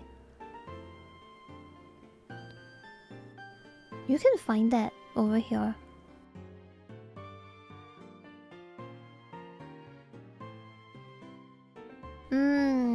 never had... There's this very famous chicken rice place called Tian Tian, but I've never had it. I never tried it.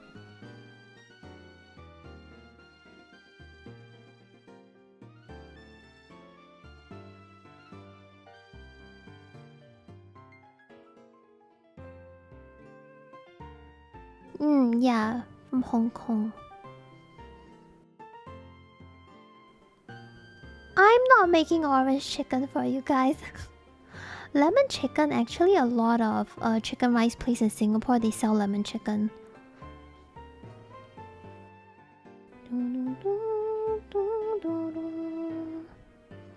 Dim sum, hell yeah, brother. Loyalty. I don't really know. Dude, I'm sorry. Close your ears, Ryan. I've never tried Tian Tian. I've never tried all the popular chicken rice. I've been to Maxwell Food Center, but I've never had the chicken rice there. I used to just go there and get some porridge from this store, but I think that store already closed. I didn't get the porridge from Zhen Zhen. I got it from a different one. I prefer their porridge, but they closed. Their porridge was like gao, man. Like gao as fuck, dude. So good. Gao is thick. It's like super flavorful. There's no way that porridge was healthy whatsoever. It's 100% not healthy porridge, but it was so good.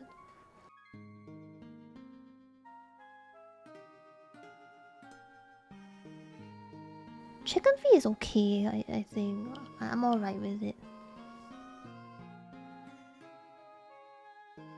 The best chicken rice is when you haven't had chicken rice for 6 months and you're really craving it and you go and satisfy that craving. The other day I had it after not having it for a long time and I was extremely satisfied. Extremely happy.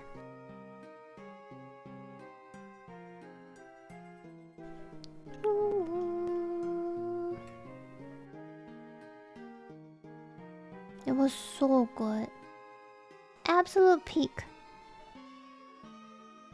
Orange is very sweet compared to lemon, which is more acidic and sour. Yeah, that's true. Any interest in trying Fire Red Leaf Green Pokemon on the 27th? 27th 是几号? I mean, 27th is... What day? Friday.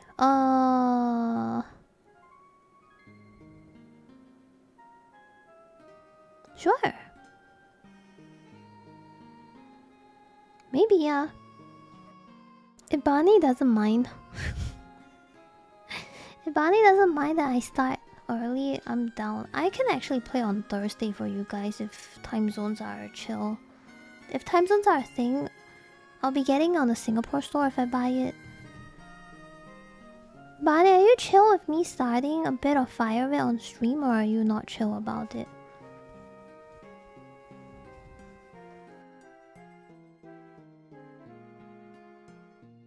Are you... Okay, thank you.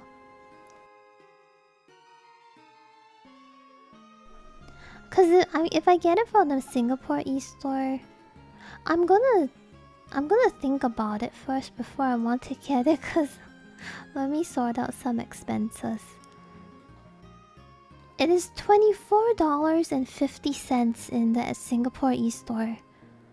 So that's about 19 USD, just a tad bit cheaper because of your currency being weaker right now. If your currency goes back to normal, then it will be about the same. It's just that USD is a bit weaker at the moment, that's all.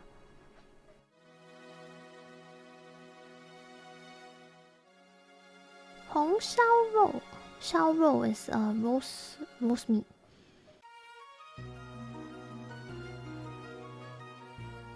I mean, it's understandable because a lot of food outside of in Singapore that belongs to other countries are also catered to local palates. Because if you're too stuck on tradition and people are not used to it, then you won't really be able to get it, you know. People won't really want to buy it. They want to try something new, but you can't be too far off from their usual taste buds. It's similar. That's why McDonald's everywhere has different menu items, right? Some are exclusive to Asia, some are exclusive to you guys. Like the palettes, the taste buds and everything are all different. Some things that work here may not work well overseas, so it is what it is.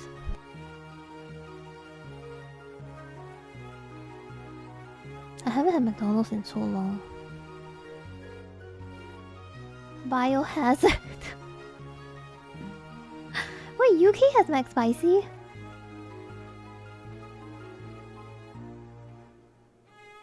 One day. I can't say much because I don't eat spicy food, so yeah, that's not a thing for me.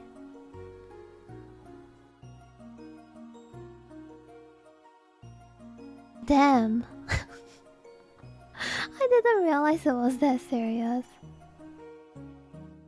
Asia McDonald's, Asia fast food period in general tend to have a lot more variations, I feel.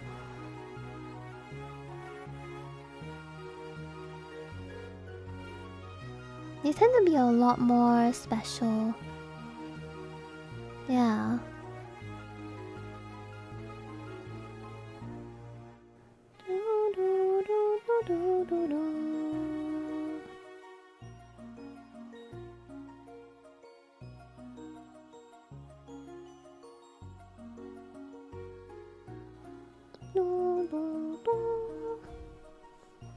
Oh, they use regular chili.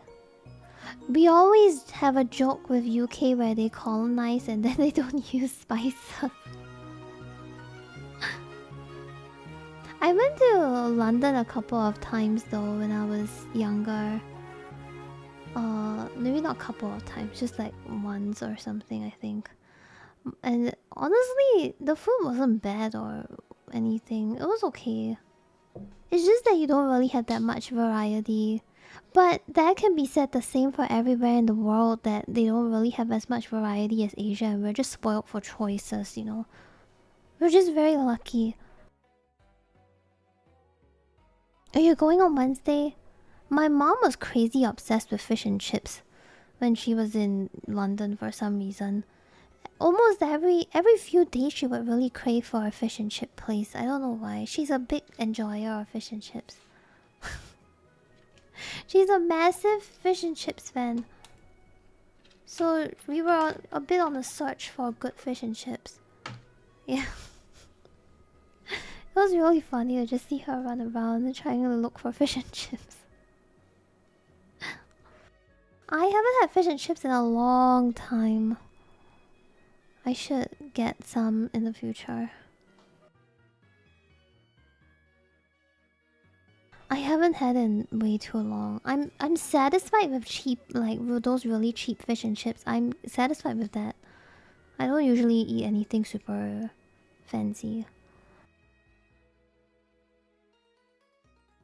One game type thing where you voted which food was the fan favorite and most of the options were British food. I have a bias. I don't think Long John Silver's is really good though. It's very salty. But that was about 10 years ago when I had it. English famous meal deal. No, I have not. What is that?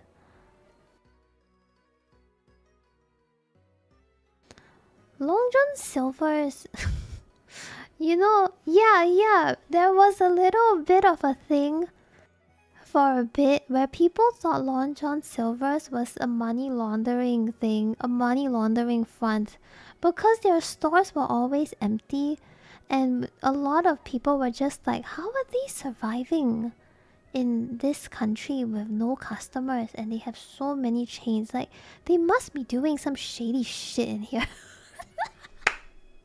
There was a whole thing in Singapore for a moment where everyone thought the store was just some like illegal front. And they are still open till this day. I'm not really sure how they are surviving or if people even eating there. I don't know.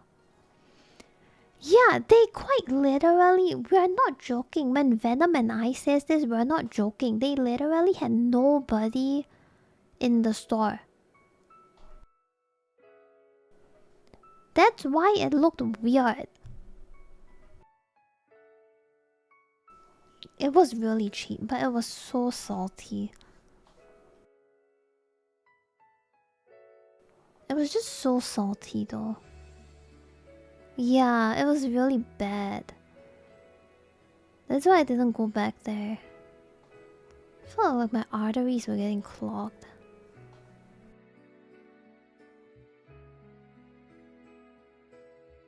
We don't have one, we have like 5 or something. How many Long John Silver outlets are there in Singapore? We have 17! This should not. There is no way. There is no way. How are they alive?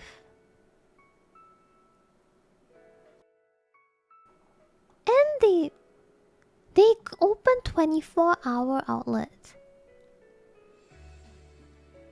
They remenued. Seriously? Is it good now? Do I want to try it? Oh, I don't know, man.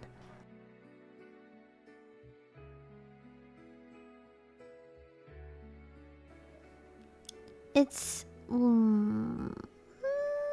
is it expensive? Or are they still cheap? They are mostly like a fish fries and some chicken, that kind of place.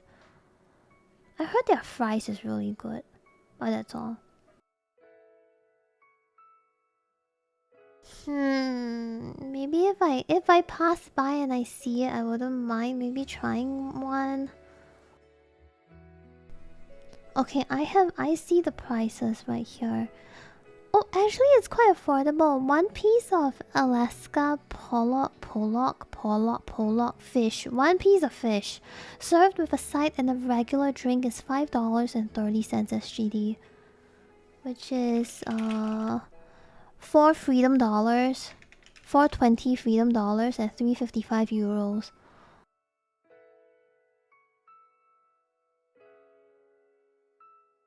That is hawker price. And if you get a 3-piece chicken, they look kind of like chicken tenders, not chicken. With a side and a regular drink, it's 740 SGD, which is 584 freedom dollars, which is USD, and 5 euros. They also sell shrimp and stuff apparently, but I don't know if I trust shrimp from a fast food place. I'm not really sure if I'm vibing with that necessarily. They have sandwiches. They have subs from 11 AM onwards. You can get the fish one for... the fish one with a drink for $6.90.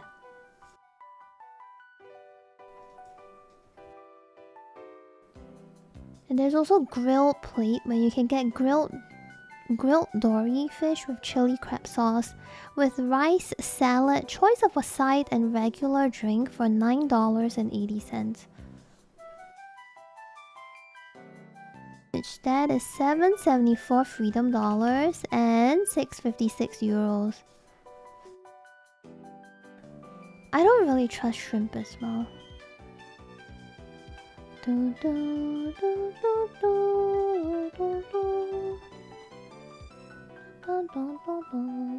Grilled Cajun chicken for $9.30.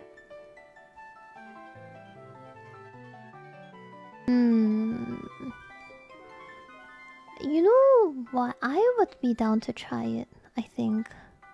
Yeah, I would be down to try it. They have desserts! Original recipe chocolate pie. Are they competing with Hershey Sundae pie from Burger King? No, I'm not ordering food. I already ate. Mari, good morning. Hope you're doing well. I love the Hershey Sundae pie, but it's crazy expensive now. Inflation.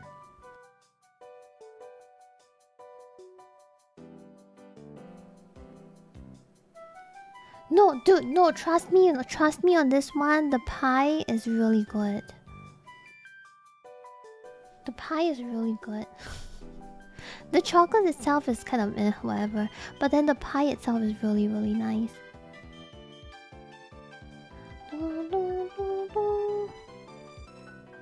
If you ever come to Singapore Burger King or if wherever your Burger King has Hershey Sundae pie, you should try it out. It's a very sinful treat for me. Extremely sinful. Only $7? I missed out. I missed out on those days. I just thought they were shit all around. I just thought they were bad.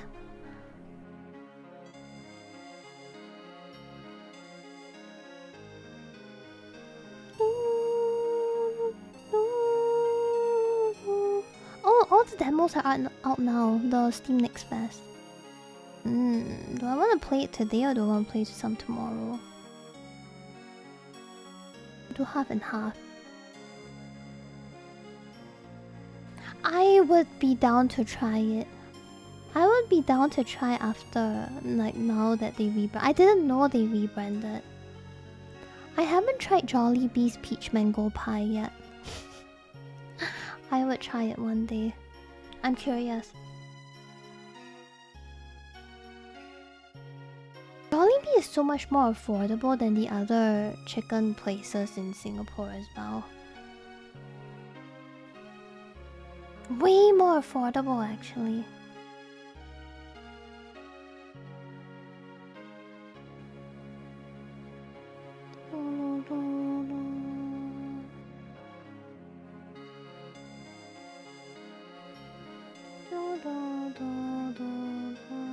Sorry, one moment. Okay.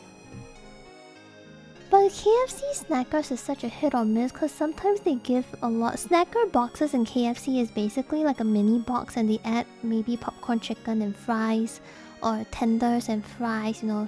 It's like a very affordable option or something like that. But I feel like the portion size is just so embarrassing. Jollibee is so good though. If you guys have Jollibee at your place, you gotta try. I love Philippines. These days the snackers are really bad. Back then when they had it, it was a lot more.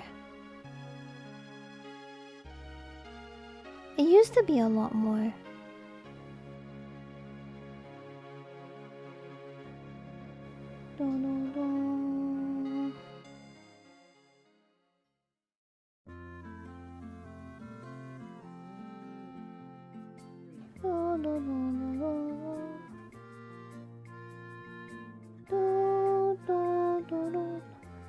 Was the food good? Jollibee? I don't think Jollibee has ever disappointed me. Maybe just the fries. The fries are nothing special, but I still like them.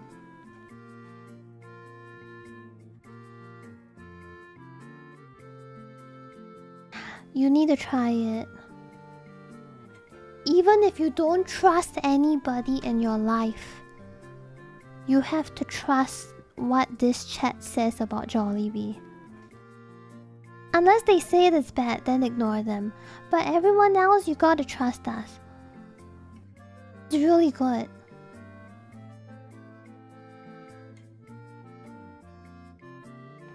It's so nice. Also, every time I ask for drum and thigh, they always give it to me. Thank you.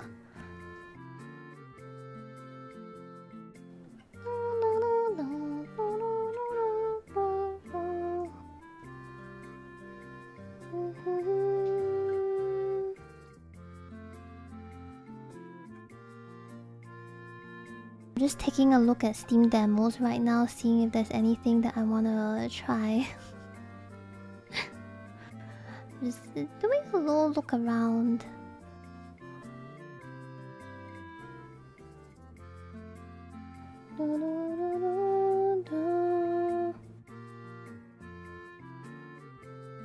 Oh, I've heard so many good things about Indonesia, KFC. A lot more good things than Singapore. Singapore is one people are just like, yeah, don't get it. People always say, nah, the standards have dropped. I think it's still nice though. I had it the other day and it was still really good.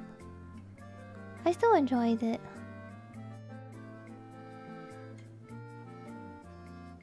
Where is the Steam next fest? Do they have a thing right now? Community? Events? Categories?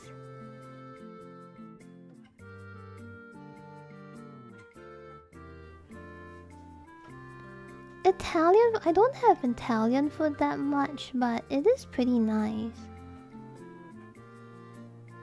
I do quite like food. Oh, we have Nando's, yes. I really like it. Well, it's very expensive. It is extremely expensive, actually, for me.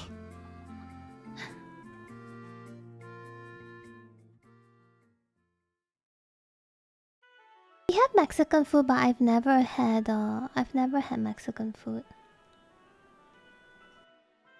I never got to try.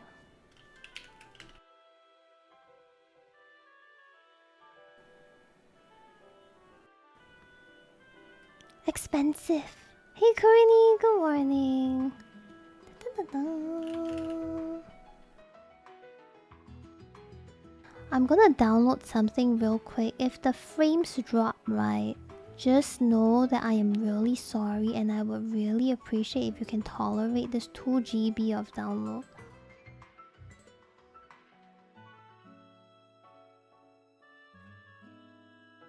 Come on, do it fast. Go, go, go. Oh! I saw it drop frames! Hello, is everyone okay? Hello? Is everyone alive? We're good. I'm pushing for a little bit more. Okay, I got it. Hello? Hi? Did we make it? Are we okay? We good? We good. We're good. Yay! Let's go! I was worried.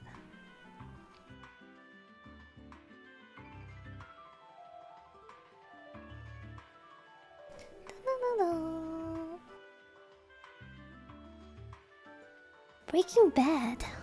Is Breaking Bad a show? I feel like I've heard this before.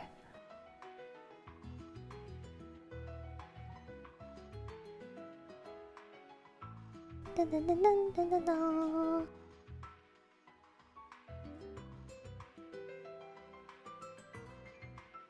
Ah.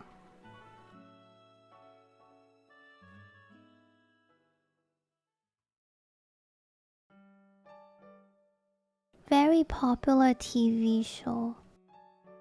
I am looking it up. Is this some crime? It looks like a crime thing. Yeah, initially my plan was to play Dragon Quest and then I started sitting here and talking and... and then here we are. Yes.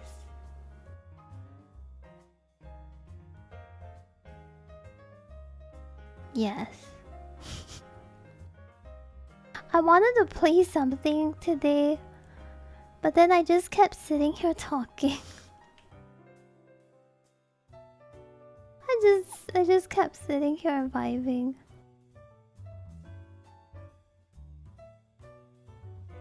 I wanted to try the Inconveni demo today, but I just kept sitting here. Yep. For almost 5 hours. I think I could still try it if I wanted to. Like, we could probably still go for it, but... yeah.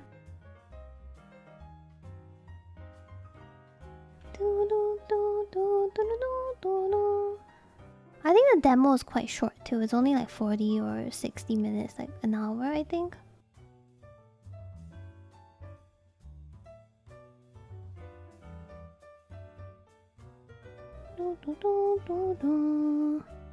Yeah, I wanted to do stuff, but I just kept sitting here. Tomorrow as well, I'm gonna be... Oh my goodness. Tomorrow, I wanted to do Enfield stuff because it will basically be no different from today. Because Enfield, I'm just doing dailies. I'm just getting the stuff done and spending all my sanity and whatnot. So there wouldn't be any difference anyway. It will be the exact same. Yeah, because Enfield dailies is you just run around. You just run around and grab stuff. That's it. That's all.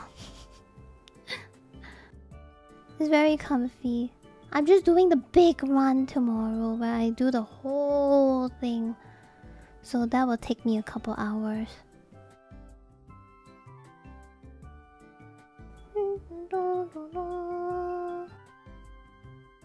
IRL. You got this. Don't worry about it. You can do it. Whenever you feel like Mondays are tiring or something, you just think about how you're one step closer to payday. Just close your eyes and think about the money. Just think about it. Oh wow, thank you for gifting Goku a sub. Thank you. Thank you so much. And good morning. I will say that as someone who is asexual, it actually felt kind of weird being a VTuber sometimes, because the space is... I wouldn't say the space is super sexual. Like, maybe I'm not super sure. I'm not very involved in it, but I did feel a little bit weird initially. But I just thought about it in a way where this is just how people... Maybe people express themselves that way. So I've just been seeing it as something like that, and it helped me understand it a bit more. I'm not a fan of it, but I also don't dislike it, if that makes sense. Like, everybody does the things that they want to do, yeah. Thank you, I appreciate it. It's just like, I kind of understand a little bit of where you're coming from. I don't have anything against NSFW creators and all that. It's just that I come from a very conservative family as well. And I'm also ace, so... yeah, I kind of understand a little bit.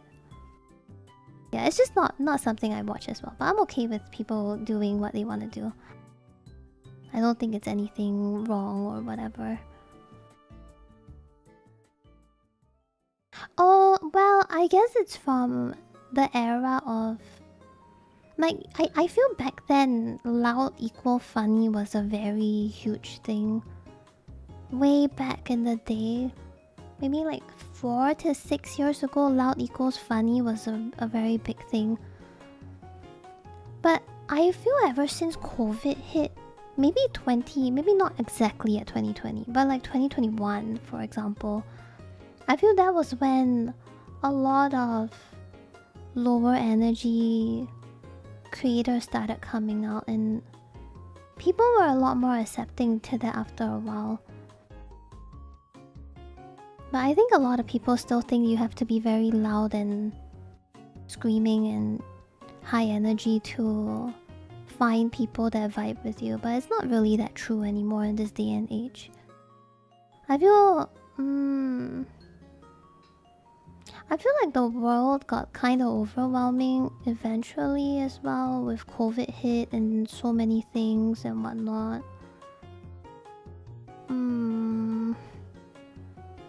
I definitely do see a bit of a rise when it comes to audience enjoying lower energy streams compared to before.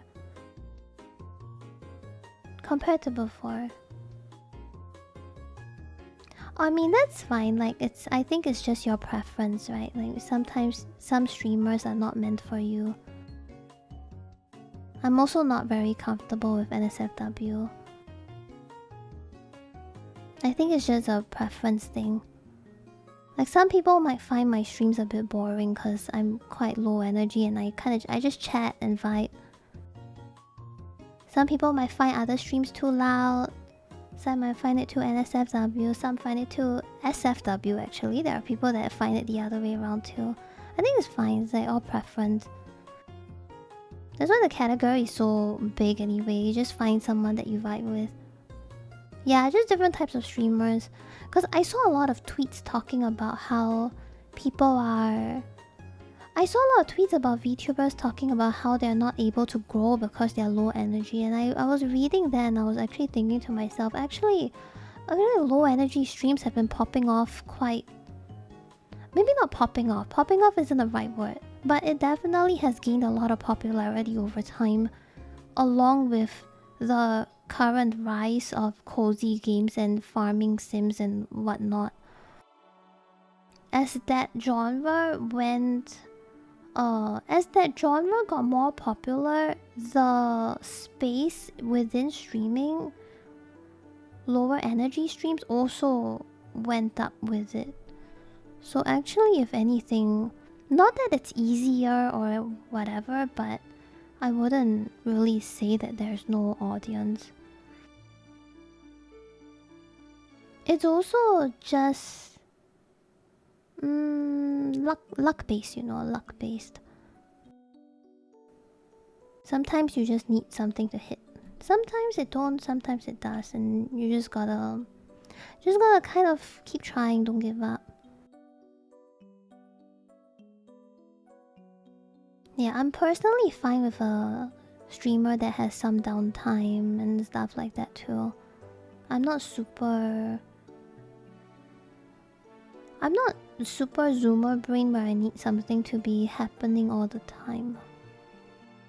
But I think this is where loud equals funny streamers excel. Like they're really good at that because their high energy makes it so that a lot of things are happening at some time. And that's... I don't understand how they do it. I think it's really cool. I think it's insane. Ilse, thank you so much for the sub. Thank you. Hope you enjoy the emotes and all the other stuff. Thank you so much. Thank you, thank you. I appreciate it. Thanks a lot. I think they're just comfortable doing NSFW stuff because there are actually quite a lot of people who are very into NSFW things. That's why a lot of VTubers also have OF and stuff. Because this is just... Well, whether it's for the bag or whether this is how they express themselves, I feel a lot of them are actually very into it. Yeah. I don't think a lot of them are faking or pretending or whatever. I think a lot of them are actually into OF and NSFW content and whatnot. It's just that there wasn't really a platform dedicated to expressing that all too much way back in the day, so I feel a lot of them, once they saw now there are dedicated platforms for it, now they kind of go there, you know. Which I don't think it's that bad either, because you also keep your Twitch stuff away from the NSFW, right? Well, some of them still do... Well, they can't do that much, for example, because Twitch guidelines are very strict with VTuber outfits. Like, you cannot show certain parts, even if it's just a little bit of skin showing out. Like, they are a bit more particular, yeah. So a lot of them just move over to the other side or other platform. But yeah, I think if you're not into stuff like that, you can just avoid. Just avoid watching. There are a lot of other creators out there that don't dabble into NSFW too. Thankfully, we have a lot of variety on Twitch. Both normal streamers and VTubers and all that. I think there are a lot of them. We're spoiled for choice. I'm just a yapper. I'm quite literally just a yapper. Sometimes I play the JRPG, sometimes I play the comfy stuff. Sometimes I sit here and completely forget what I want to do, and I just haven't gotten to what I want to do yet. Yeah. It does take a while to grow an audience and stuff. It does take a while for sure, but I think just keep doing what you do, you know. It also depends on how much they really want to turn this into a career. Like for me, it's not so much of a... I wouldn't say it's not so much of a career, but I have other stuff in the background. So this isn't the only thing that I have. But for those who do want to turn into a career, then you have to chase a lot of maybe not trends, but you definitely have to do a lot more than just stream, for example. Do your long form, short form, post everywhere, tweet every day. When you tweet, do some engagement bait, that kind of stuff, you know. Yeah, for me it's the same with NSFW. I have friends who dabble in that, and it's not my kind of thing. It's not really my kind of thing, but I just tell them, get that bag! And then I move on.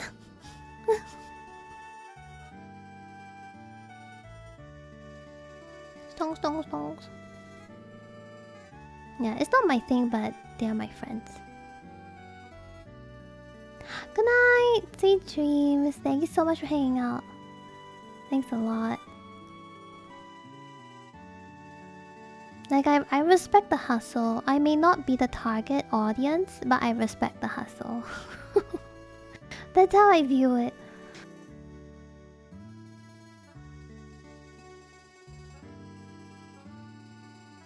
I can tell you for sure that a lot of VTubers are not... a lot of VTubers that I watch, at least, and I've seen, they are not NSFW. They're actually not. It's just that the ones that are very... a lot of the more prominent ones are... They do dabble in a bit of it. Yeah. Yeah, precisely. Even if I may not exactly swing that way, or I'm not target audience, I still respect all the work that they do, because at the end of the day, we're all in the same industry and we all know that it's difficult. And they do what they do, you know? But yeah, I think... I feel like if you don't want to see it, just... close your eyes! Walk away! And then come back and find someone else. You know? Don't need to be angry at them. Don't need to talk shit about them, anything. Just close eyes, walk away, look at something else. Just let them do what they do. It's okay. As long as it doesn't hurt anyone, it's fine. Okay, in public... in public is another story.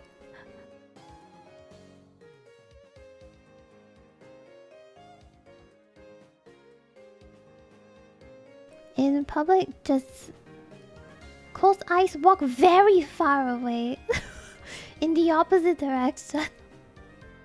I'm gonna wait for the Fields of Mystery 1.0 before I play. I want to start from scratch when 1.0 comes out. I will be patient. I will wait for 1.0. They said it's middle of this year or something, right? I think.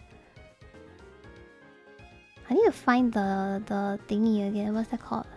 Roadmap. Roadmap. There was a trend of saying that VTuber of NSFW stuff are jumping in the train cause it's easy and whatever.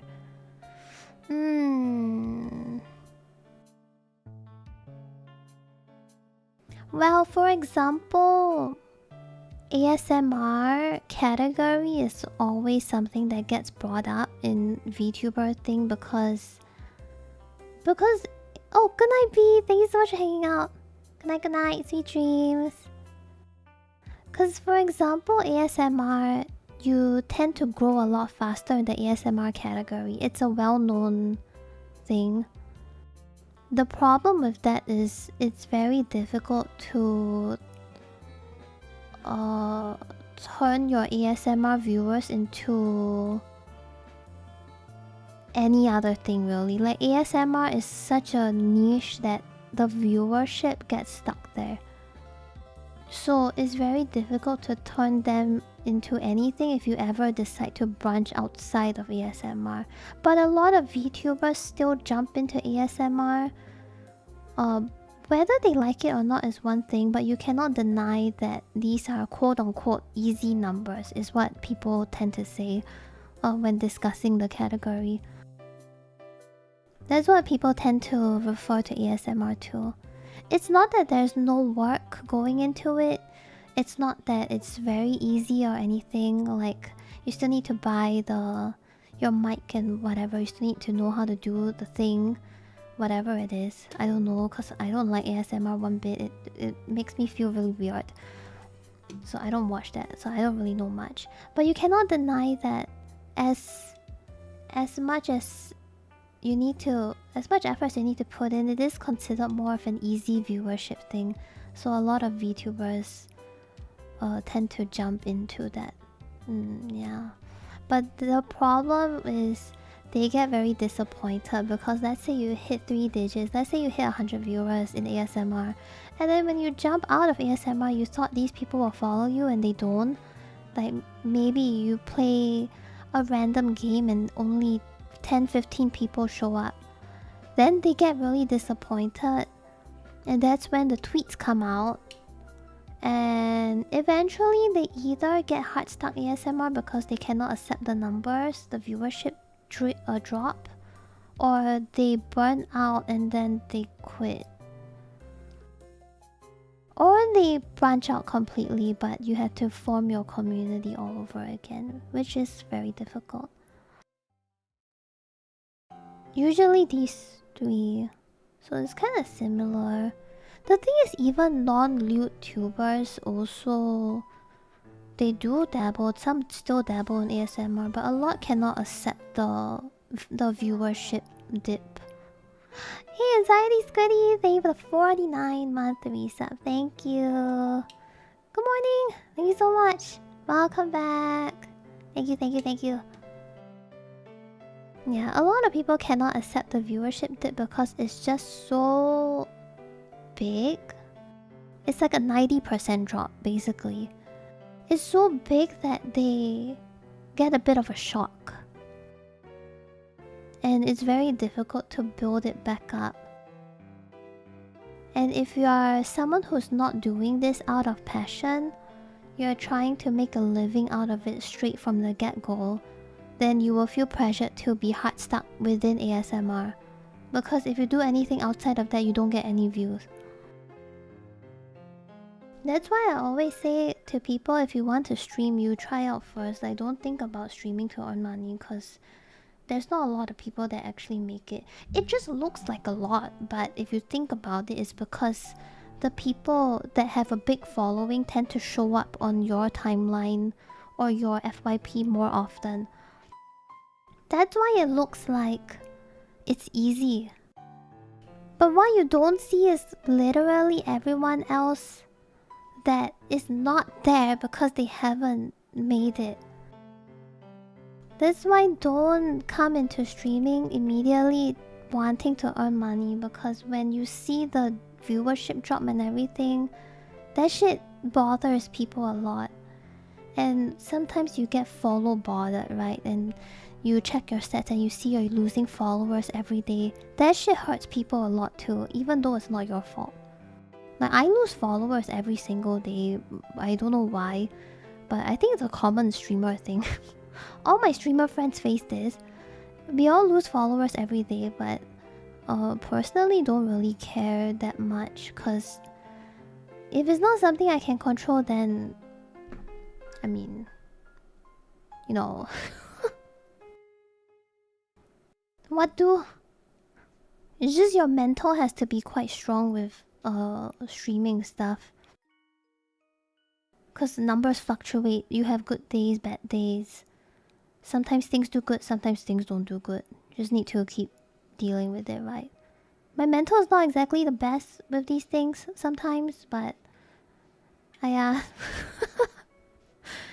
just stream, think later.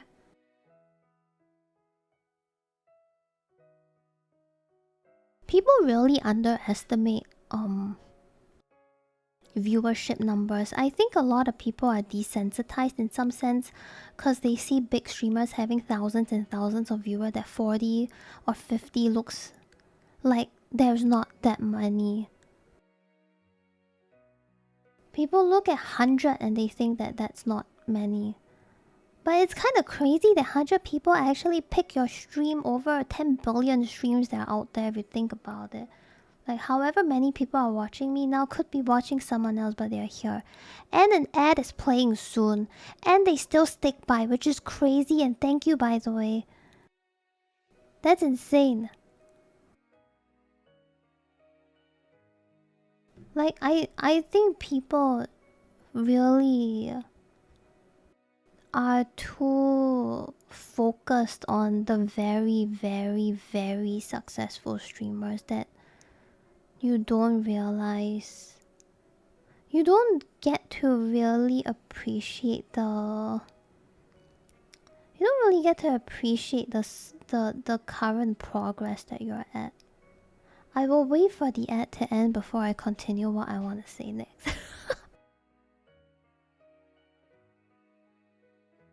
But yeah, I think it's one of those things, really. It's one of those things where you just are a little bit... Hundreds of reasons you lose followers. Some people are just there for current. Yeah, I actually know quite a few people. They actually unfollow once they're done watching you. So they just follow to check out the game. And when they realize you're not playing it, they unfollow you. So there are people like that too. And I think it's totally fine to lose followers. It's part of how it is. And I mean, just don't get affected too much by it, you know. As long as... I think the most important thing is as long as you know if it's something you can fix or not and you work on that. The other stuff don't really matter too much. Because if it's something you can fix, then you go and fix it. But if it's something that you cannot fix and or it doesn't align with your goal, then fuck it man, whatever. It is what it is, right?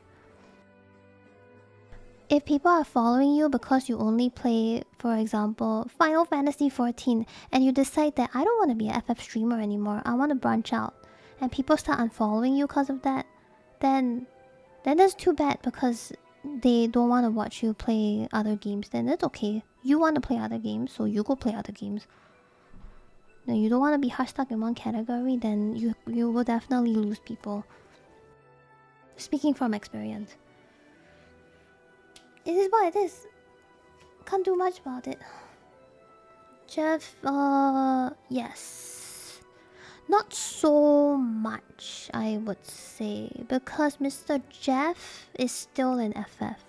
He's just doing the bait method. Where you play your main game first, then you swap to another game after a few hours. You bait people over and try to make them get used to you playing other games.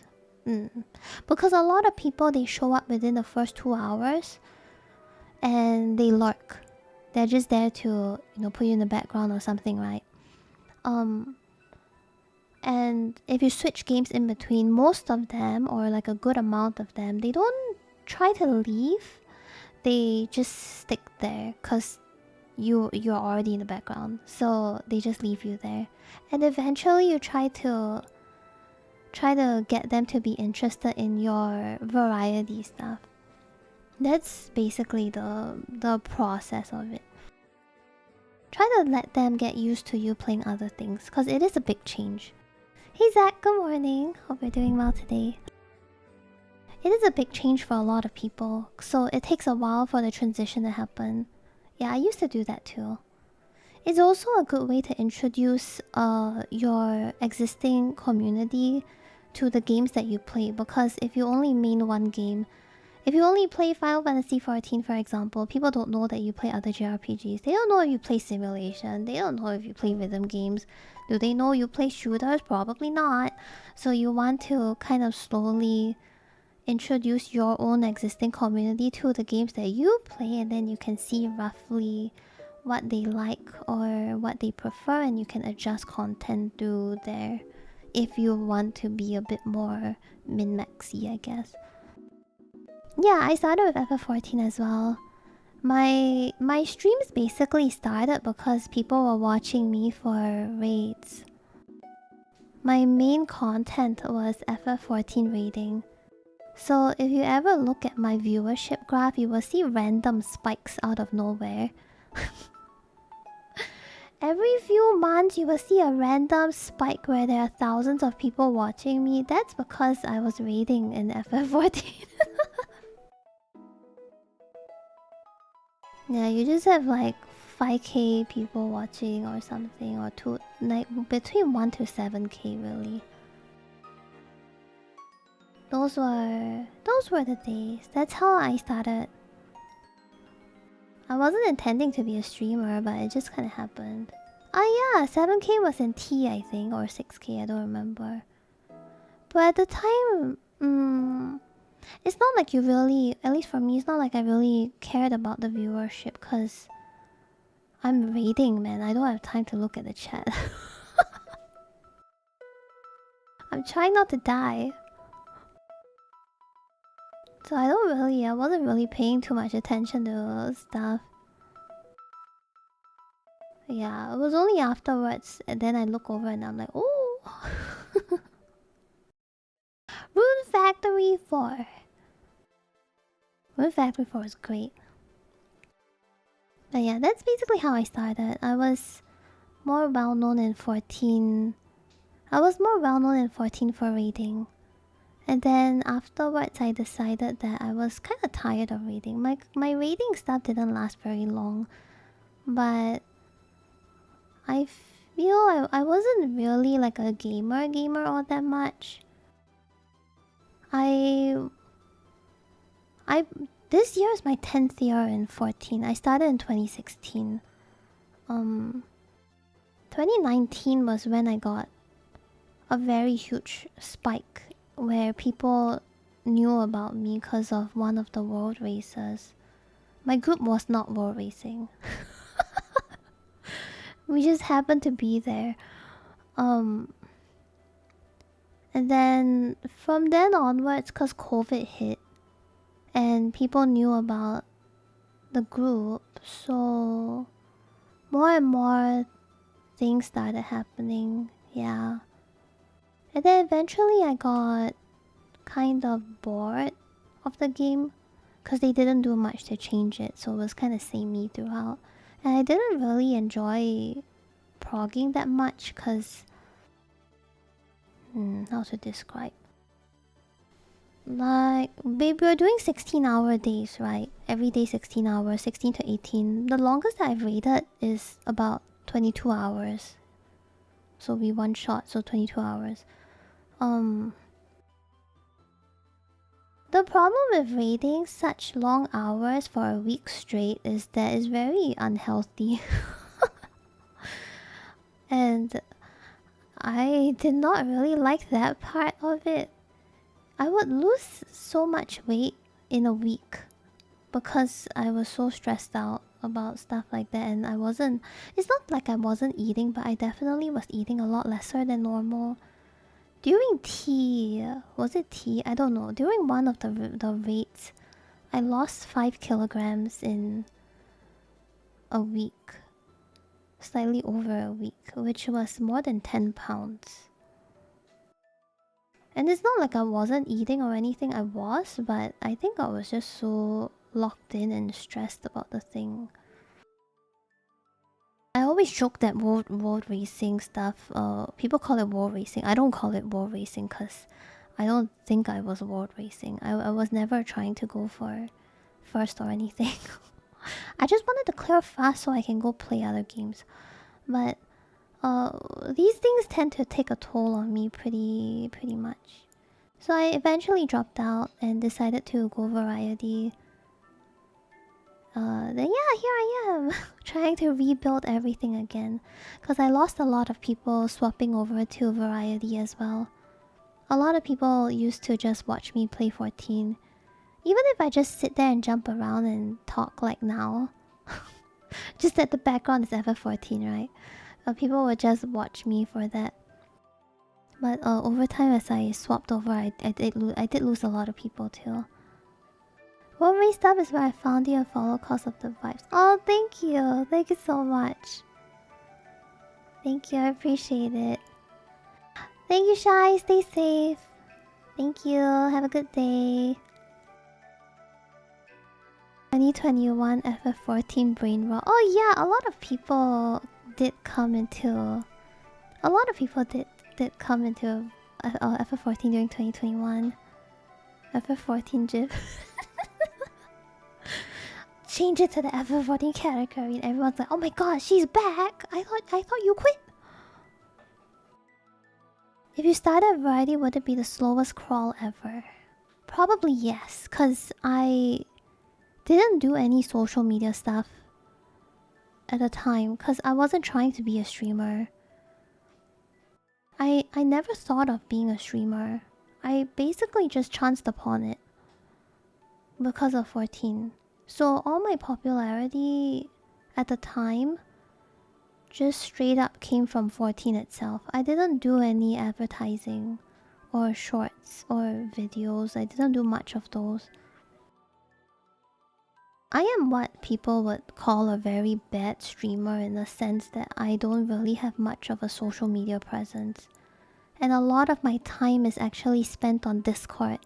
A lot of my time is not on looking for new people to bring into the community, but I spent much more time with my own community.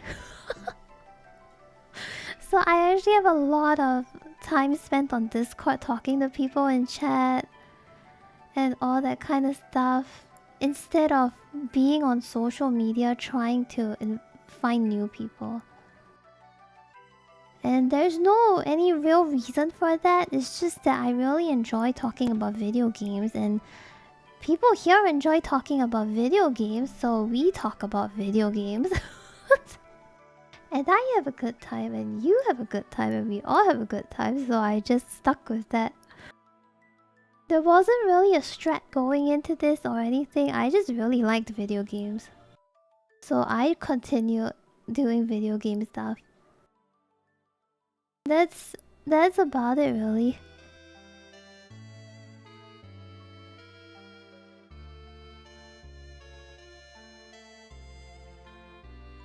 Yeah, that's why every time when people ask me things like, oh, you know, what happened? How did you do streaming stuff? How did you get here and all that?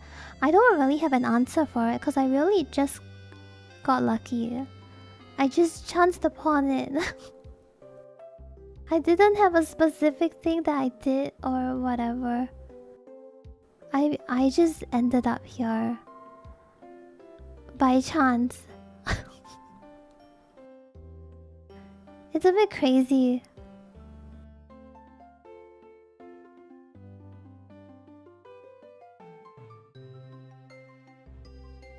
Just wait. Yeah. I'm glad that you guys find me entertaining. I was very surprised that people wanted to watch me because that was not my experience growing up. Good morning! I was very surprised because I was never much of a chatter as a kid or even now IRL. I wasn't really someone who talked a lot. But I realized it's not that I didn't like talking all that much, it's that I can't talk if I don't have a common interest. Which at the time, people didn't really like video games that much. So I didn't have anybody to talk to about the stuff that I played or I liked. And farming sims was a very big thing that I liked. But farming sims were not popular until Stardew Valley and Animal Crossing and all that, right? So way back in the day, I didn't have anybody to speak to.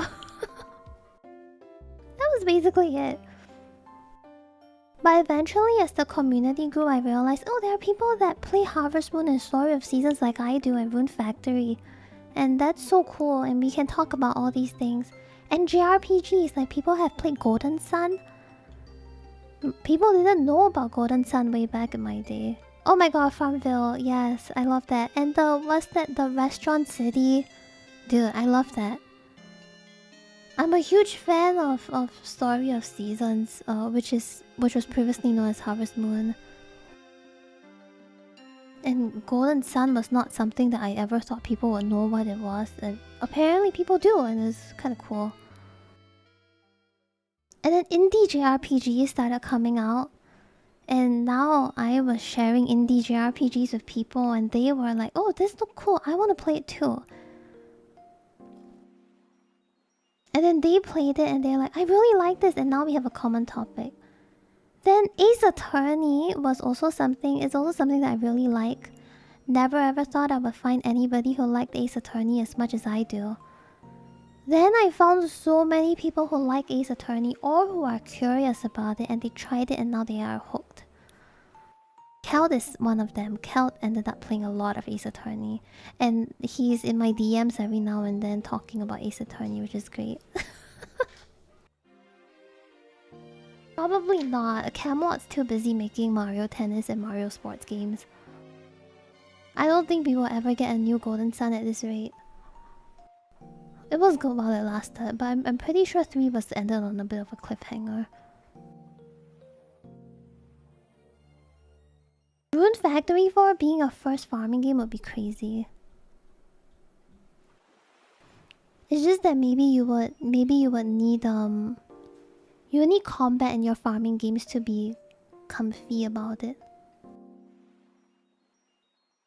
Golden Sun, I couldn't find anybody who knew Golden Sun, because way back in the day, people... At best, they knew MapleStory and Pokemon, but not so much of everything else. So... yeah. It was difficult to find people who were interested in these games. Golden Sun's amazing, but I've yet to play the second game though. Probably do as an off-stream game maybe. It's a bit hard to stream Golden Sun.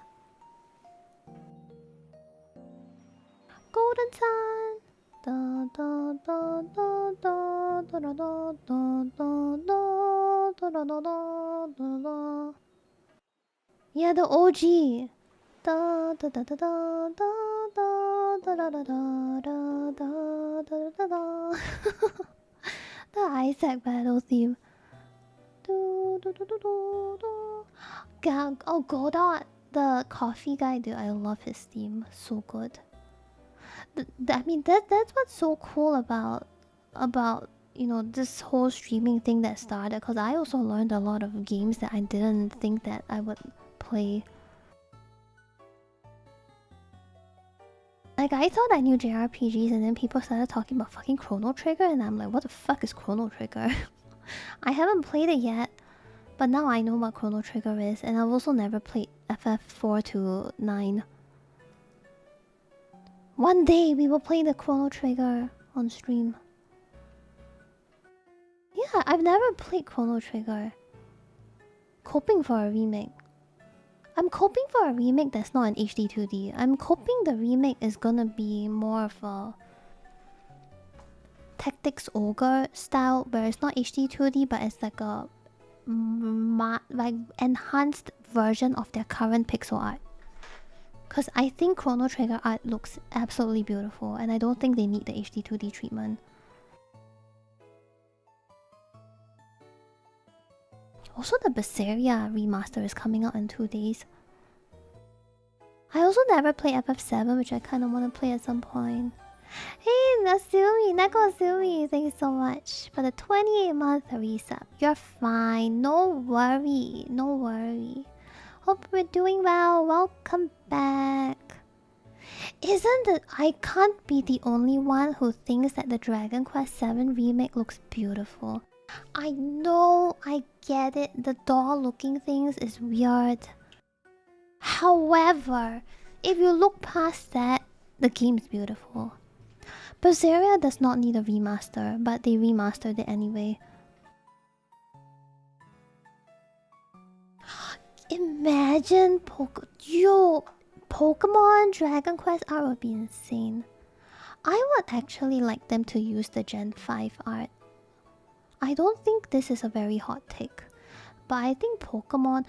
You know what? If they don't want to do the pixel stuff, I get it, but I think that Let's Go Pikachu and Eevee, I think that art looks really good. I feel like that could be the Pokemon standard art. It still keeps the essence, but it doesn't look so shabby, and it is pretty cute.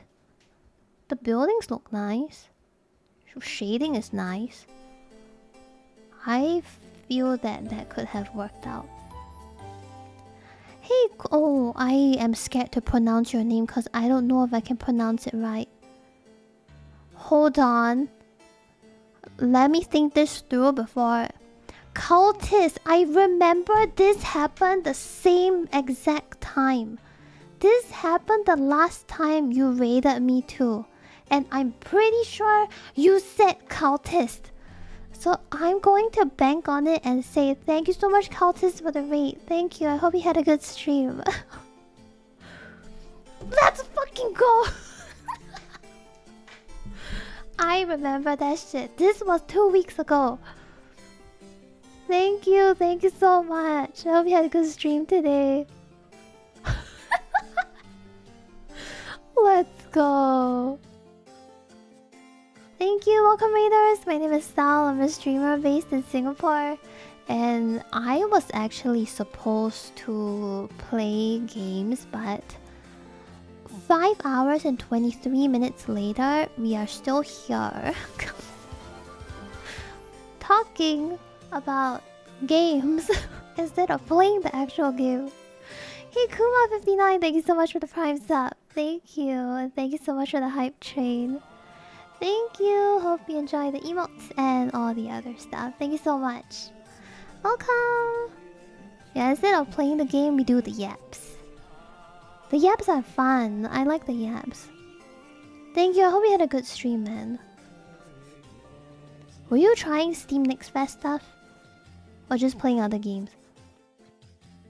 Yeah, see, this is the problem. I wanted to do this thing where I chat a little bit before going to the actual game. Like we sit here and talk and vibe for an hour or something like that, right? Before going to the game. But this is what happens every single time I try to do something like that, where I just end up sitting here and talking for the rest of the stream. So, how are we going to change this? Ryan, thank you for the 34-month Prime resub. Thank you. Welcome back. Thanks so much. Oh, Cult of the Lamb. I actually haven't played it since base game. Cult of the Lamb was so fun because they had like Twitch integration stuff and it was great. Hey Anorak， 感谢你这个36个月哦33个月的订阅，感谢感恩，欢回 ，Thank you。I was playing it during launch and they had Twitch integration, which is so good. I think they came out with a ton of extra content since then. Yeah, they have a new... I think it's Woolhaven. They came out with a new DLC. I think before that they came up with an extra update where I think they allowed woohooing.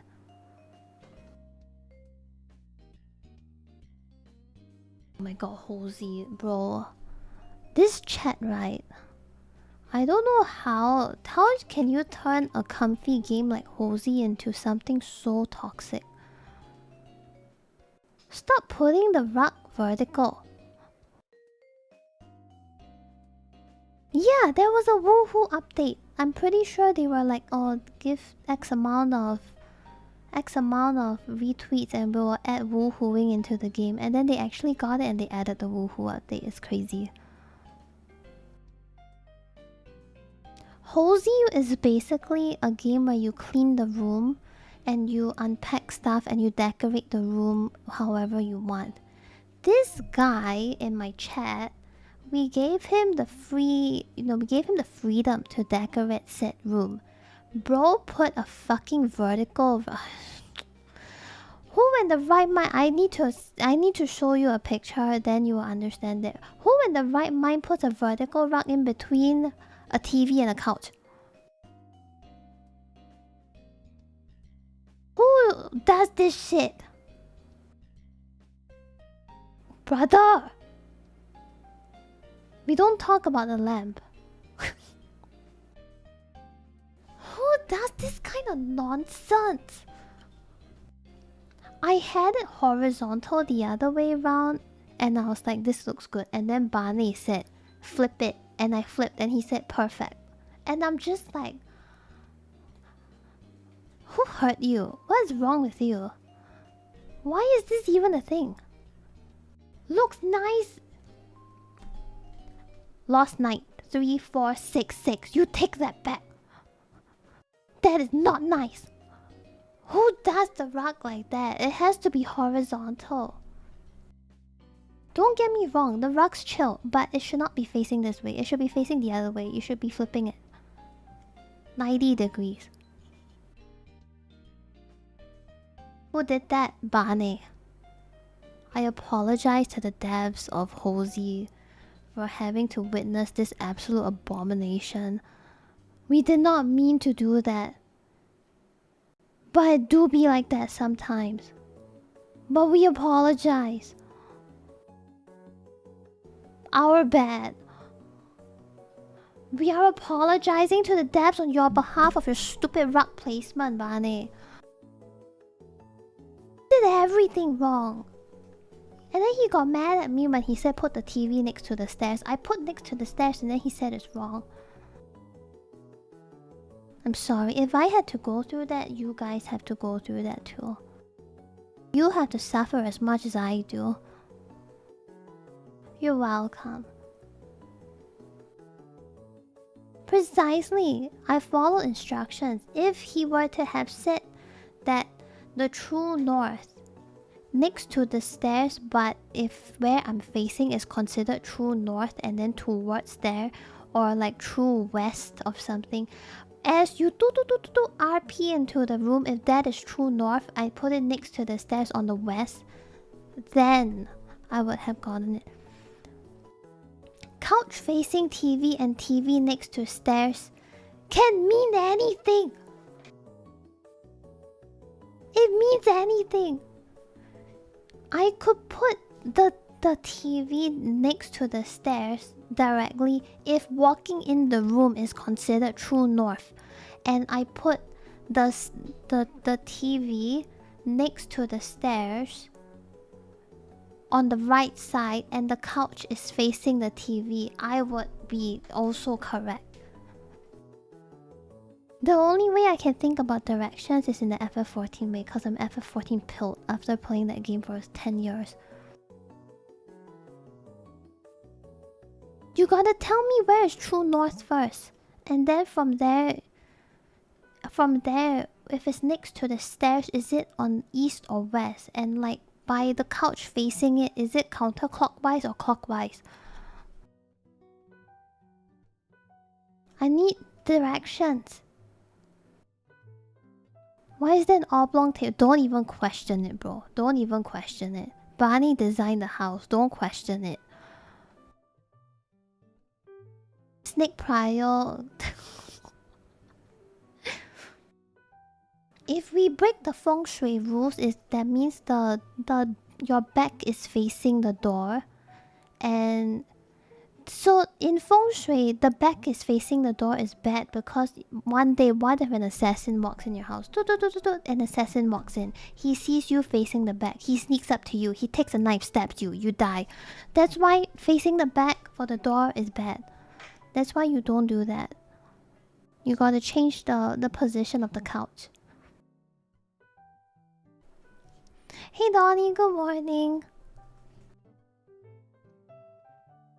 Chinese New Year rug by the window。风水的英文真的是直翻吗？对呀、真的是直翻。风水的英文就是风水，是直接翻你的。What if you put up a mirror? You know, is this a thing for you guys too, where sleeping in front of a mirror is bad luck or something? Cause you wake up, you scare yourself. You don't want a mirror in front bed. Yeah. No? You don't want the mirror to be in front directly. Bro, I once slept in a hotel where there was a mirror at the ceiling. There was a mirror on the ceiling. Brother. What the fuck? Who uses that shit first and foremost? What is that for? Wait, what? For woohoo? Wait, what? Huh? What kind of hotel was I in? Why do you need a mirror on the ceiling when you woohoo?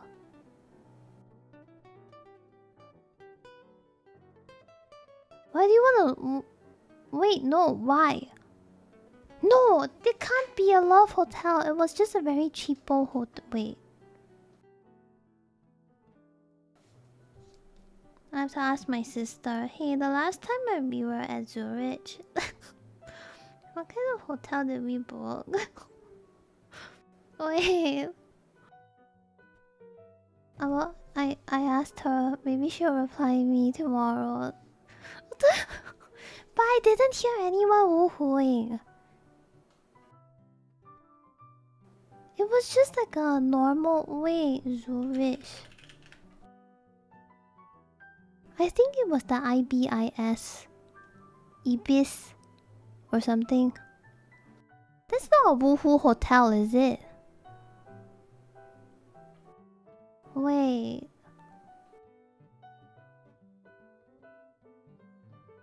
No, see, it wasn't a woohoo hotel. I don't know why they have a mirror at the ceiling. Don't scare me, man. There's no way. I didn't hear any woohoo thing going on, alright? People are decent. Why is there a woohoo feature? I don't understand. Why do I need a mirror? Why?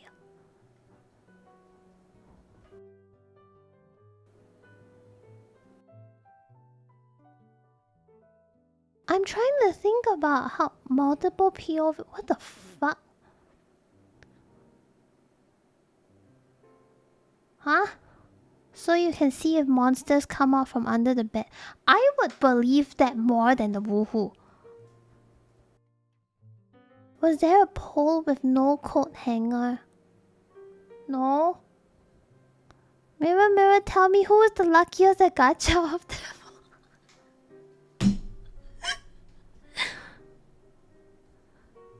I thought they were just being funny.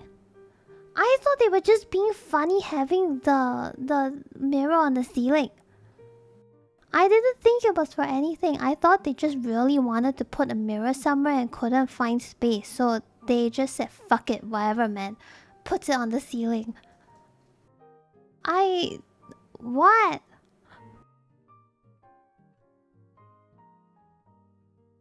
The fuck?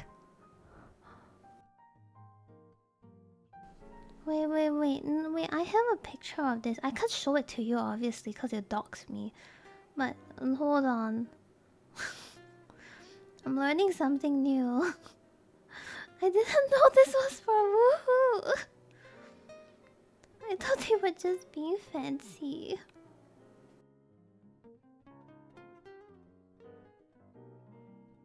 This on the ceiling, I didn't remember it wrong. Yeah, it's like a very blurry, shitty ass mirror. When I was there, I just looked up at it and I was wondering like, damn, why they put a fucking mirror at the ceiling? This mirror don't even look that good. Like, you can't even see yourself accurately. It's so dusty. What a useless mirror, was what I thought. Are you telling me it's about woohoo? What? That's such a bad look because I was in the room with my siblings. Like, my sister and my brother. What the fuck? Huh? I'm just gonna pretend that I did not learn this information today. I'm just gonna delete that out of my head. Thank you. That mirror was quite literally a strip, by the way. It wasn't like a big mirror. It's just a strip of fucking random ass shit. And I thought it was the most useless thing ever.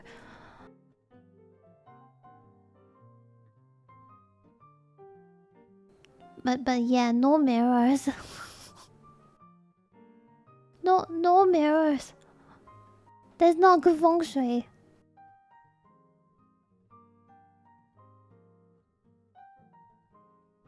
No woohoo. You came in at a terrible time, geek. This was this was a terrible time.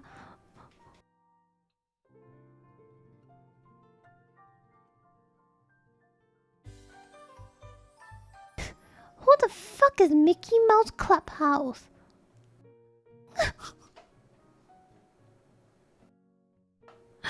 Thank you. Thank you for the sub. I do, but like, why do they have this name? Watch out for ghost. Mickey Mouse Club. I remember playing Mickey Mouse PC game when I was younger.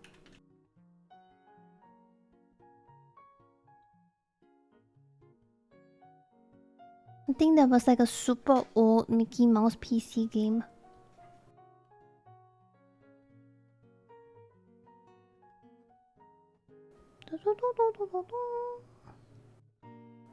Yes, I did. I got those. I got those way back in the day. It was so fun. I like those.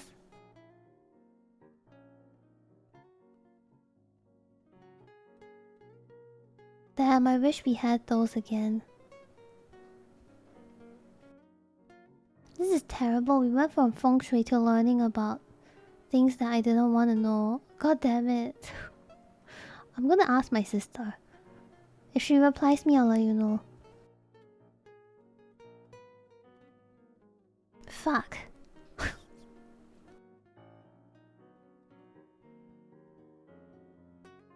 Oh my god, it's almost 3 AM too. Ooh. I was talking about my schedule just now. I wanted to change stuff and I forgot. Gun. She will be like, what is your chat talking about?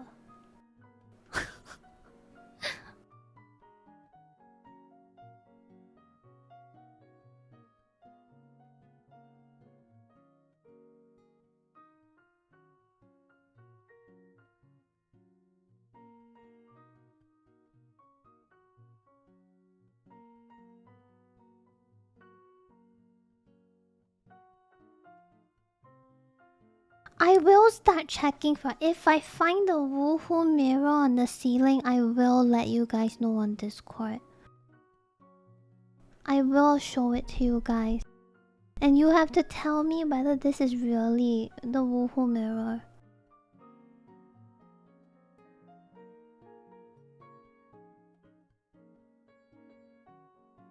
I'm gonna need answers.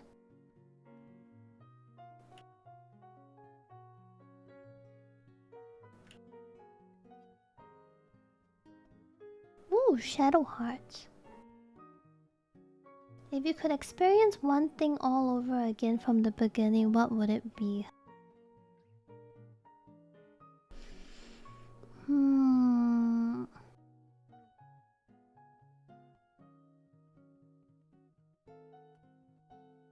Not the mirror. Want the thing all over again.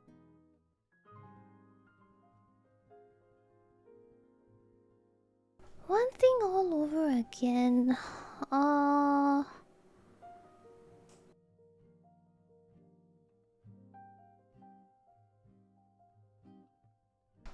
Wow, this is hard. Because it doesn't have to be related to games, right? It could be anything in life.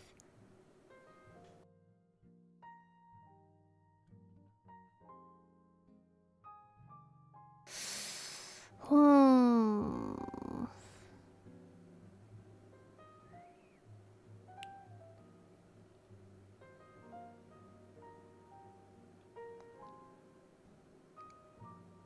Hmm. My first thought was a raid-related thing in FF. Like experiencing my clear again. The adrenaline was insane. Like my hands were shaking and everything. But I'm no longer that involved in FF anymore. I think I would want to experience, like, if I'm re-experiencing this feeling, do I have my current knowledge of everything that I have right now? Do I have knowledge of everything that I have right now? Damn. Hmm.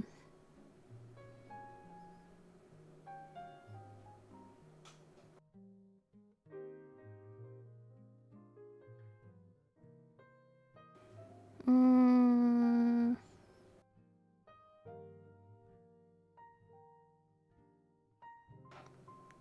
Wow, this is hard. Cause if I had knowledge, I would want to experience the time that I was crying during uni orientation, cause knowing that I didn't want to be there. I would want to re-experience that again. Cause if I had the knowledge, then things would be a lot different. I would be a lot more sure of my path.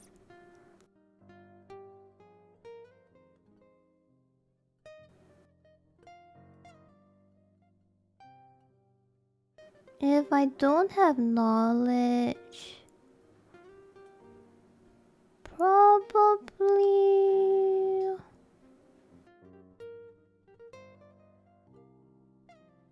Hmm.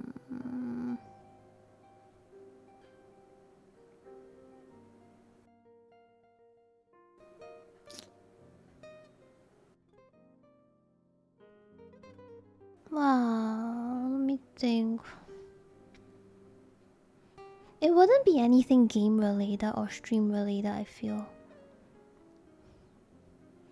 A lot of all these things are fun for me, but...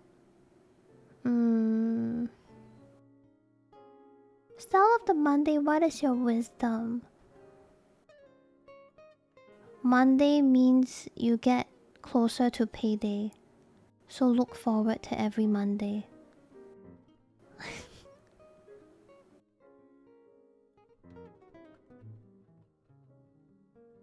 Yeah, like I'm just thinking about it.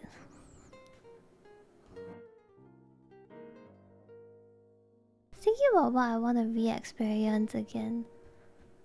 Hard to say. But I'm employed sick in bed.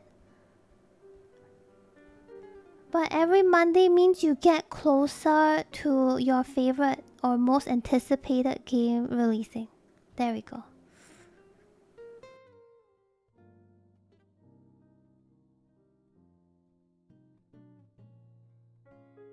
Yeah. I think I would like to re-experience, I thought about it.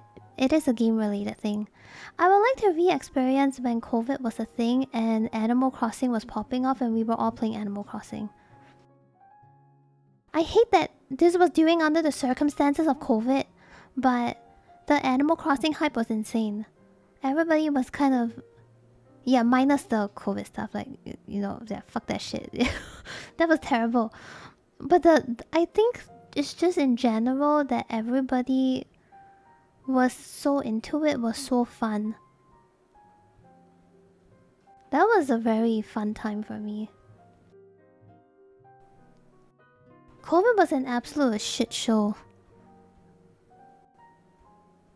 If I had to say something that's not COVID related, then it's hard for me to say a game related stuff because I generally have goldfish memory, so I already don't remember a lot of things in general. I don't remember a lot of things with games, so I can re-experience games very, very easily. So it likely wouldn't be game related. That's why.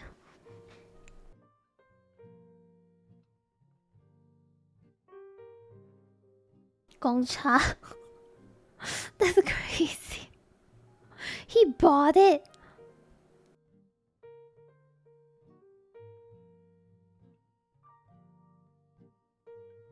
Hmm. I would like to re-experience.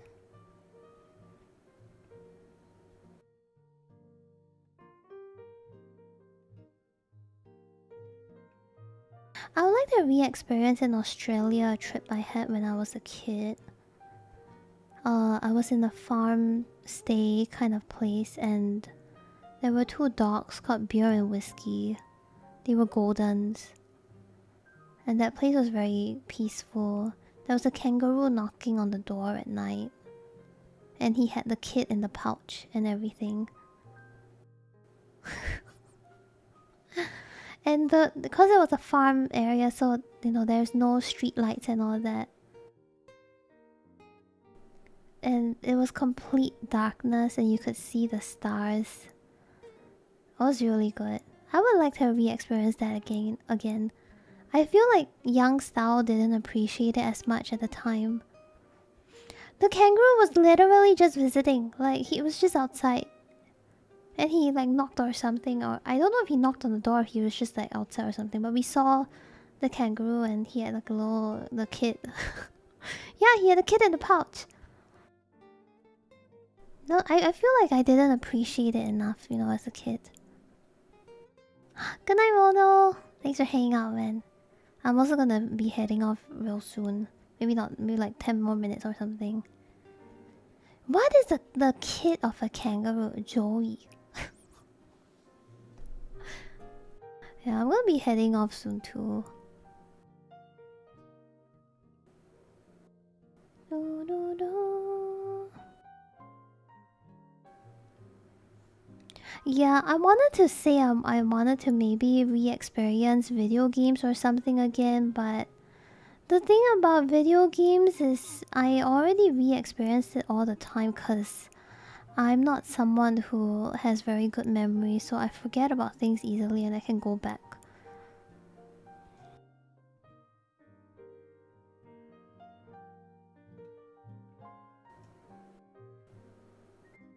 Yeah.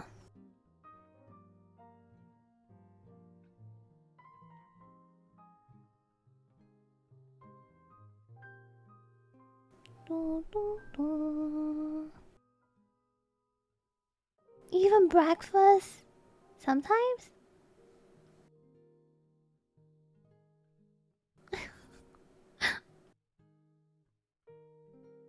My childhood was very... I don't want to say it was dull, but it wasn't as interesting as a lot of people, going out and fucking around and whatnot. It was just a lot of going home from school to play video games or just skipping school to play video games. Something like that. Like, it wasn't anything much. It wasn't anything too insane. It was just video game.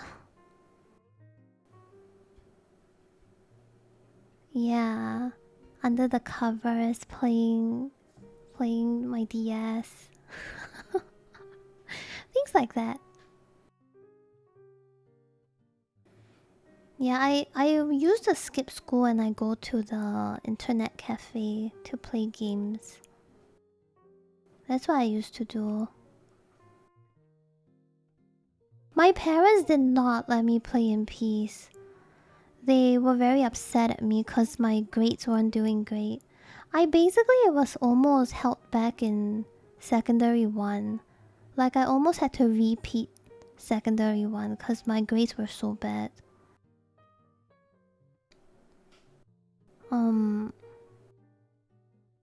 And then... Well, things were alright afterwards. Oh yeah, my parents did that too. Like they would pull the cable and whatnot. Cause I was just really into video games. And my mom was always saying, stop playing video games, this shit's so useless. How do you earn money from this? Look where we are now, Mom. Suck it. I love you, by the way. But suck it.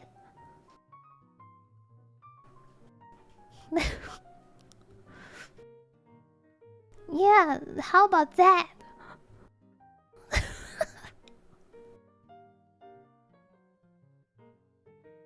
It's funny because all that studying didn't really amount to much because I dropped out of uni anyway.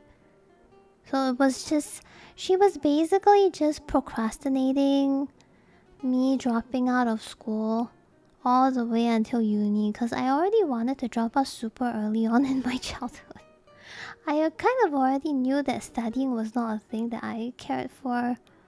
I could do it, but I really don't care for it. So the first 3 years of my secondary school, I just was terrible at everything. And then when it got to the nationals, like O-levels, I did really well. I could basically enter into almost anything I wanted. It was just like a bit of a last-ditch effort.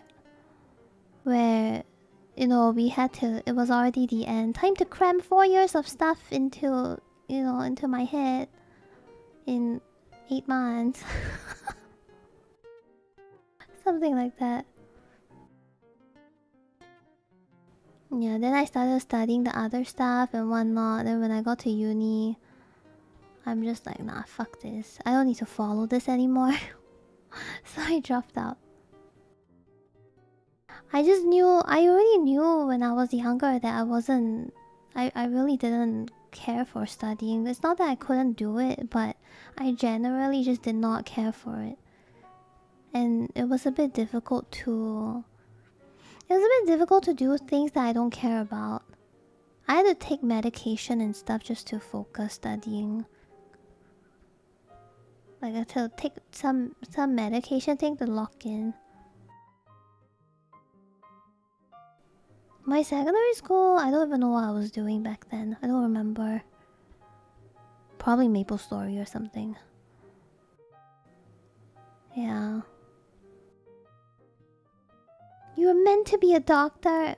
Probably not. I was terrible at science. I slept during my national exams, O-levels, when I was doing the science practical test. I just slept because I was tired. And I left the entire paper blank. I just submitted it. I didn't care because I knew I didn't need that subject anyway. I already calculated everything. And I saw that I had enough, so I completely ignored science. And I knew that as long as I got X amount of grades for this at the bare minimum, which I was pretty sure I could get, then I didn't need to care about it, so I didn't bother. And I already got like a A1. A1 is like a distinction thing. I already had that for Chinese on my first try. So I didn't have to worry about that anymore. I knew that was free. So I just focused on everything else that mattered a bit more. Yeah, it's kind of a more efficient thing because I was already running out of time. So I didn't want to spend more time on something that I would score pretty average at, and I didn't need anyway. I was recommended to do higher Chinese multiple times. Like about 3 times in primary school and then another 2 times in secondary school. They keep asking me to go, but I didn't want to because I thought it was a waste of time. I thought it was like so much work for little effort. So much effort for a little reward. So I didn't want to do it. So I didn't. Higher Chinese is basically just a more difficult version of your normal Chinese syllabus. Yeah. They were recommending me to go for that because my Chinese wasn't super good or anything, but I guess it was good enough for that. Kind of. I don't really know because I didn't do higher Chinese, but I saw them read newspapers a lot, which was okay because I already read newspapers anyway because the school gave newspapers every week. So I already... Yeah, and my parents read newspapers every day.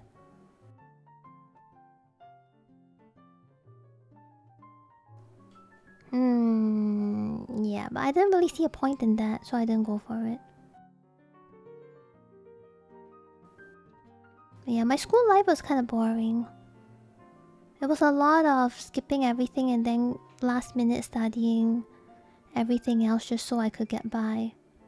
I just happened to get by a lot better than I thought. Way better than I thought.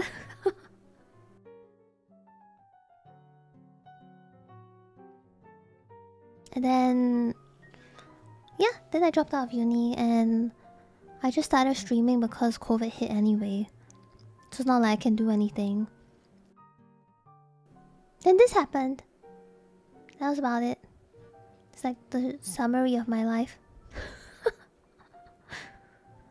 Hey Neo, good morning. Hope you're doing well. Hey, it's not too late to learn Chinese. You can still learn it now.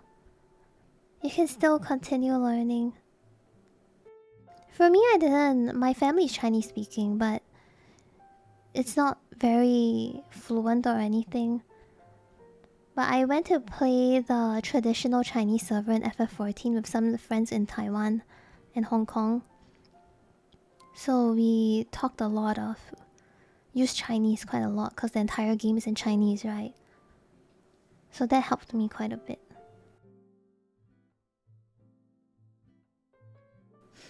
Yeah, never too late. Or just watch some like Hong Kong drama. I consumed a lot of Hong Kong drama when I was younger. And I also spoke Chinese to all my family members and relatives.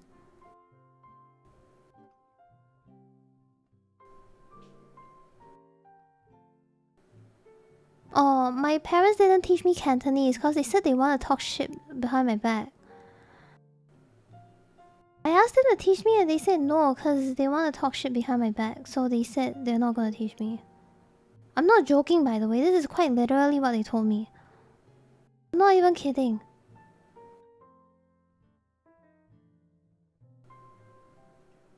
I'm like, what the fuck, bro?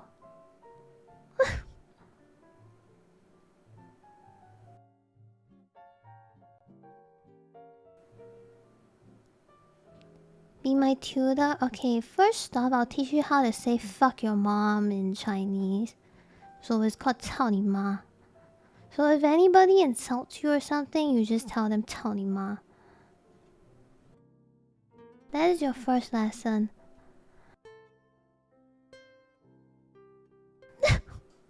I thought when you teach people a new language, you always teach them the curse words first. Isn't that not how it works?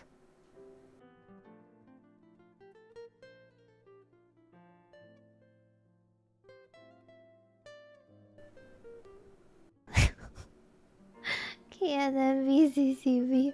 Don't worry about it, man. 每次切回来都刚好被stal骂，真好，不好哎！我不是在骂你，不好。Why do you keep bringing my mama? But yeah, it's kind of... I feel like you would probably learn more from watching shows and stuff. Damn, there are 3,000 games in Next Fest. So many. How are we supposed to find... How am I supposed to find something from here? Yeah, Steam Next Fest, the demos. There's like 3,000.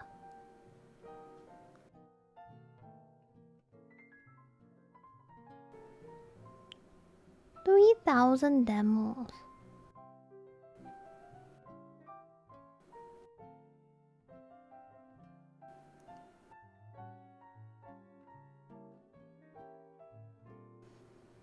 I guess tomorrow we'll just do some Enfield, then play demo.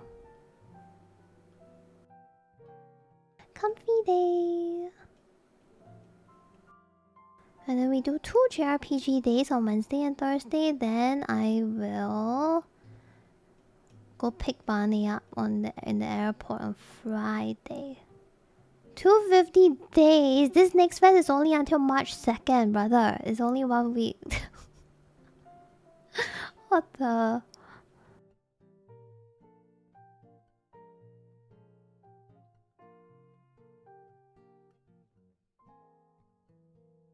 Yes, Road to Empress.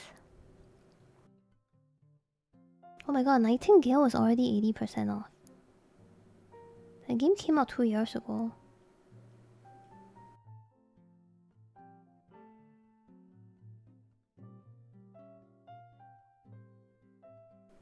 I wanna play... Oh, that Zero thing you mentioned looked kinda cool. It's the Disco Elysium guys, right? That looks kinda sick. I'm just not really sure it's by the Disco Elysium guys or not, cause didn't they have like a whole thing going on?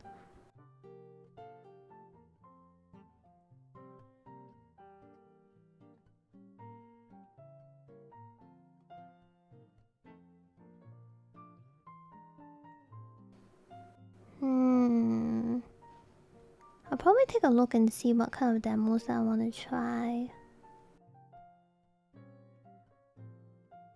Steam Family Exit. Oh, I don't need more games from my family members. I have like 600 over games right now. It's a problem. Sorry, I meant 713. Why do I have 713 games?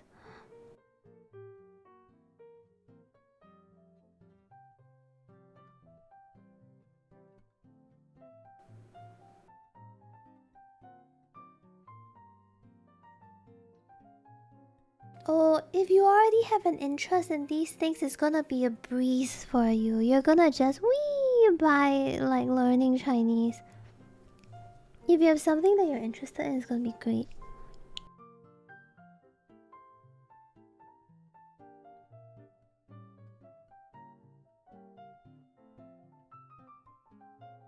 Dun, dun, dun, dun.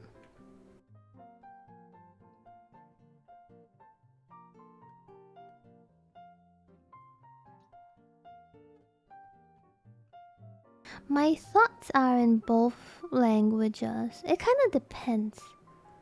Depends on what I'm thinking about and what is it that I... Who am I thinking about, or what is it? What is the situation like? Then I think accordingly to it. Oh my sweet god, I have so many pings.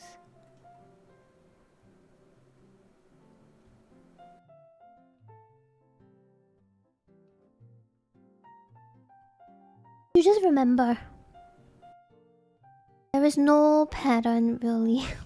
Maybe there is, but the way I learn it, there isn't. I mean, some of them, it makes sense in some ways, but most of it for me is just I look at a lot of Chinese characters, so I roughly know what goes with what.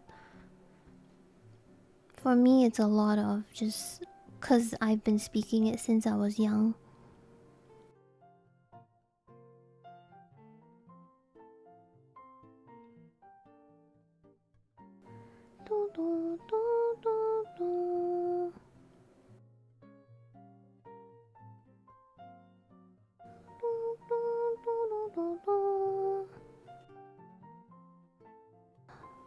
Okay, I think now is actually a pretty good time to end as well. I've sat here and talked for 6 hours straight. What is wrong with me, genuinely? What is wrong with me? I will change the schedule to reflect that today is a just chatting stream. We did not play a single game. We talked about a lot of games and we did not play a single game. This was fun. Yeah, I enjoyed it.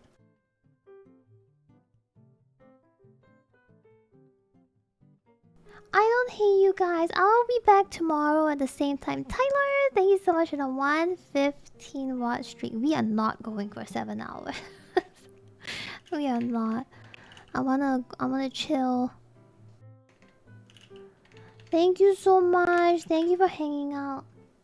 Yeah, I will be back tomorrow. I'll be back tomorrow to do basically this, but Enfield is in the background. But it's basically the same thing. I'll be playing Enfield tomorrow, and then we're gonna try some Next Fest demos. Maybe 1 or 2 demos if I'm lucky.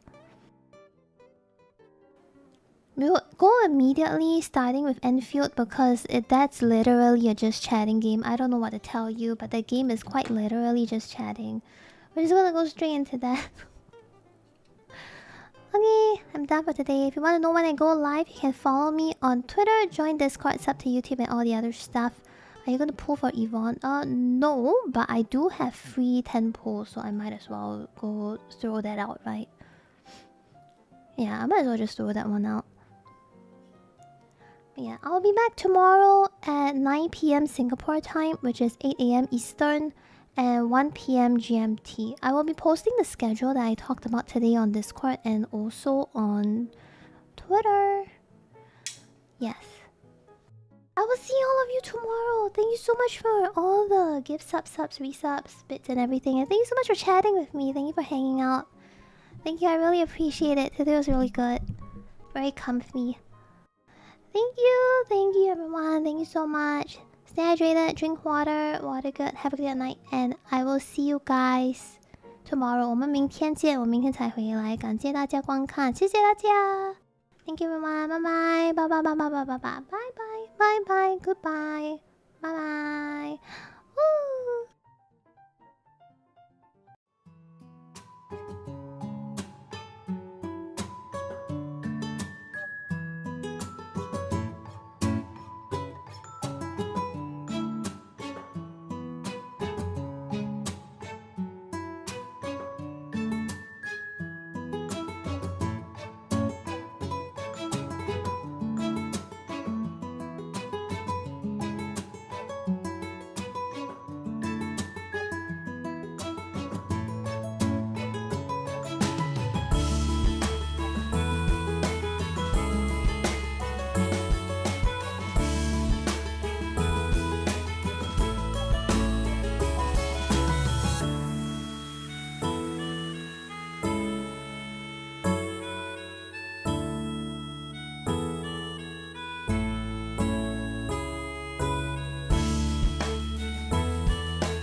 I see a friend streaming. I'm gonna raid her.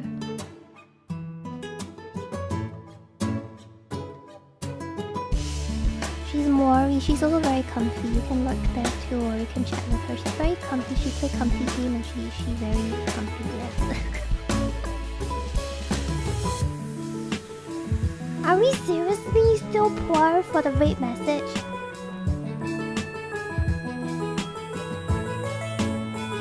God damn it.